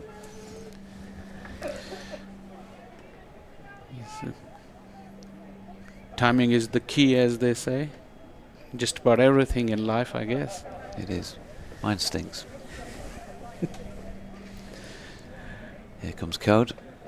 In then to Bracey. Oh, good delivery. There's an appeal from second slip, and Joe Root at first has his hands in the air. Adam Lyth just checking with Hassan Adnan that Bracey didn't hit that. Are you sure he didn't? You really sure? Yeah. I rather think he did. Yeah, Lyth think that, but Hassan Adnan didn't. It's a good delivery. Code is causing trouble, and pushing out was Bracey, just with hard hands. Probably getting a bit twitchy. 2 runs away from that 100. Can't quite get this one away either. Turns it into the leg side to Hill. 177 for James Bracey here in 2022. So he's on the cusp of a second 3-figure score against the Tykes. That was mentioned quite a lot on that first day. Bracey did play quite nicely in the first innings. Got stumped off the bowling of Moriarty. There's Code again, wide of off stump, and Bracey happy to leave that. Sun blocked by cloud at this moment in time. There's a bit of blue sky away to our left, and it doesn't look enormously threatening, but it is getting lower, that overhead. So you wouldn't rule out a bit of drizzle. Code again, turns and leaves us behind once more. Can he get a second wicket in this spell? Not with this delivery, and that could be it for James Bracey. Will be it for James Bracey. Turns it away down through fine leg. Pumps his fist in the air, holds his bat high above his head, and it is a 10th first-class century for the man who gets a deserved ovation from the home support. 102 from 198 deliveries for him, and that was his 14th 4. It's been painstakingly put together, a strike rate of just about 50, but he's done a fantastic job for his team, just as Ollie Price had done before him. Code into Bracey again. He's got him! The very next ball, Bracey edges it through. That's a very good catch by Johnny Tattersall, diving away to his left. And after Ollie Price had got his 100, I was mentioning about maintaining your concentration. That's a good delivery from Code and a brilliant catch from Tattersall right across in front of Joe Root at first slip. If you're going to go, you've got to make sure you hold it. And he did. And so, tremendous effort from Bracey, but all of that effort and the moment of getting to the 100 and the very next ball, his team are just in a little bit of trouble now, because Ben Charlesworth's not been out there very long and he's got just the 3 runs to his name. And with 6 down, we're now into the bottom end of the middle order and then the tail to come. 314 for 6 after 87 overs and a minimum of 26 remaining in the day. Yeah, what a wonderful knock it was. Always it seems whenever you get out in this kind of situation, it's not an ideal time, and it has given Yorkshire fresh hope. You have to say, if anyone deserved that wicket, it would be Ben Code, who's bowled beautifully earlier on. Before Bracey got to his 100, he got past his outside edge. Similar length, this time was even closer, and Bracey had to play at it. He didn't do anything wrong, he didn't push out in front, and got the edge nicely pouched. Tattersall has really been in good nick. Like I mentioned before, any of those catches going to slip cordon would take some catching in this cold weather, but luckily both the nicks today have gone to Tattersall, and now Yorkshire will feel once again that the victory is theirs. I mean, they really put hard yards throughout the day, a long partnership. They really never let their discipline go. I mean, the attitude has been top class. Just going to do a quick swap over in the chair so that Ed can sit in his desired spot. Ooh. And it's going to be George Hill for the first time today. They're going to give him a go with this second new ball. I think that's worth a try, definitely worth a try. With 4 wickets now to take, something different while there's still some life in the ball. Charlesworth dealing with that first delivery, and skipper Graham Van Buren, of course, has come out at number 8 for the hosts, but there might be a few nerves now, I'll wager. Ed? Yeah, I think certainly so. 2 new batters and the last 2 established batters left for Gloucestershire. Here's Hill bowling to Charlesworth, who again is looking as though he wants to try and find runs through the gully region, but he won't find any this time. So Van Buren yet to face his first ball, and Charlesworth 22 deliveries for his 3 runs, and he's going to have to play in a different manner to how he played in the first innings, and this is almost as though he's back to his opener's role, because he's come out against this new ball. Hill in, Charlesworth standing tall, blocking the ball into the covers for no run. I'm not sure that Gloucestershire are going to get saved at all by the weather. Having looked at the radar for about, seems like the 5th time today, we've had rain go to the north and to the south of us, but not hit us here. So the weather gods certainly want to see, for the most part, an exciting conclusion, although of course we have lost 8 overs from today. This is wide outside the off stump from Hill and crashed off the back foot by Charlesworth through the covers, and that will go to the boundary. Still important, as we've been saying all day really, with Price and Bracey at the crease especially, that you keep scoring, but I think especially so just new at the crease. You see 2 batters up there in single figures, and Charlesworth moves on to 7, and the score to 318 for 6. Charlesworth was probably the best batter of the first innings for Gloucestershire. He played with freedom and fluency. Hill round the wicket bowls to Charlesworth, who's forward and playing a defensive stroke to short extra. Yeah, but the role is different now, like you said, Ed. Again, you would argue that if you're in good form, you're feeling good about yourself, don't need to do anything silly. Just play every ball on its merit. If it's there, you've got to be just clear in your mind that you want to go for it, because that slight hint of doubt in your mind, that is all that you need as a batter to commit a mistake. In a situation like this, you can't afford to make any mistakes. Hill to Charlesworth, well wide of off stump and left alone as it dies through to Tattersall behind the stumps. So That is the end of Hill's over, 24 left, 318 for 6. And really what those 2 wickets do now is mean that we are, whatever happens, basically going to be going right down to the end of this, because Yorkshire won't give this up until at least the last couple of overs with these 2 in the middle, and the potential for De Lange, Zaman Akhtar and Ajit Singh Dale to come in whatever order. Akhtar came in ahead of De Lange in the first innings, and imagine that would be the case again in this innings. So Akhtar probably sitting to the right of us somewhere with the pads on, watching the action. Code begins a fresh over. 2 slips in a gully. Back of a length. Van Buren covers up and pushes it to cover.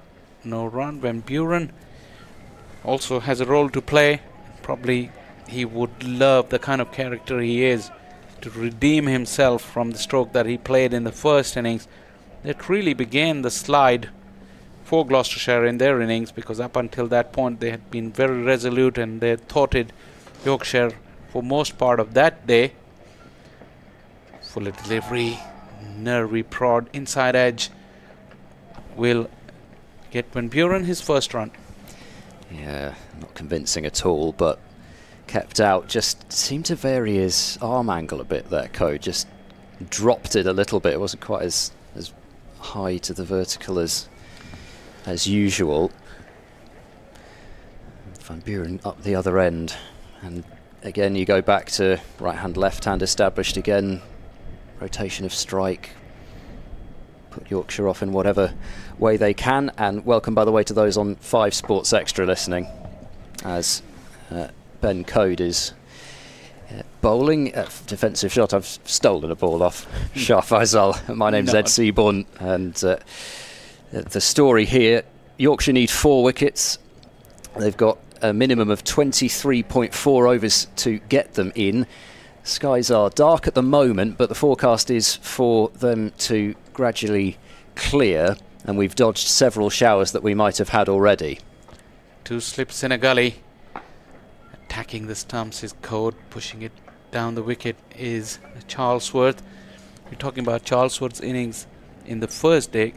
He was the most fluent, and he gave that impetus to the Gloucestershire innings.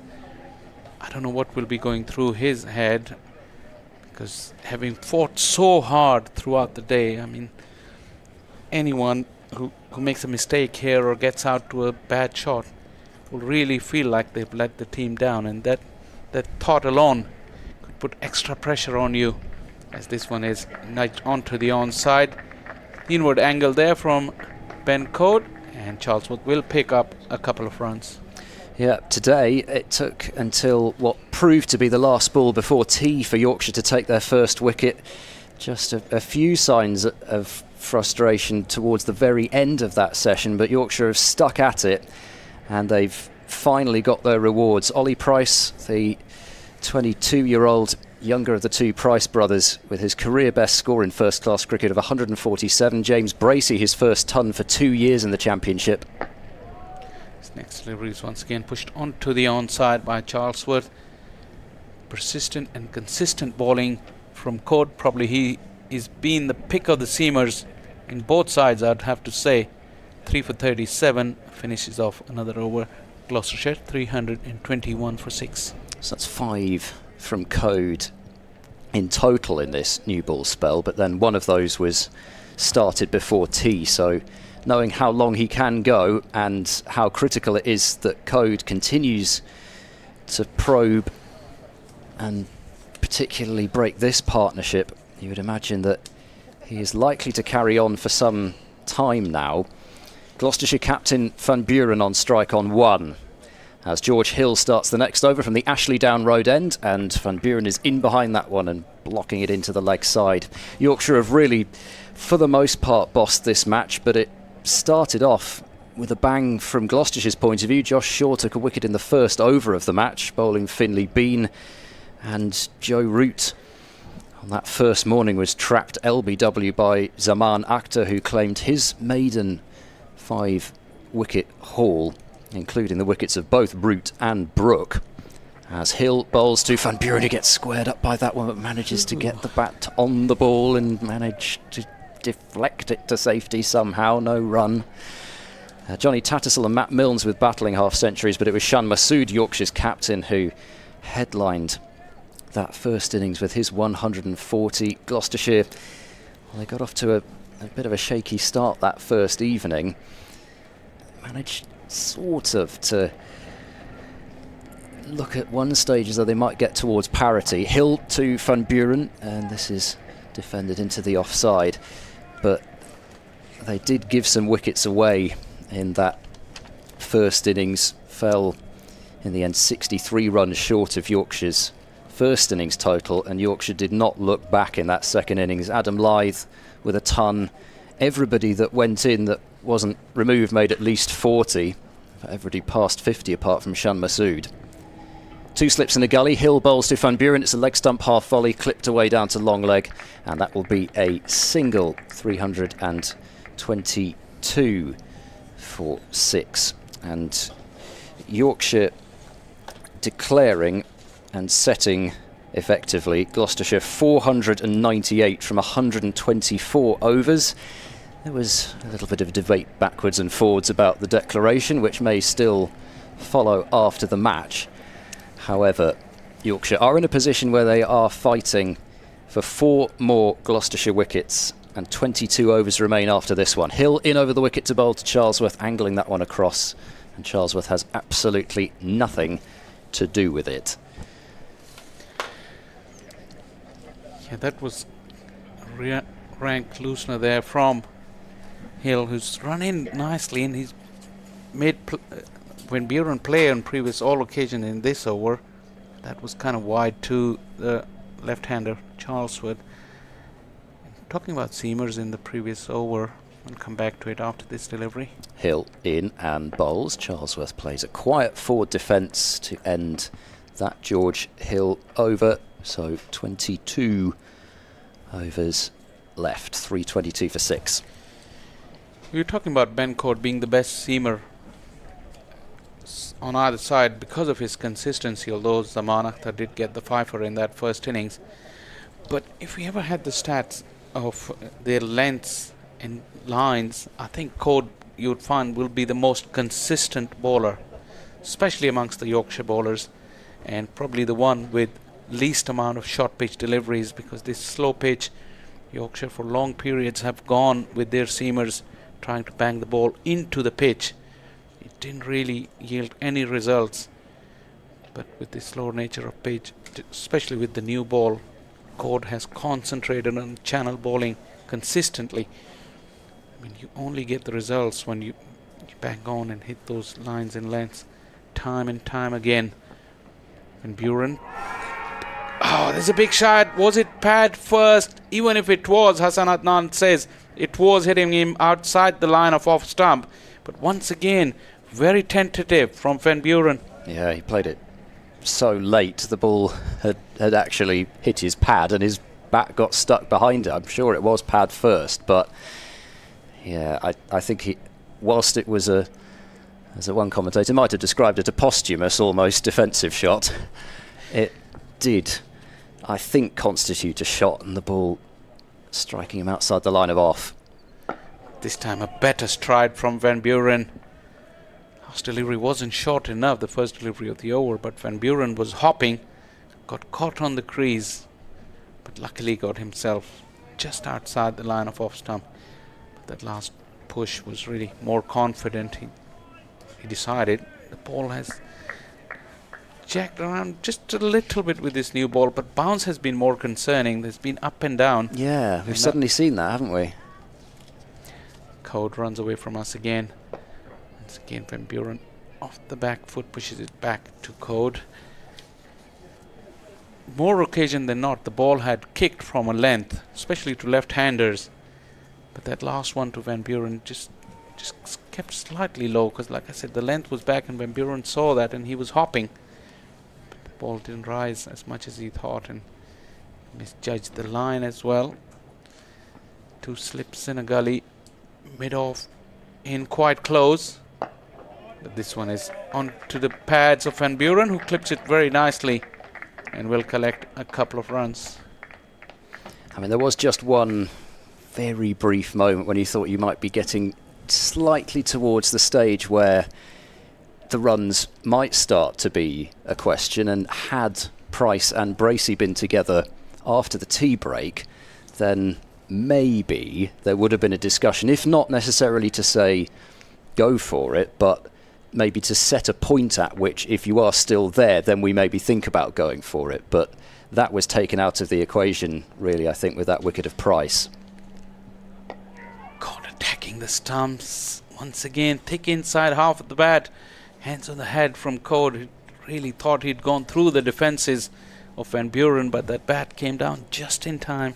And of course, worth pointing out that it would have constituted the third highest successful chase in the history of the county championship as well, which underlined how safe you felt Yorkshire had made themselves in the game. And as it's turned out, especially having lost those 8 overs this morning, it will turn out that way. Yeah, off here we were talking, Ed, about how bold and brave it is for captains to leave something out for the opposition, to think that they have a chance to win, and that can really make them go after it. As we watch the next delivery pushed quietly into the fielder at short cover, because once you see victory inside, that completely adds a different perspective to the run chase on a final day. And over again we've seen that just 1 or 2 wickets can change the whole equation immediately. Like in this case, 2 quick wickets, and all of a sudden you think that a lot of the hard work that has gone in all day still needs a bit more consistent hard work and another partnership for about 20 odd overs. It looks as though Yorkshire have decided to pull the plug on George Hill. So a couple of overs to see whether it might nip about a bit for him. As Georgie said, I can see exactly why they've decided to give Hill that chance. But in those 2 overs, not quite able to create the consistent threat that Code has been able to create from this end. And so Yorkshire have decided to go back to spin whilst this ball is still a little bit harder and may turn a little bit quicker. So Moriarty returns to the attack, having kept things for the most part pretty tight through the sort of mid part of the Kookaburra ball's life, when we know it doesn't do a great deal. But we'll see whether he can create something now. Just the 1 wicket so far. He got Hammond to slog the ball to mid-wicket last night. But can he get one to turn out of this rough, maybe bounce a bit more, as we've seen this new ball bounce a bit more out of that rough, and get Charlesworth in strife? The importance of this partnership is that although 4 wickets in hand, but one of them is Marshad Delanga, who only knows one way to play. You don't want him to be blocking 5 or 6 overs if it comes down to that. Zaman Akhtar got a duck in the first innings, so he won't be feeling any better, and the situation is also tense. So very important, this partnership. Moriarty then bowling to Charlesworth, very full, right up to the bat, and Charlesworth plays it back towards Moriarty. Yeah, it's going to be a situation I'm not sure that Zaman Akhtar would have faced in his first-class career so far, but it would be great experience. Gloucestershire are hoping he doesn't get in to have that experience, though. Charlesworth again playing a forward block. So we got, what's that, 6 overs till the 5 overs, pardon me, till the last hour, basically. Moriarty bowls, Charlesworth defends to point. Just trying to work out whether Yorkshire are going to get more overs in. I think they're not before the last hour. They can, of course, get more than the 16 in that last hour. But really, given the fact that the new ball has happened, there's been seam from both ends, it's probably put paid to many extra overs. Moriarty in, driven by Charlesworth. He gets a wide half volley that he goes after and puts it away through the covers for 4. Not sure that will entirely discourage Moriarty, because that's roughly what he's bowling for in terms of the shot, I think, but just too wide and too full, and it's 328 for 6, Charlesworth to 13. Last evening, for a brief moment, we saw Moriarty get consistently landing that ball in the rough, bowling from that same end. He needs to find that, because he created trouble for batters. But like you said, the last delivery was too wide and too full. Moriarty moves in, bowls, and Charlesworth has rather dug that one out towards point. Almost a Yorker. Yeah. I don't know if he's aiming for that rough or not. Oh. Somebody seemed to be aiming the ball for his head there. As he was tossed the ball back, and I'm sure it's the wind playing havoc again. Last ball of this over, Moriarty in left by Charlesworth, and again it was probably too full really to take the foot marks. I mean, it would have taken a ball which would have defied the laws of physics really for that to come back onto the stumps from that full.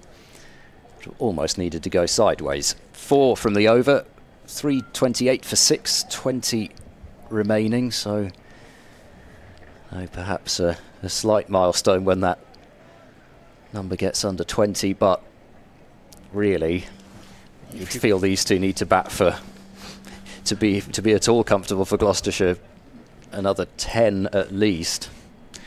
I know it's a different format, but think about 2020 and teams have been bowled out in 20 overs, and 20 overs is a long time actually, so the job is not done yet as Code begins a fresh over. Nicely played, better from Van Buren off the back foot, offering a full face of the bat. You talk about Moriarty with so many runs to play with and that rough outside the off stump. I just wonder what is stopping him from just throwing the ball up in the air and asking Charlesworth to go after. I mean, that boundary that he conceded, even that was a low trajectory delivery, fuller in length, but the trajectory wasn't high enough. This one has been thrown outside the off stump by Code, trying to tempt Van Buren, who was not gamed for that one.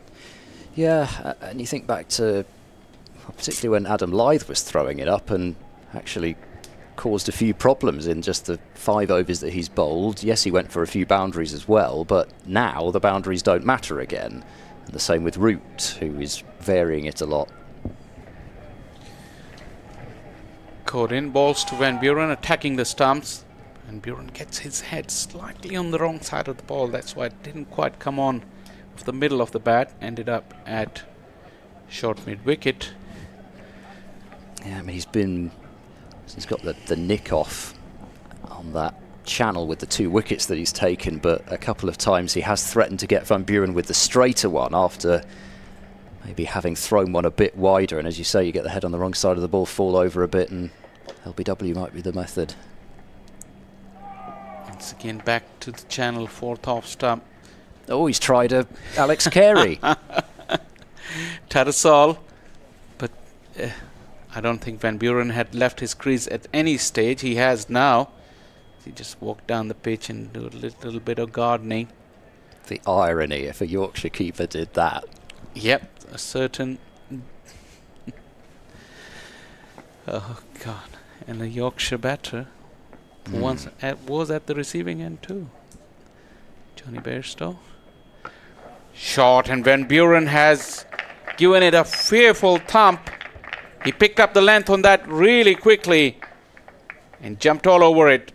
4 towards square leg boundary.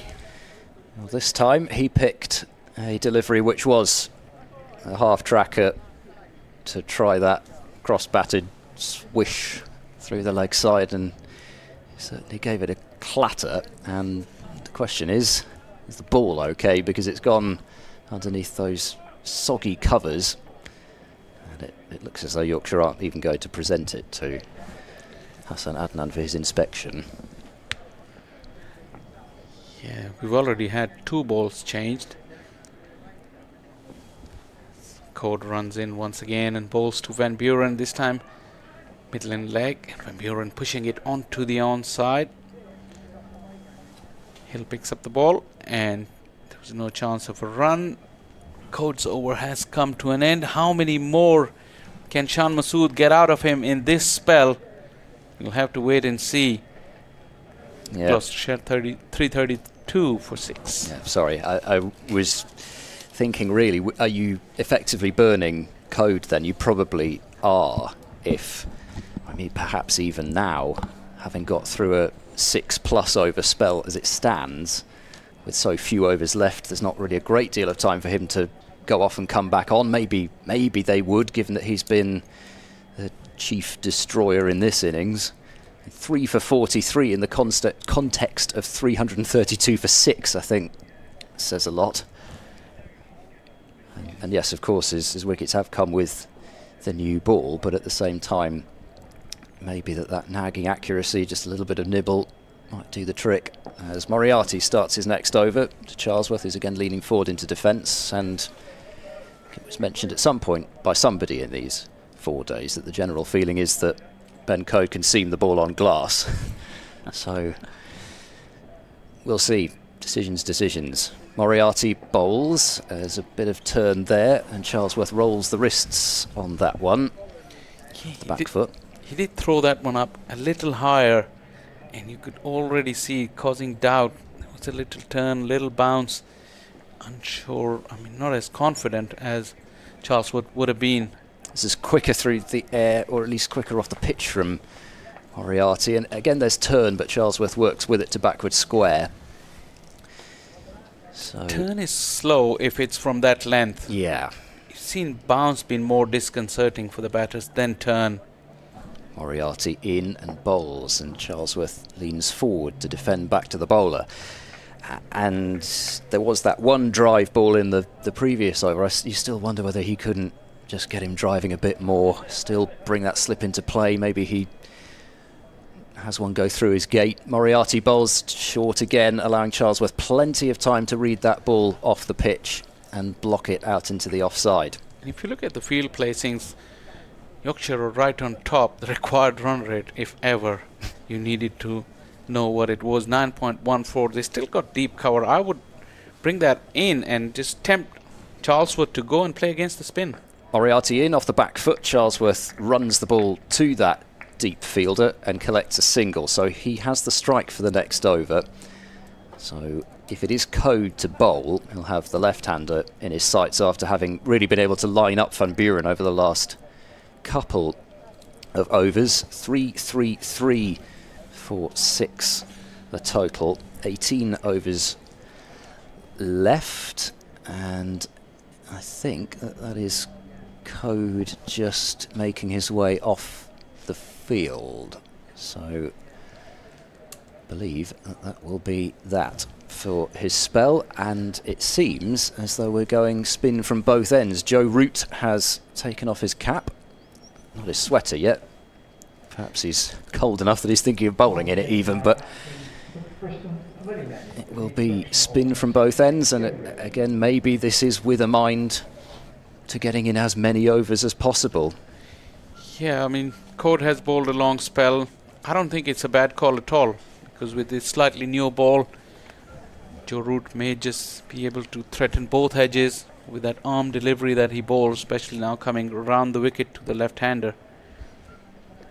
Let's see if he can turn one off the straight or from the rough even. Slip in a gully in place, but that length is too short and won't trouble Charlesworth at all. Shan Masood is hot in pursuit, but it will be in vain as the ball goes into the cover boundary and Charlesworth collects another 4 runs. Yeah, and again, runs useful, but time as well, time that it takes for the fielders to go and fetch that ball from the boundary, get it back in, get set again. Root round the wicket, this time fuller length but outside the off stump. Easy enough for Charlesworth to just let it go. The line at some stage, I have felt that other than Code, his next delivery is sliding into the left-hander from Root around the wicket. Little cry of anguish from behind the stumps as felt Charlesworth was slightly late and still manages to get a single. I mean, I was going to say, other than Code among spinners and seamers, I think Yorkshire have been as disciplined in terms of their lines and lengths as they were in the first innings. Slip gully short leg to the right-handed Van Buren. Pushes it quietly onto the onside. He's still playing the ball extremely late, and it is... You do just wonder, is that bat going to quite come down in time? It's already not quite done so once. Again, there was just a moment where you felt as he quite going to get onto it. Again, pushing it to that same fielder on the onside. Yeah, the wicket is so slow. Probably error of judgment by batters in judging the length on the back foot. They have been able to get away with it because of the slow nature of the pitch. Fuller in length was Joe Root and pushed quietly by Van Buren to close off Joe Root's over. Nothing much happening, and Gloucestershire will be taking off yet another over. Matthew Fisher also jogging off now. Jordan Thompson on to replace him, so at least for now rather limits the seam bowling options for Yorkshire. They look fairly set to deliver spin for this next period. Sun is out once again, and far more gaps now between these puffy clouds than there were, and as was forecast really, about 5 o'clock was when those showers would start to dissipate, and saves the umpires from decision about the light potentially as well with the sun out, as Moriarty starts the next over and Charlesworth steps into a defence. Draw, by the way, between Hampshire and Lancashire. Hampshire on 79 for 4 with Nick Gubbins guiding them to safety alongside Tom Prest. Moriarty in and bowls, turned away backward a square on the leg side by Charlesworth for no run. Essex continued to push for victory against Kent. Kent are 130 for 7 in the 49th over. Jamie Porter 4 for 13 in under 9 overs. In goes Moriarty, bowls, and Charlesworth has just let that one go down the leg side in the end. It looked a little bit concerning for a moment, but actually we just couldn't, well, I couldn't see where the ball had gone. I think he knew where that one was heading. That Essex bowling attack, well, they've got a chance potentially to go 2 wins out of 2 from the first 2 rounds, and barely anybody having even registered a result between them, as Charlesworth leans forward, defends. Surrey have bowled Somerset out for 351. Some fierce resistance provided by Gregory, Aldridge and Craig Overton, but Cameron Steele has taken the last couple of wickets there. A 5-wicket haul for him, 5 for 96. Moriarty bowls, leaning forward again, Charlesworth to defend. So Surrey will need 209 to win. I'm sure they'll go for it because they're Surrey. Let's see if I can just find the number of overs they've got left in that one. Oof, 18 overs. It's going to be tricky. As this is turned by Charlesworth quietly behind square to leg slip. I'm not sure he was quite looking to hit it there, but he negotiates another over. So we've reached 16 to go, but we haven't quite reached 5 o'clock, which means there'll be another over before the umpires will be tapping their watches. Just continue to have a look and see what else is going on. Durham are 6 down at Edgbaston, but they'll be running out of overs again there as well. Matthew Potts, 148 not out. Good wow. grief. 148 from 253. He's at 16 fours and a 6. He's got Bryden Cast for company at the moment, and would you believe it? The men not interested in draws. They're trying to fight for their life for one now at Edgbaston. Derbyshire 224 for 3. They need 177 more, so you fancy they've probably run out of time there, and handshakes will be fairly imminent. And draws already between Leicestershire and Sussex, and Northamptonshire and Middlesex. Thank you for the roundup. A few interesting games still going on. And Fisher is back into the attack. Just 2 slips in a gully. He'll be bowling to Van Buren. squared him up. Van Buren hasn't looked confident at all in his 22 deliveries so far. He moves to 9 with that squirt towards that backward point. But he's not giving Gloucestershire fans any confidence the way he's shaping up. No, squirt is very much the word, and it was played in a really quite unorthodox manner. But another ball ticked off. So it turns out Fisher was only going off presumably to put his bowling boots back on, just off for an over. Now I'll be bowling to left-handed Charlesworth. Going for that full Yorker. Not enough oomph in it to just go through the defences of Charlesworth, who's looked much better and showing the versatility that he possesses from the innings that he played in the first innings. Was quite fluent, and now he's prepared to put his head down. Hasn't been flashy at all, secure. He's still able to put, if there is opportunities for runs, he has been able to put them away. It's a sign of a good player as well. Shapes up again to face Fisher, quietly onto the offside, and no run.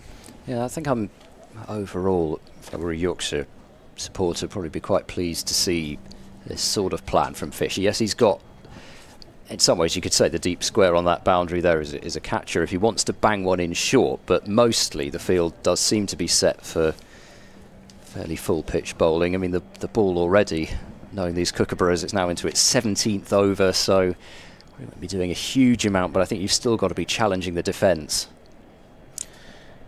Spot on. Nice full delivery. Presenting the full face of the bat was Charlesworth, who wanted a run, but Van Buren wasn't moving. You're absolutely spot on about the lengths that Fisher are bowling now and the plans. He has 2 fielders, but then you have to make the batter wait and guess him if what was coming. If you put 4 fielders out and you just tell him right out that I'm going to bowl you short on this pitch, then it becomes a little easier. Now a batter will be guessing for when that short pitch ball is coming, and that's the doubt you want to create in his mind. 5th delivery of the over, he does go for that short pitch delivery, although it wasn't well directed down the leg side. Johnny Tattersall certainly keeping himself amused behind the stumps there. There was the attempted carry earlier on, and then as he received that throw from the previous ball, he just, with his hand that didn't catch the ball, just tipped off the bails with his other one. Try and maybe get Charlesworth's heart racing a little bit extra. Wicket keepers are a different breed, and I don't Yes. think Tattersall really belongs to that club, the way he's acting to certain situations. He's very loud behind the stumps as well, like most of them are. Angling into the pads of Charlesworth, who safely plays it towards mid-wicket as umpire Hassan Adnan calls over. And umpire Peter Hartley taps his watch, which means that it is the last hour at 5:02, and I'm terrific at forgetting to write this down, so I'm just going to do that now. So there we are. Yorkshire will get a potential extra over or 2. And with Moriarty continuing from the Ashley Down Road end, there will be spin, at least from one end. You feel that you still believe that Moriarty can produce a moment of magic, try and break this partnership which has been together now for 10 overs. There are now 16 left as it's gone up on the board from 15 to 16, with the final hour being called. 2 slips in place, a silly point and a short leg. Still a strong breeze out there as Van Buren waits for Moriarty. Round the wicket into bowl, and a forward defence from Van Buren, but just doesn't quite have the same air of rigidity that Ben Charlesworth seems to have at the moment. He's still there, still battling. 9 from 23 deliveries at the moment. As Moriarty in and bowls. Van Buren works this one more confidently down to mid-on. And there's no run. Jonathan Doidge is back alongside me. And as Moriarty continues to rattle through his over. In now to bowl. Driven by Van Buren, and it will be stopped well by Code. He's back on the field at backward point. He'll take a single, but that's all. Ben Code doing the business again, but can somebody else now step up to the plate? It's looking unlikely, isn't it, at the moment? It sort of feels you a never bit... say never. No, exactly. It kind of feels we're back to, as Moriarty bowls to Charlesworth, who works that one confidently off the back foot through the leg side. That will have more than enough legs on it to go to the mid-wicket boundary for 4 runs. Very nicely played by Charlesworth. A powerful wristy shot through the leg side. He moves to 23, 344 for 6. 2 of the more exciting 4-day games I've called were a win against Surrey at Scarborough in my first season, 2019, with 10 balls remaining, when Duan Olivier, I think it was, bowled the ball and Adam Lyth took a catch and wheeled away somewhere off round into the North Sea. Moriarty to Charlesworth, stabbed into the ground to wide mid-off. Shan Masood picks up, there's no run. And then, of course, they famously won that game against Northants at Headingley, although it wasn't in terms of time remaining in the day. It was on the final day, I think final session, but not close to the end of the allotted time. It was just by 1 run, which made it obviously such a thriller. That was 2020, wasn't it? Because we were, yep, I think we were down in the marquee for that one. Moriarty to Charlesworth, very full from round the wickets, and it's been shovelled back to the bowler, and another over is completed. Ian Randall explaining to the spectators why an over has been added to the board. It's 344 for 6, so minimum of 15 left. But yeah, I can't say in terms of runs I've had one. I think probably even close to that. I've had a few absolute nail biters year before last, sorry, at Northampton, where Gloucestershire needed 1 wicket from the final over. It looked as though Northamptonshire were going to win, and then it was Gloucestershire, and it really did come down absolutely to the wire. Ryan Higgins had a one-handed catch in the last over and couldn't hold on. Fisher to Van Buren, who's pulled this short ball out to Finlay Bean, who's been sent out grazing in the mid-wicket region towards the boundary edge. 1 run. Really, at the start of that year, it felt as though almost every single game was coming down to the last sort of at least 20 minutes or so. There was that game I was talking about earlier on against Lancashire that Gloucestershire almost managed to save, and they developed a bit of a reputation for doing this, not just in 2022 but 2021 as well. Almost all their games seemed to come down to the wire, whether it be them batting out for survival. There was the game at the Aegeus Bowl that I didn't cover where Josh Shaw and Dom Goodman batted for something like 15 overs for the final wicket to save that game against Hampshire. Fisher round the wicket to Charlesworth, who just helps one round the corner square on the leg side for 1, prompting a round of applause. Not sure he could have timed that worse if he tried. No, he certainly didn't get hold of it as you imagine the shot is played. Right off the cue, potentially. That was where he was starting to examine on his bat, but then, yeah, no, he's doing it again now. Fisher and Masood with what looks a tactical chat. Is it going to be a field change as a result? Joe Root is Adam Lyth, I should say, at square leg, pointing in the direction of Bean, and now himself, Lyth, that is, running off, scurrying away backward of square leg. So 1 man in front of square, 2 men behind square. Short ball, surprise, surprise from Matthew Fisher, pulled by Van Buren. Again, not well timed, but well timed enough to get out into the deep to Bean for 1.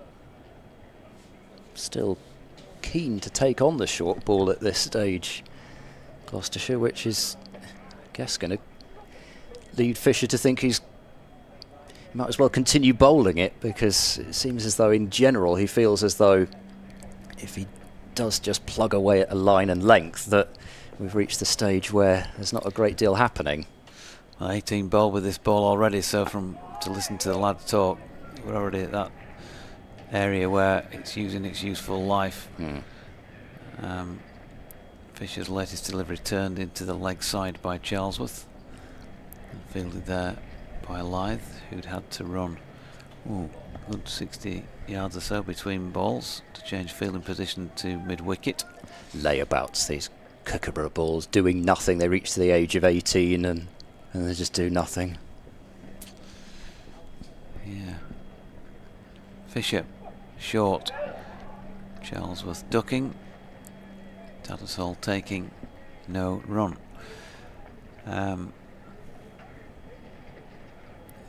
Yorkshire obviously want to try and use every single ball they've got to try and get these 4 wickets.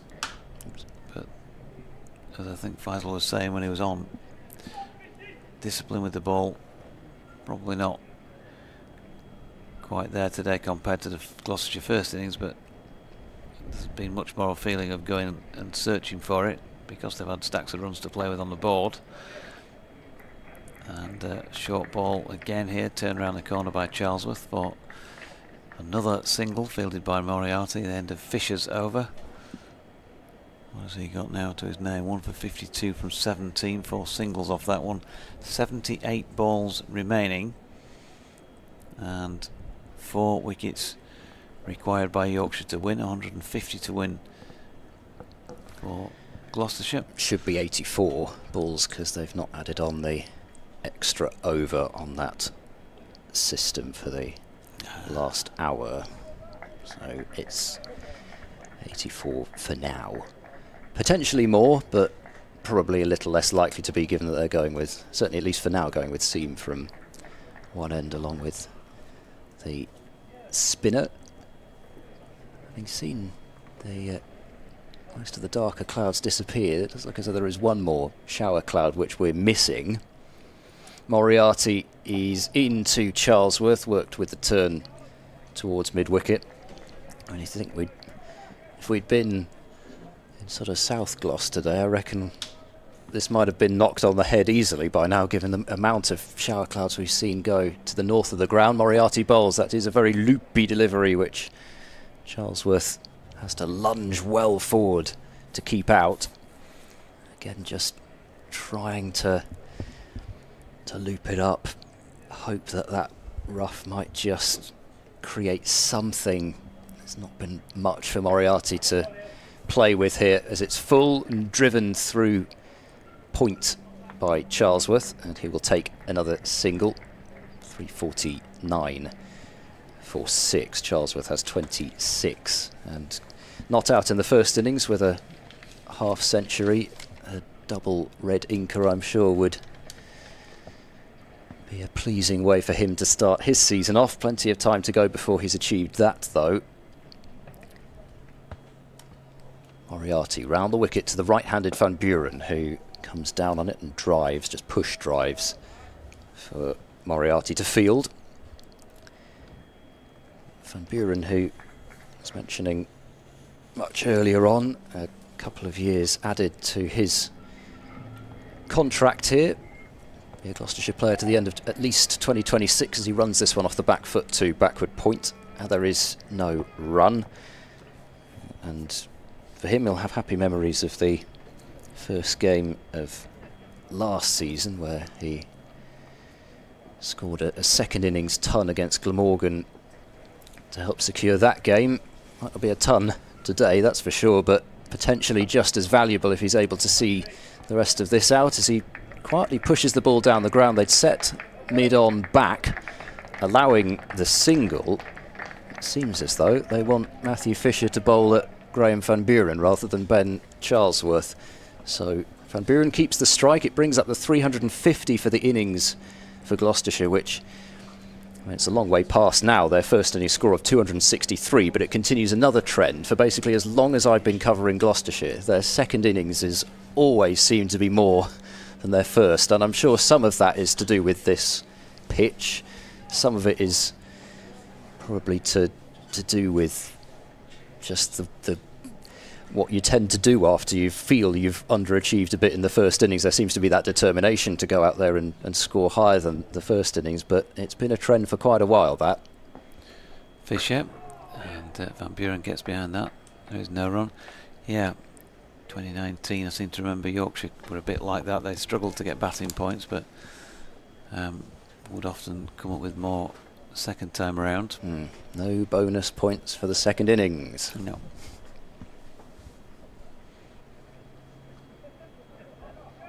Just about managed to limp over the line in the end for one batting point this time around, thanks to Ajit Singh Dale at number 11.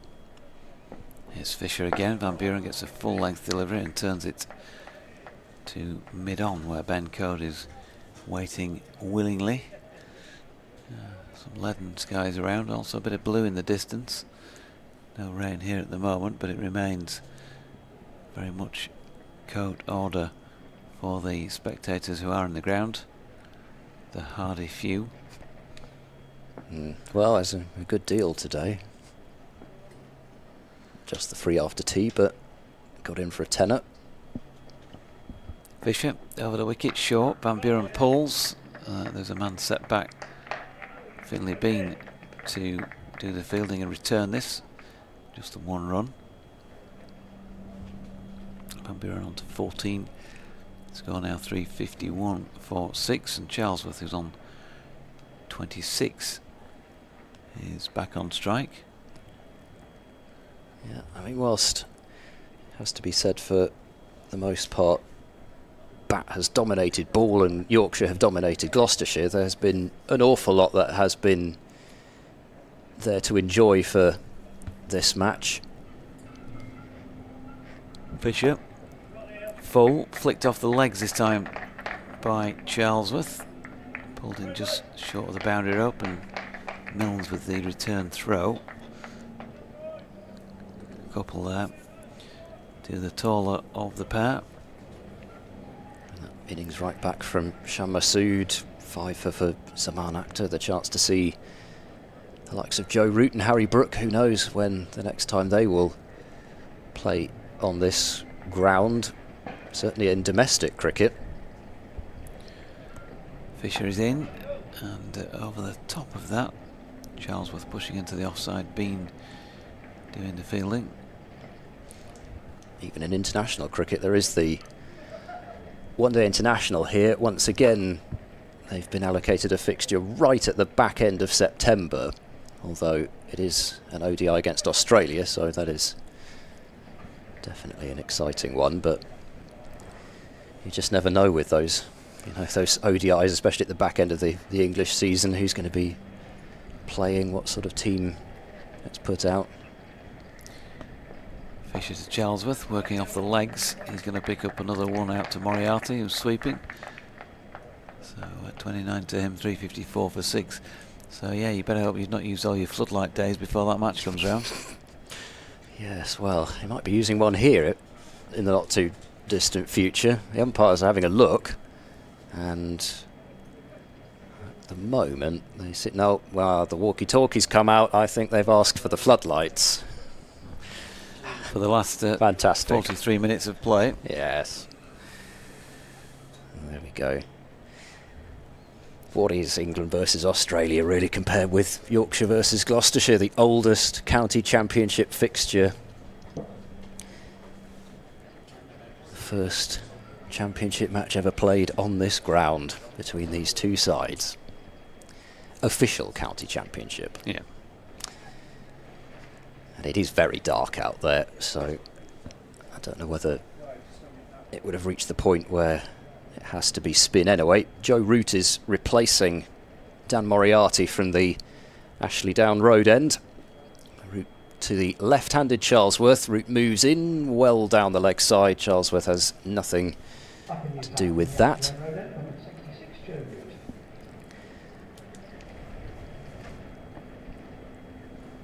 Second slip, George Hill on his knees. Root bowls. Charlesworth leans forward in defence. Praying for a wicket. Yeah, I was going to say, well, at least they're in a good position for an appeal. I don't know if it was done before Marcus Trescothick. He was the first person I think I noticed doing that. In goes Root bowls and worked into the onside up towards mid-on. Root cuts it off before it gets there. Actually, he starts off with his knees on the floor and then goes into almost like a baseball catcher's position in the sort of the crouch. He sort of goes up a little bit and then he's doing something different every ball now. This has pushed a short leg. Now he's almost like a kind of a sprinter waiting to get out the blocks, except with both knees on the floor. Not sure that'd be particularly efficient. Root is in. Charlesworth plays with the inner half, or maybe more like bottom corner actually, of the bat as it skews out towards backward square, but along the floor. I think if we were going to get rain, probably would be getting it about now. Root round arm, targeting the stumps, played away by Charlesworth off the front foot. Another over complete, minimum of 11 left. 354 for 6. The umpires, perhaps they weren't going for the lights. We haven't seen them flick on yet, so perhaps just another inquiry about something or else. So wondering whether they've just lost the key for them, you know, just to the box to switch them on. Sorry, no, we don't have them available. It could have been Pete Hartley saying, Get bath on. Get out bath on for when we get off, please. I'm nithered. Who would blame them after a day like this? I mean, it's tricky for the players, but you've got the umpires who can't even really move about very much, standing still, the knees lock, and gosh, even for me, I struggle. I don't know how these guys do it, and Peter Hartley's been doing it for a long time. He sure has. Remember him well during his playing days. Very good cricketer, Peter. All-rounder. I can't remember what his first-class record is, actually. Maybe we'll bring that up. But came up with very useful runs, as well as bowling, which would probably be number one, I think you'd have to say, as that was a short ball by Matthew Fisher, pulled by Graham Van Buren. And he got a single for his efforts there. He's on to 15. There we go, 232 first-class matches, 683 wickets at 30, and 4,321 runs at just a tick under 20. And a couple of centuries. There you go. Good all-round cricketer. Born in Keighley. Yes. Not sure, I think he may still be up that way. Here's Fisher, meanwhile, banging one in short. And ducking Ben Charlesworth. Field, once again, looks interesting. A bit of in, bit of out. Bit of leg, bit of off. Matches have been drawn, by the way, also between Warwickshire and Durham. They've had enough there, and as we were expecting when I gave the last update, draw between Glamorgan and Derbyshire. Short ball here from Fisher, and Charlesworth solidly behind it. There's no run, so what else is still in play?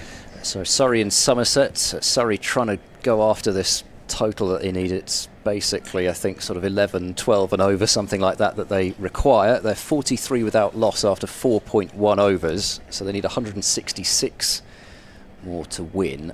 Just try and get another update on exactly the number of overs required, but they've opened the batting with Jamie Smith and Dan Lawrence.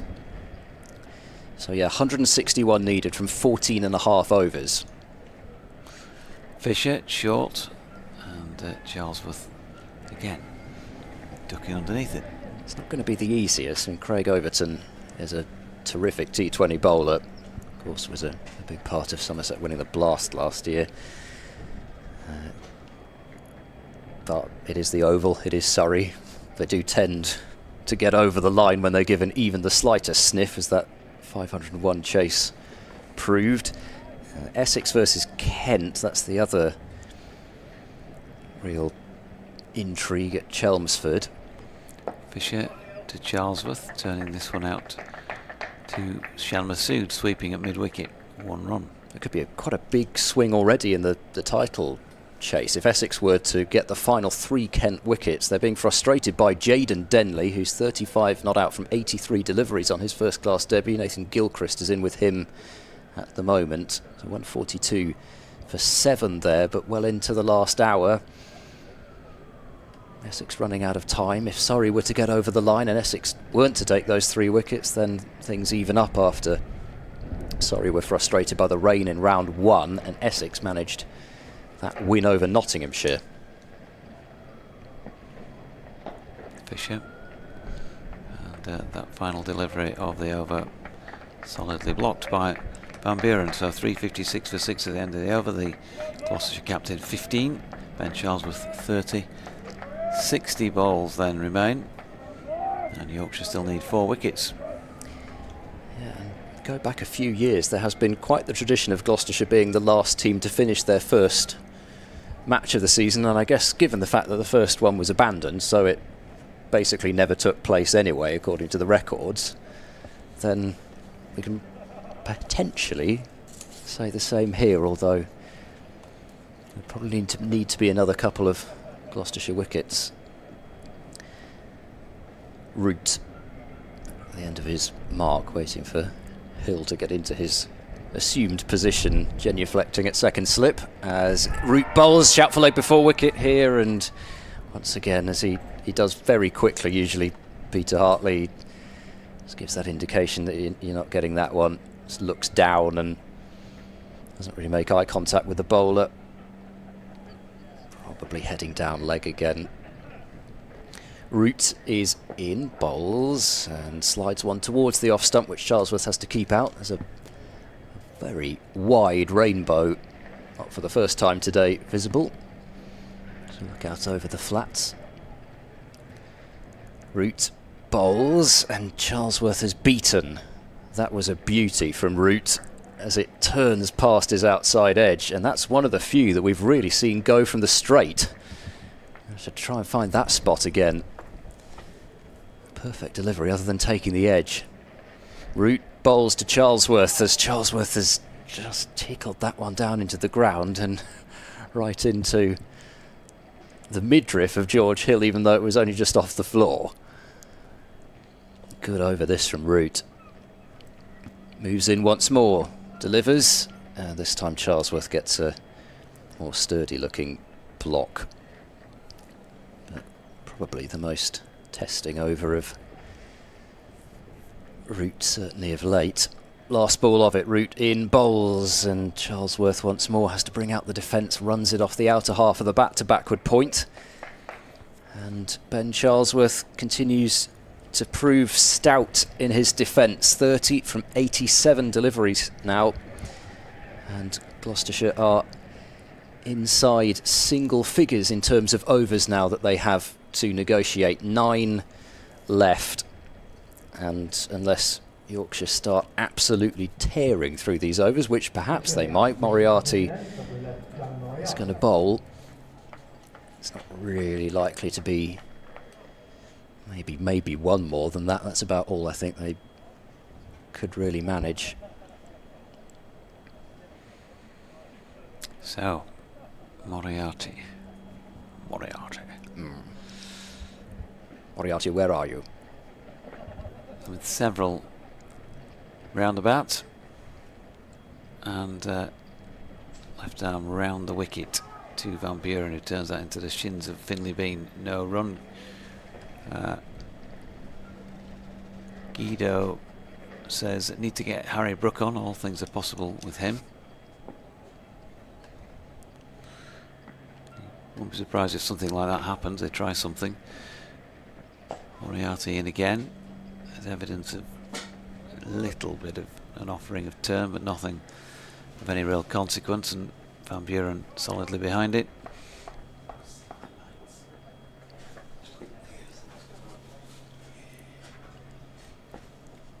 Moriarty in again. Van Buren pushing forward into the offside and root fields. Those lights didn't come on and the sun is back out, so Thank goodness for that. there'll be some relief. Yes.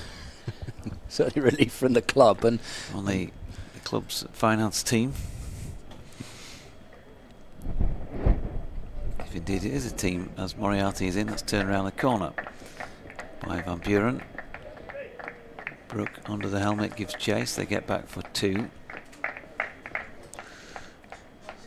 Warm applause from somewhere. 3:58 for 6. That's the only thing that is warm, I think, out there.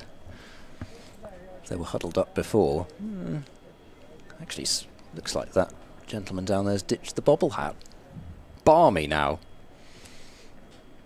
Gets sunburnt. Here's Moriarty stepping back. Van Buren doesn't time that as well as he can. Ben Code, a bit of a fumble at point, but it doesn't cost any runs. You joke, but I probably would be getting sunburn in this. I probably would as well. Moriarty is in, and nicely played by Van Buren, who's solidly behind it to complete that over at 358 for 6. I think maybe what I will do is step aside, but if Faisal does not mind, just probably come back in with a couple of overs to spare. So I'll let Faisal have the pleasure of his last stint for now, especially considering that you missed out on your entire first game. It's only fair.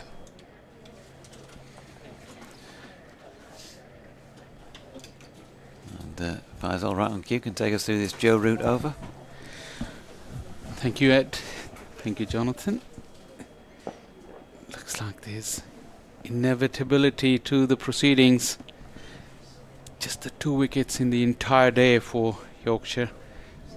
Joe Root still got 4 fielders catching in close. Charlesworth gives the charge, not convincingly. Off a thick inside edge, will still find a boundary towards deep mid wicket. He moves to 30, but still there's enough time in this game. If a wicket falls, we'll go right down to the wire. At least Yorkshire will. Yep, they'll keep going, they'll keep pushing if they get a sniff of an opportunity. No doubt about that. Root again, Charlesworth. Just back into his defensive mode. Was that probably a rush of blood on the previous delivery? The job is not done yet. We've seen many a times in such games. Yeah, before that, like I felt like there was this, the feeling was growing that nothing's going to happen, but that attempted hoik from Charlesworth has got Root back with some purpose to his bowling mark. A round armish delivery which was left wide alone by Charlesworth. Yeah, I think after that moment he also realized that just not time yet for such adventures. Next delivery from Root. Played it quietly off the back foot. Another delivery ticked off. 36 balls remaining. That means 6 overs. Van Buren, who hasn't looked at his best but still hung around. Really, I just will find it very, very hard to find anything in Yorkshire's effort. It's just that the wicket wasn't giving them any sort of help. And Gloucestershire also applied themselves really well today. Yeah, they really have. It looked improbable at the start of the day, but we knew that the pitch was getting slower and more difficult to take wickets on. Any side playing county cricket would still back themselves to take 6 wickets in the day, as Moriarty is in and Van Buren punches to mid-on. But if there's no assistance in the pitch and you've got a Duke's ball in your hand, you'd still fancy your chances of doing some more damage. And I think the Kookaburra and the scores around the country is nothing to do with just being this match. Because Van Buren even punches back to Moriarty. There's no run. Yeah, but the scores in general, and the amount of double tons individual batters have got this time of year. Can't believe there's been many years when there's been that many in the first couple of rounds, and just tells you all you need to know about the ineffective nature of this ball. As Van Buren gets a thickish outside edge on that one, down to third man for a couple. So further warm applause. 364 now. See the 50-run partnership between the two. Yeah, could you believe there is a game 552 for 6 plays 553 for 2 in this round. Moriarty to Van Buren, fielded there by Milnes at mid-wicket, no run. Yeah, so yeah, you make your own, draw your own conclusions, because we've all got our different opinions on that, what we like about cricket, but not for me. Grand total of 8 wickets in 4 days in April in England. Moriarty to Van Buren, punches into the offside root field, no run. Try telling that to someone outside of England and they would not believe that what's going on. In April, 8 wickets, 1100 runs. But then you bring in the Kookaburra ball and a few will just shake their hand. Okay, now we understand. Van Buren getting a full length delivery on leg stump from Moriarty here, and has turned it in front of square on the leg side. Milnes doing the fielding, they get 1 to complete that over. So 365 for 6, Van Buren on 20 and Charlesworth on 34 for the record, and there are 36 balls remaining in the match. Yes indeed, and it's just ironic that I told Ed and our audience just earlier as well that I'm a draw specialist. In that debate of Kookaburra ball that's used in Pakistan's domestic cricket. I mean, I've seen some boring draws. I mean, this is not a boring draw, but boy, that 1100 runs and 8 wickets, that draws my attention to that. As Van Buren pushes forward on the front foot, was aerial just for a little while, but you're not covering any more Yorkshire matches this year, are you? No. Oh dear. Root again. Van Buren goes onto that back foot and cracks it towards square leg boundary for a boundary. And that is probably Van Buren's most emphatic stroke in this innings so far. Not going to do the ball much good. I think it clonked into the light roller away. It might not have done actually, but it looked like it might have been picked up from the side of it. But first impressions visually was that it clonked back off the roller before Matthew Fisher went out there to fish it out.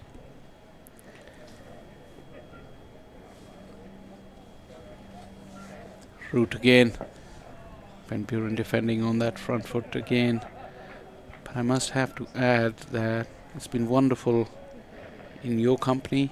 And Ed, we were there in Derby last week as well, although we didn't cover any cricket. There was none happening because of the rain.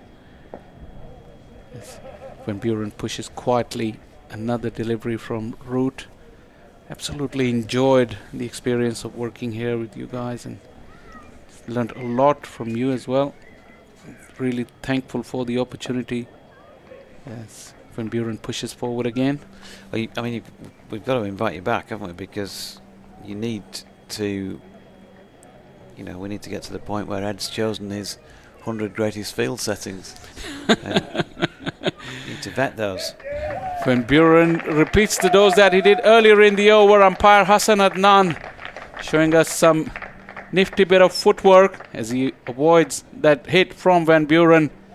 Pretty much action replay of the boundary earlier in the over, and will connect for more, some confidence to the Gloucestershire skipper as he moves to 28. 373 for 6 with 24 balls remaining.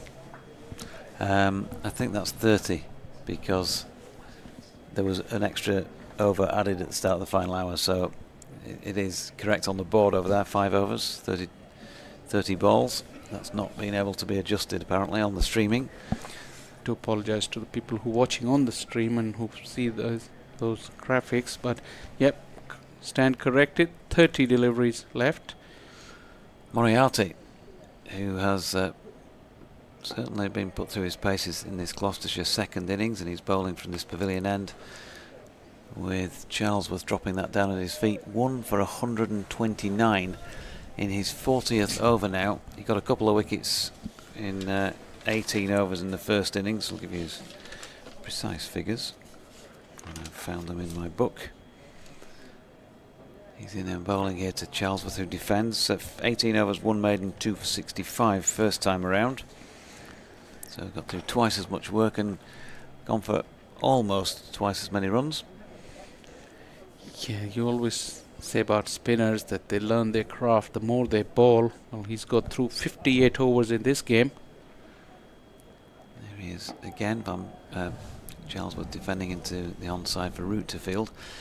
And of course, spinners, generally speaking, itching to take the game deep like this. Fourth day pitches, but it's just not remotely broken up here. It's got a little bit worn, but clearly you'd expect that when there's been so much cricket played on it. But that's about it as Charlesworth strokes it to Masood at mid-off, no run. Yeah, despite having so many runs, if ever you want to be slightly critical of him, he hasn't induced that forward defence more often than not.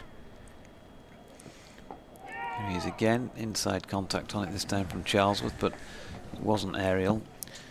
Finley Beanfields.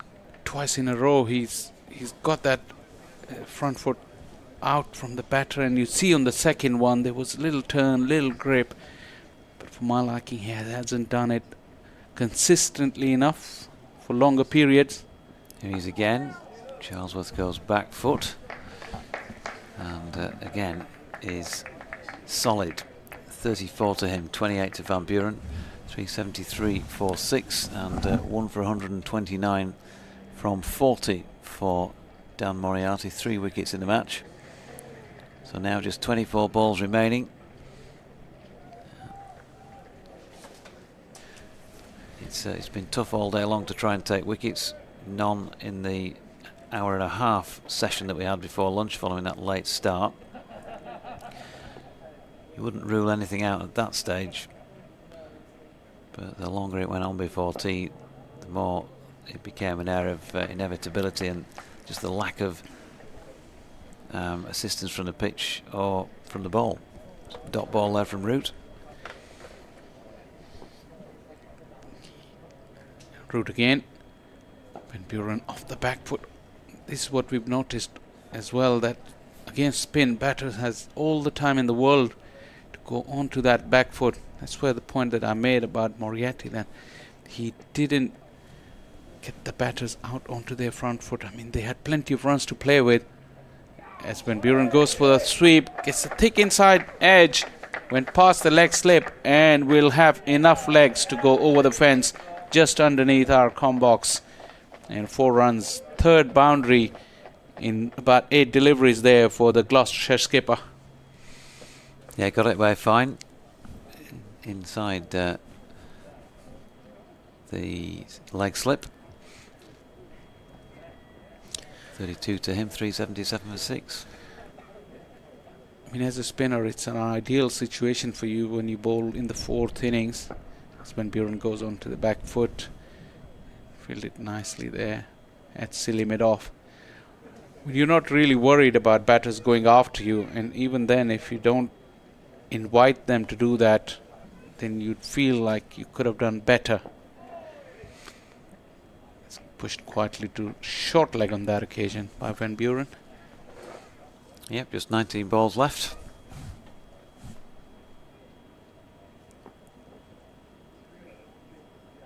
Root again.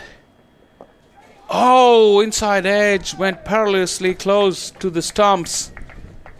But I think Van Buren, who's lived dangerously, once again survives.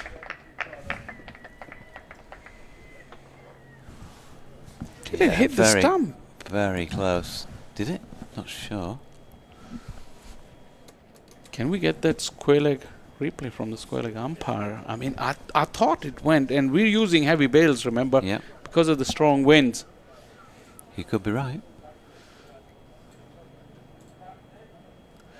Dan Moriarty, meanwhile, is taking the ball to bowl this next over. We'll see what we can get replay-wise, but Van Buren may have had the ultimate life there of a ball that has he's cannoned onto his stumps. That hasn't seen the bails removed. Meanwhile, Moriarty to Charlesworth, who steps back and pushes into the offside for an easy single. Masood doing the fielding. So it didn't hit the stumps, James? No. It's hit the inside of his leg. Okay. Panic over. 378 for 6. He's back on strike here, Van Buren. Right-handed, of course, facing Moriarty, going round the wicket to him. Ball about leg stump and flicked along the deck to Finlay Bean at short leg.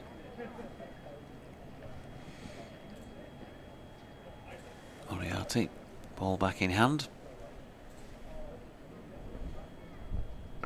Short, pulled by Van Buren, who's going to get 4 more here. 36 to him now, 382 for 6. So points-wise, I think we already know that Yorkshire are going to emerge from this one with 13 and Gloucestershire with 12. That's pretty close in terms of points. It hasn't been that close in terms of the contest, because Yorkshire, after that first session, had paused almost 2.5 days. Moriarty in, and the ball pushed back down the pitch to him. Yeah, but you also, if you think Gloucestershire really made a strong comeback today, so I think if we ever count sessions, what, 12 sessions, would it be 8-4 or 9-3? Moriarty is in again, and that is dropped into the leg side. 1 ball to go, and then we'll make that change for Ed to come back into the box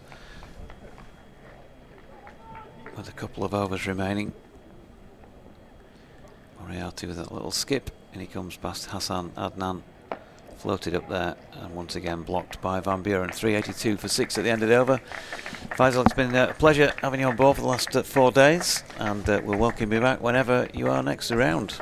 Likewise, sure it's been an absolute pleasure, and look forward to some more. For now, though, thank you very much, and I'll hand over to Ed. Ed coming back, and we'll obviously be working on Faisal getting his win-loss percentage up and getting the draw percentage down before he returns. As Root bowling here to Charlesworth.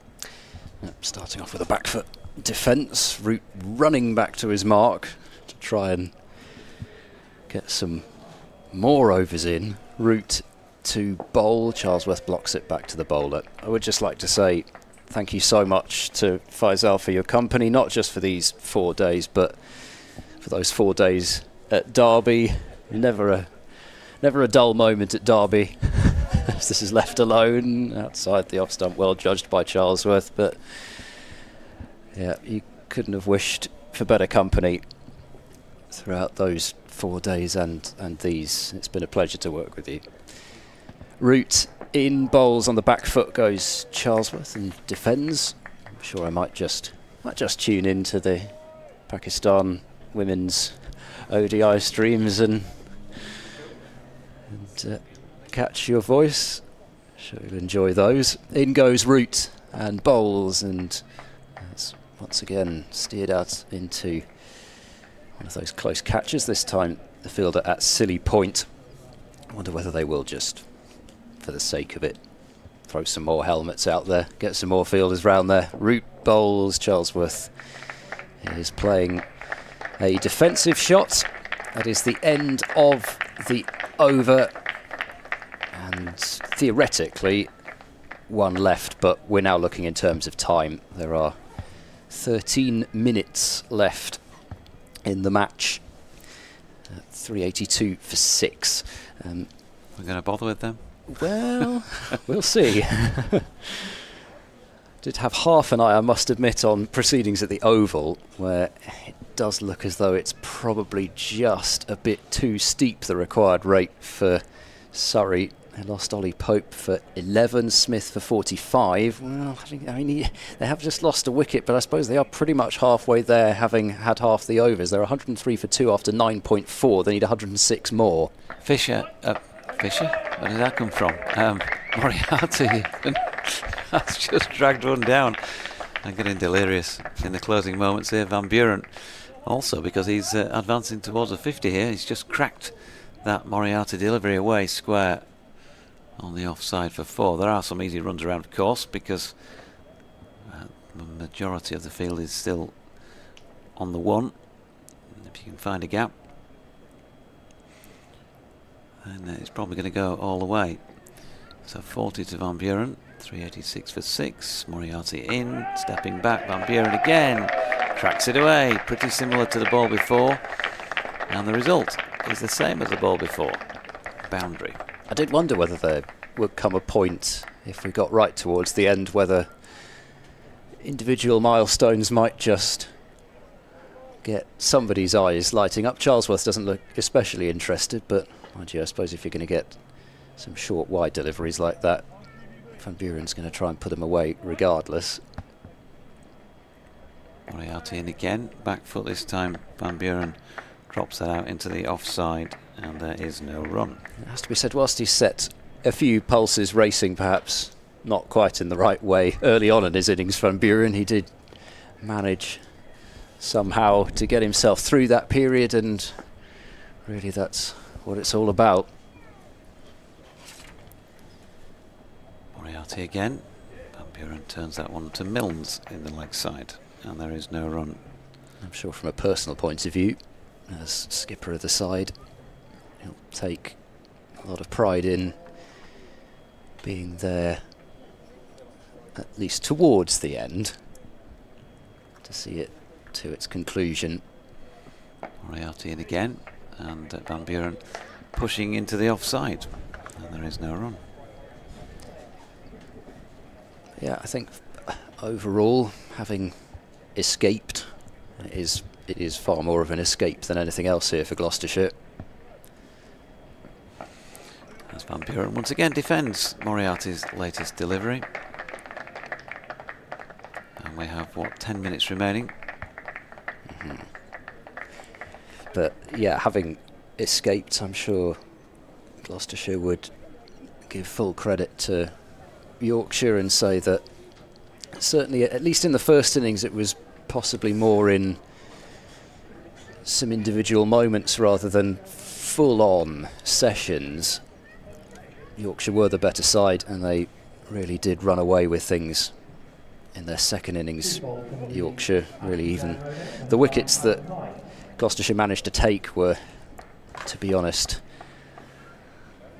rather not exactly given to them, but definitely down to the batters going after it. Adam Lyth is bowling from the Ashley Down Road end, and he's been whipped away to the wide long on boundary for 4 by Charlesworth. He's played that shot a couple of times in this innings. It's a very safe shot, plenty of time to work the ball off the back foot and find a gap. And there's a considerable one on that leg side between square leg and mid-on. Charlesworth to 39, facing up to Lyth once more. Thought briefly about playing at that one, but turn and bounce past. I say past the outside edge. I mean, not as if it was a close run thing, but no. I suppose technically it's true. Lyth moves in, he bowls, and steered off the stumps by Charlesworth to backward point. You kind of wonder, is Lyth being given the honours of another over to keep him happy, and just kind of waiting for the extension from Shan Masood to the Gloucestershire captain, as this is played back towards Adam Lyth by Charlesworth for no run. I mean, of course, with the falls of wickets by now as well, that would basically take us past 6 o'clock anyway. So Gloucestershire are going to be hurrying to the crease as this is played away to short leg. Bean picks up. Last ball of this Adam Lyth over at 5:53. As Lyth in to bowl and played away in defence by Charlesworth. No, it's not the last ball. No, it is the last ball of the over. There we go. Didn't seem to be moving to start with. 394 for 6, and it looks as though we are going to have a bit of a conflict flab. Shan Masood is strolling towards the batters and looking at them and then walking away. We're going to continue. One more. Maybe. Yep. So, Moriarty, pavilion end. And Van Buren, bat in hand at the striking end. Here comes the left armour now. Oh, an edge, I think, from Graham Van Buren.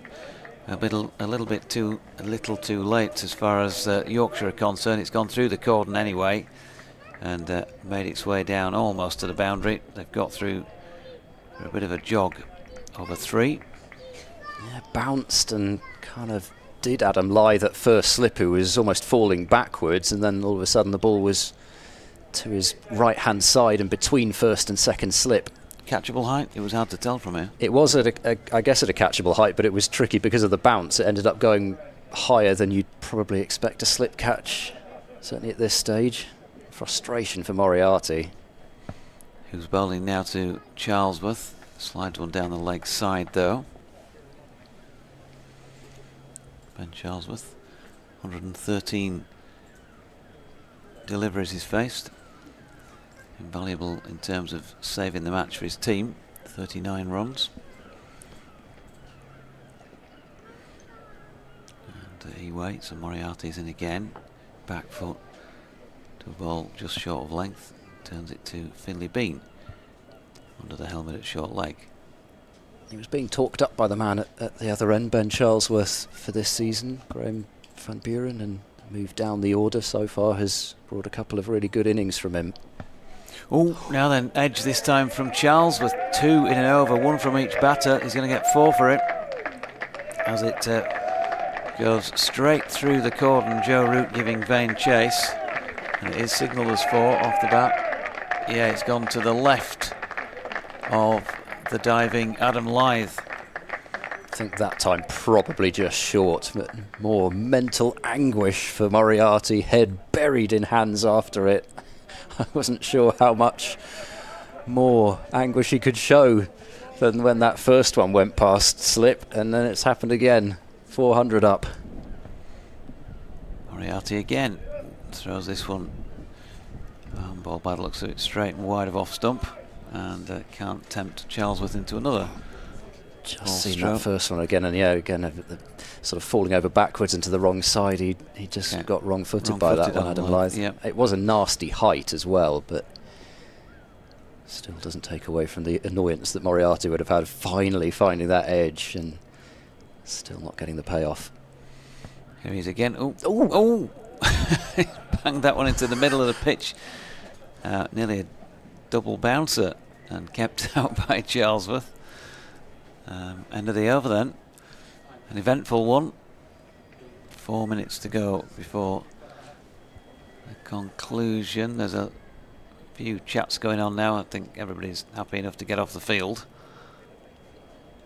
But they're going to continue, and it's going to be Adam Lyth who will do so for, well, who knows, they might drag this out into the final over.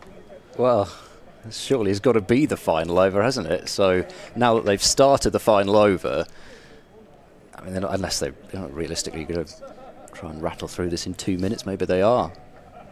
The way it's going, so perhaps it's not the final over. It gets to a point where you get to what is the last over, and then you've got to take 4 wickets in it. Lyth bowls short, cracked away on the pull shot by Van Buren. He sends it through backwards square leg for 4, and that is a 50 for the Gloucestershire skipper. They're on their feet down below us.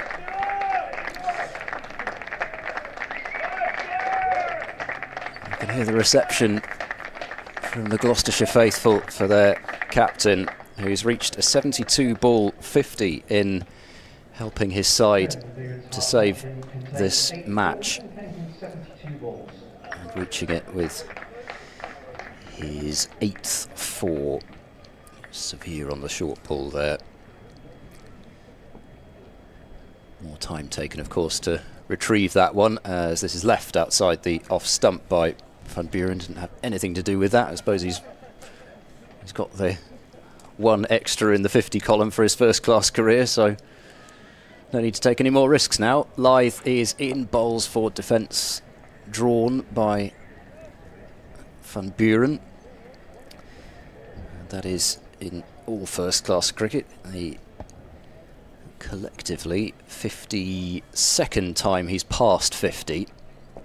1300s as this is turned to short leg for no run.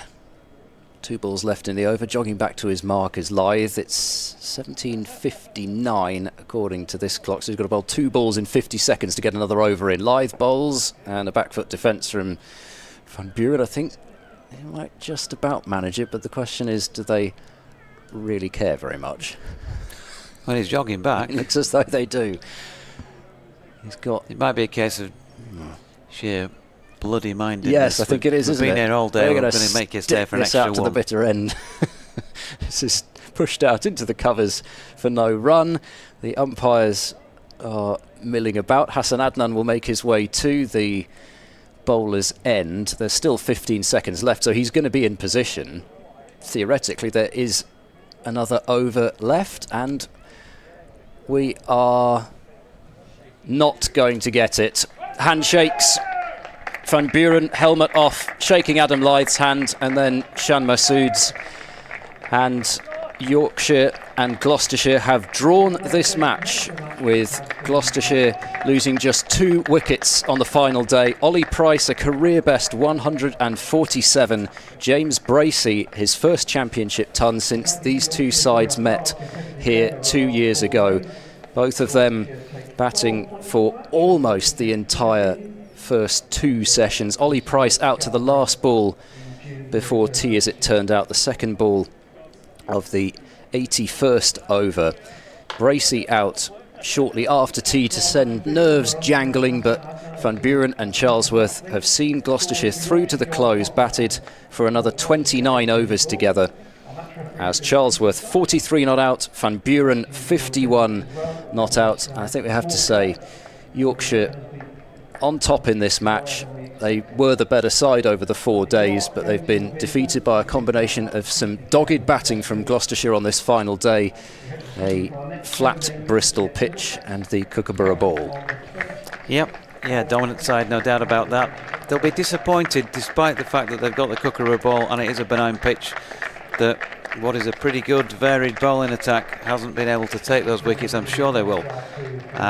Particularly to only take 2 of them in the entire day. I said this happened a few years ago at Headingley against Warwickshire, when it looked like they were set for what was probably going to be a fairly easy victory, and managed just the 2 wickets all day when the sun shone there. And for the most part it has done here today as well. So I think all you can say is congratulations Gloucestershire on some dogged determination. They got themselves into a bit of a hole, but they've managed to get out of it without defeat. Yorkshire, well, they've got a bit to work on in the bowling department, I guess, if they're going to live up to that favourites billing, but they will be back with the Duke's ball in hand, and they'll be backing themselves to take 20 wickets, I should imagine, with that in these next few matches. I'm going to have to disappear, I'm afraid, because I do have a BBC Radio Leeds update to do at 6:05. So great working with you both, Shah and Ed, and also the fella over in the corner there, James, who's done a sterling job for us with the bringing of the pictures during this week. And thanks to everybody who's corresponded with us during the week and for tuning in. Yorkshire, well, we're down at Lord's next, so I'll hope to be with you all. Well, I hope they'll all tune in for that on Friday against Middlesex. Thanks so much, Doidge. It's been an absolute pleasure as ever, and I cannot wait to see you again at Scarborough later on in the season. That should be an absolute belter as we head towards midsummer and festival season for the rematch. Very much looking forward to my first championship commentary at Scarborough. So for Gloucestershire, they will head down to the seaside to face a Sussex side who are certainly themselves pushing for promotion this season and coming off a draw that they have controlled. And it may well be that Ollie Robinson is back in Sussex's ranks for that game. So that should be an exciting one. Every ball of it on the BBC Sport website, and the app will be synced to the live stream there as well from Sussex. Myself, Adrian Harms and Izzy Duncan will be on duty for that one. Been a real pleasure to be able to bring you this game. It's been terrific just to get some cricket, I think, to start with, and almost 4 full days here. We've seen terrific tons from Shan Masood, from Adam Lyth, from Ollie Price and from James Bracey. Joe Root playing his first championship match at Bristol in his career. Harry Brook delighted us with some typical pugnacious shots as well. And yes, whilst you can't help but feel this might have been a different story with a different ball, there's still been a great deal of pleasure, certainly had by me, and I hope by all of you listening, and I'm sure all of us in the box as well. So renewed thanks to Shah Faisal and to Jonathan Doidge for their terrific company. Echo the thoughts of Doidge. Great job from James Healy as ever on the cameras. Sometimes it's not necessarily known just how much work on the live picture feed is done by just one person. So thanks so much for all that you do, Mr. Healy. And we will be back here in a couple of weeks to face Middlesex. So hopefully you'll be with us next week if you're a Gloucestershire supporter down at Hove, and if you're a Yorkshire supporter at Lord's. Every ball of every game on the BBC Sport website and the app. Thanks so much for joining us over these 4 days. We'll speak to you again soon.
on down, get on down, yeah,